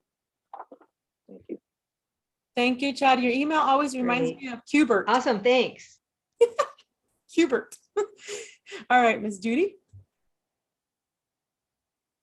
Okay, so yes, this was very helpful. It's what's the greatest thing is to realize that there's family out there, even and then we kind of all are related by the blood and by the genetics, but also by the heart. So that is just, I'm totally grateful for everybody and their participation. I got a lot out of everybody's, witnessing their own, to use a, term that's probably not perfect, but, to witness your own process. And so my, what I'm working on right now is I've been in the gym, yay, I'm trying to bring out some of, get my dragon under control a little bit. And also when I go to the gym, I get to see people. I travel, and right now I'm in a housing spot, but I also have a little camper. So I'm, traveling around the country before I decide to settle down, which my original goal is Arkansas. And I plan on having a healing retreat center, but under the current governmental situation, that's just really not working. So I'm going to travel some more, and I think that's what I'm supposed to be doing for about another 6 months to a year.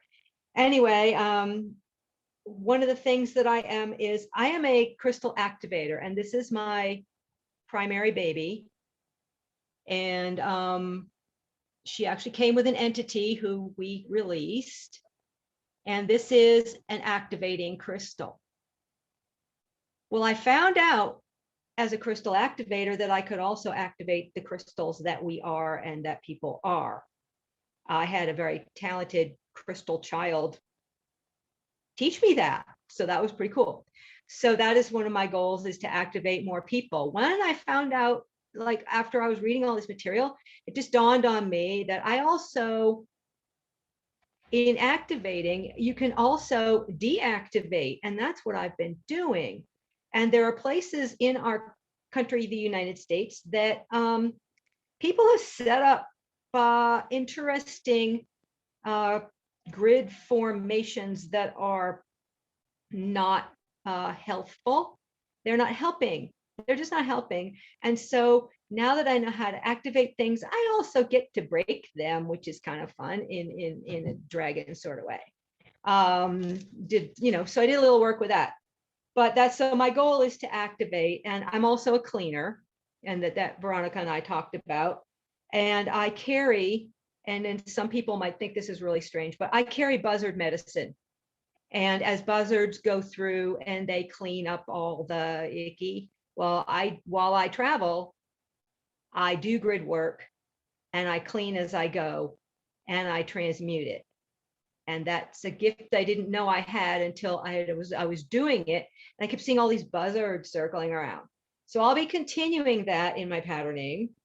And hopefully get to work more with Gaia and the elementals and the I used to have gardens. I don't, because I'm traveling. I'm looking very much forward to in a certain amount of time settling and doing that back to nature, the canning, the awesome stuff that other people are being able to do. The third thing I want to be able to do is to sit back and observe and not have a reactionary, always have a reaction. And so I'm working on my shadow self, my inner child, healing from a lack of self-confidence and relationships that were less than stellar, and healing the victimizer programming that we are put here with, and to try and stay away from the distractions. Right now I'm, as a lot of women, I'm in the girls only clubhouse, so that I can understand my own energies without a partner. And then if there is a partner in the future, which I think there might be, but I'm not sure, I will finally be healed so that I draw to me the kind of energies that are supportive, that are worked with as a team, instead of all that other icky stuff that's happened in the past. So I think that when Veronica talked about 12, I think we could call it a team. We have a team of 12. And each person might have a representation from a different on your team. Either they're like us in genealogy, or they're representations of the 12 tribes. I'm not sure, but that just kind of had to throw that out there. But yeah, so yeah, I'm working on also a parasitic detox and healthy diet. I go in between wanting to be having no meat and needing the extra protein.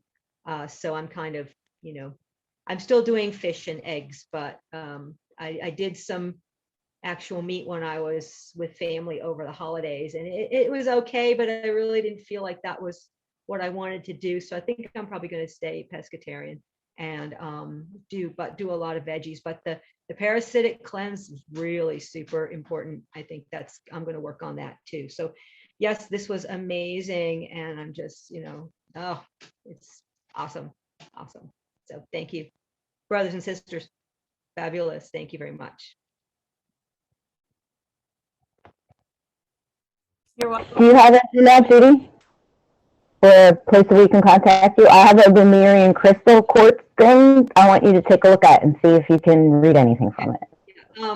I think I am on Facebook and I am on Instagram, and but I am at Judy's phone 12,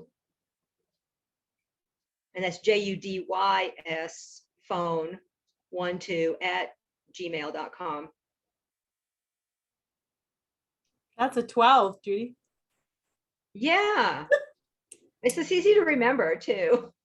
Yeah, 12 gates, like, we can. Yeah, I think now it makes sense, right? We can operate all 12 gates, all the other ones too. Absolutely. Yes. Thank you, honey.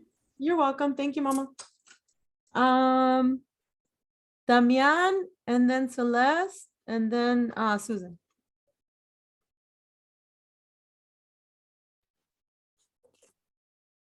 So what I've learned from this experience in this session with Veronica and everyone, the information that you provided at the start was completely, it was like realistic information, kind of like, how do I explain this? So way before I started, I suppose, everything, awakening in general, I researched a woman called Peggy Kane. So at this point, like, I had been contacted by angels and all this here. That's what kind of opened this up at the start.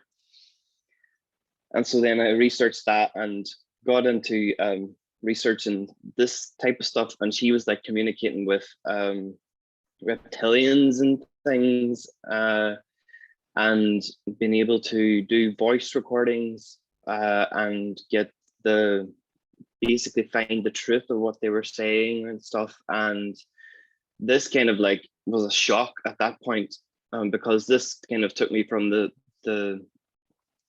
living in the fantasy land basically to I'm just a piece of food for something else that's consuming, and nothing really else. And it's about just trying to, I suppose a lot of the time was trying to deal with that. And then what I'm getting at is this is the type of information that you're providing for me, Veronica, was that it's stuff that makes total sense. It's reality. It's really it's not like being on a cloud or nothing like that. And so I don't know, I suppose I have just my own problem with being reluctant, because I still live at home with my parents and family and stuff, and I don't work. I'm on benefits in the UK, but it's the only kind of thing that keeps me in my own wee bubble to keep me feeling just happy energetically to be here, so that I can research, at least, because that's what I do every day is research. And it's not even that I'm not a reader of a person, but I I watch so much on, and I watch people and their opinions and stuff like that. So, and I move around a lot differently from different people and get different opinions and experiment like that, so that I can discern the information through myself. So what I want to do is continue to raise my energetic awareness within myself, and continue the process of healing the physical symptoms step by step of the physical body. So I heard Judy talking about that are transitioning through veganism and stuff like that. So over time, I've been just transitioning from eating meat and stuff. Now I'm official vegan, but I do eat like loads of junk, which is kind of like a setback. However, it's keeping me happy until I get to that point where I feel that I can fend for myself by making my own healthier meals. But you have to do, for me in a way, it's doing things step by step, slowly, so that you can do it permanently. Because if you do it too quick and your body is not adjusting right, it can cause you then to fall out of doing it, I suppose. Because I did like eating cell foods one time, and it's like my whole awareness just went into this completely higher place, but it was too much for my body to handle, and it completely crashed. However, my body knew where that place was, and it's slowly trying to get to that place that is more permanent and better. And to continue on educating myself with more knowledge. And I also like attend Kelly's classes, which are really good, because I feel like Kelly's classes gets right into the deep energies that are lying inside you, that you find sometimes throughout your day are hard to access. So her classes have helped with that for me. And then eventually, if I get my confidence to the right place where I wanted to be, but it is to do with the food mainly, I think, anyway, because it's the anxiety with that, maybe. To be my own confidence, to share knowledge that I've gained energetically level up others that may be stuck on a collective level. So I've experienced being in the presence of, say, a huge arena of people before, so I've felt that energy. So there must be something that's relative to that, because I've been able to adapt my energetic flexibility. So maybe in future, this may be a type of thing that that could help collectives of people in larger numbers, maybe. I don't know. So like that's just what I'm going on. I don't really at this point in time, there's a lot of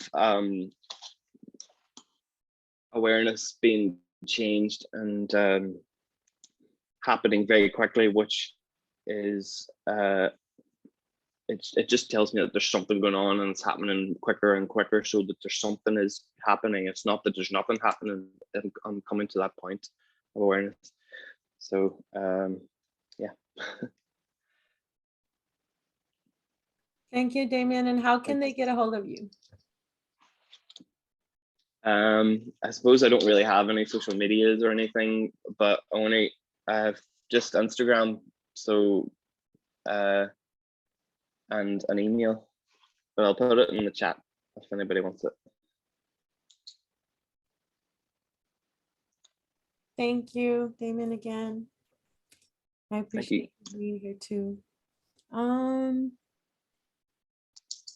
Celeste and then Susan. We lost Nathan. I emailed him asking if he was going to come on, but We lost him, but it's okay. I'll send him the recording.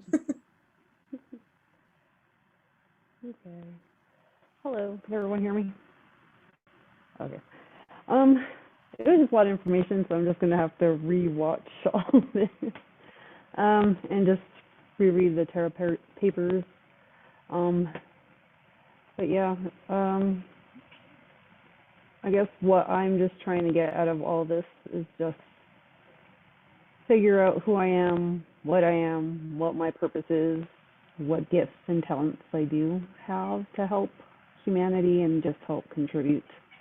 I guess just feel like there is something for me to do while I'm still here on this planet. I know I'm not from here. As weird as for some people it may sound, like people that don't understand what I mean by that. I just know I really like dancing and learning all sorts of performing, hooping, flow, poi, all that. So I'd like to teach that to others.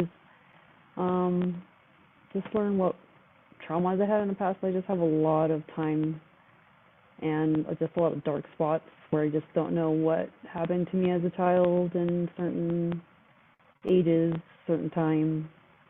But I'd also want to help kids that have been through really horrible things. Like I feel like maybe that's what one of my things is while I'm here, is just to help those who've just been through really horrible, evil, disgusting situations. I just want to help with that too, as best as I can. What I'm doing now, just trying to learn, figure out what I'm supposed to do, who I am, maybe just talk with some people to help me regain certain memories, help me just to learn. I just want to learn. I just want to know, I guess, at this point, just right now. Because, I don't know, I'm just a broken person. How can I help others if I myself have not put together? So that's just what I'm trying to do, put myself together and just, help the best I can. Thank you, Celeste. It's I lost it, but it was trust yourself more. Shoot, I lost what I was supposed to tell you.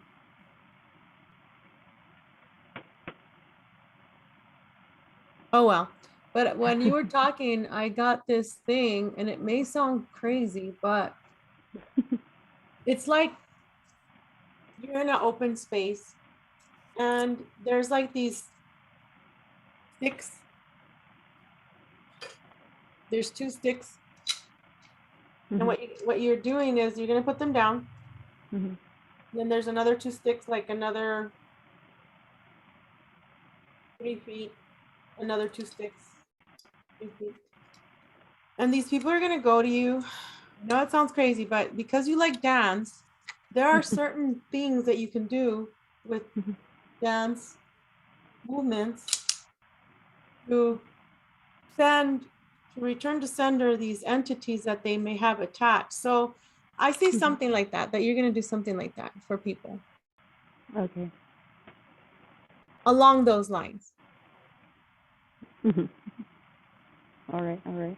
And because you don't have to talk that much, because you tend to be a little shy or whatever, maybe in the beginning you'll be a little shy, but so those 2 sticks have something. Have more will come to me, but anyway, that's what I have right now. Thank you. I appreciate it. Beauty, what are you doing? Were you gonna say something? To me? No, it's like I watched some Tai Chi masters do movement with sticks. They were able to sweep energy out of spaces. So that's what I was feeling. Anyway, that was kind of a feeling I had. Awesome, because when I was going on my bike rides, I saw these ladies. They had fans, and they were doing dances with fans along the Santa Cruz River. Chad, that's something we might do if you ever come visit or whatever. So there's just a lot of things that you can do, and there's the things that you have the rocks that you stack. You can also put that for maybe somebody, like a money corner for somebody in their home. You know, it could be these rocks that are stacked for them to remember who they are and their purpose, things like that. There's just so much that you can do. Miss Celeste, how can they get a hold of you? And thank you. I'll just put like my email in the chat, so maybe if they ever get some sort of message, they can let me know, or I'll do the same for them. Thank you, Mama.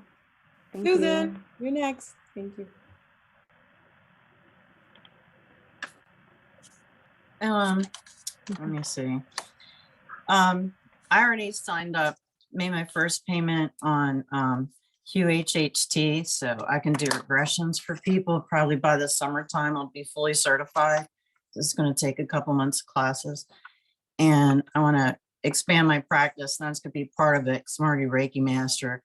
I already do cranial sacral, John Barnes, myofascial release. What else are we doing? All kinds of energy work besides the fact that I'm a Reiki master. And I also need to start writing. Oh, and I've also done this. Jackie will get a kick out of this.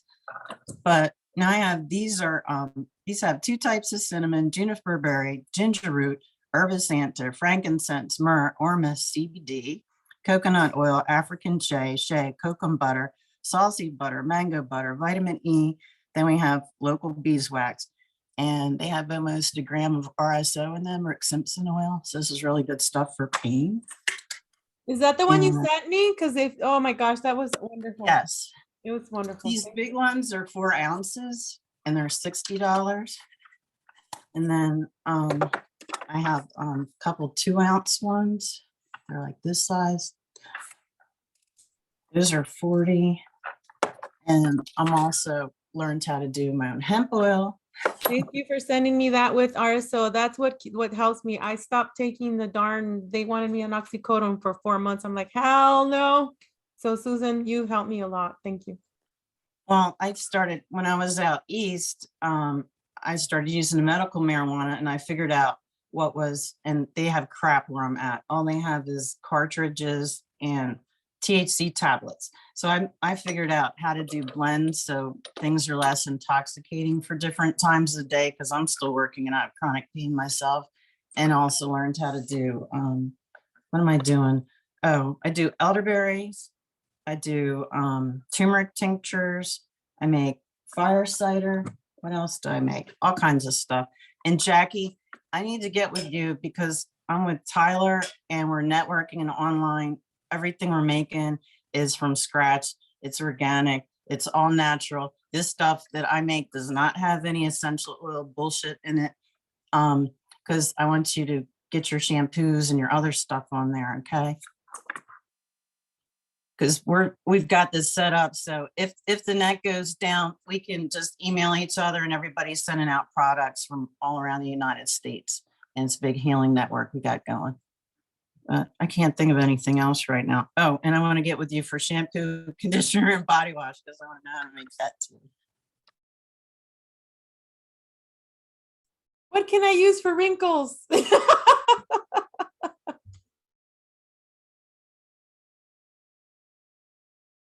Inside joke. I love my wrinkles. I don't mind. Who's next? Are we? Oh, Susan, where can they get a hold of you? Are you still on Facebook? Oh, I'm on Facebook as Susan Long. I'm on Facebook as Susan Long, and I'm also my small business is called Divine Connections, and it's on Facebook, Instagram, and we also have a Dragon and Phoenix page because we're Divine Counterpart, Super Soldier, Lixel Dot, and Team Sonic Super Soldier, blah blah blah. You and Frank are the best team that I had. And you still are. And I love you. Oh, and I got the friendiversary came up and I realized that I've known you for 4 years now because remember Lauren Pritchard said, guess what? I know another super soldier that was also a cop. I got to introduce you. So it's been since November of 2018. I think we've known each other. Yes. Love you, girl. I love all of you. Anybody else want to say anything before we go? Susan, did you say regression? Is that what you said? It glitched out on my thing. Because you know I don't trust anybody. Well, that's another reason why I wanted to do Because it. if you do it, I'll come to you. Yeah, the price was like over $1,000 to get certified for level 1, you know, and then it takes like 6 months of all the watching videos and reading that Dolores Cannon's, you know, regression. And Frank doesn't trust anybody else to do it. I don't trust anybody to do it to me because I already have too many memories already, you know? And so if anybody, I'm going to put that on my website too when I'm done. Because right now I just have a massage website. Guys, all I know is that the people that are waking up are gonna come to us. And you're right, Susan, you know, if the grid ever hits the fan, we're telepathic and we have, you know, our addresses and we can send stuff. I'm still like kind of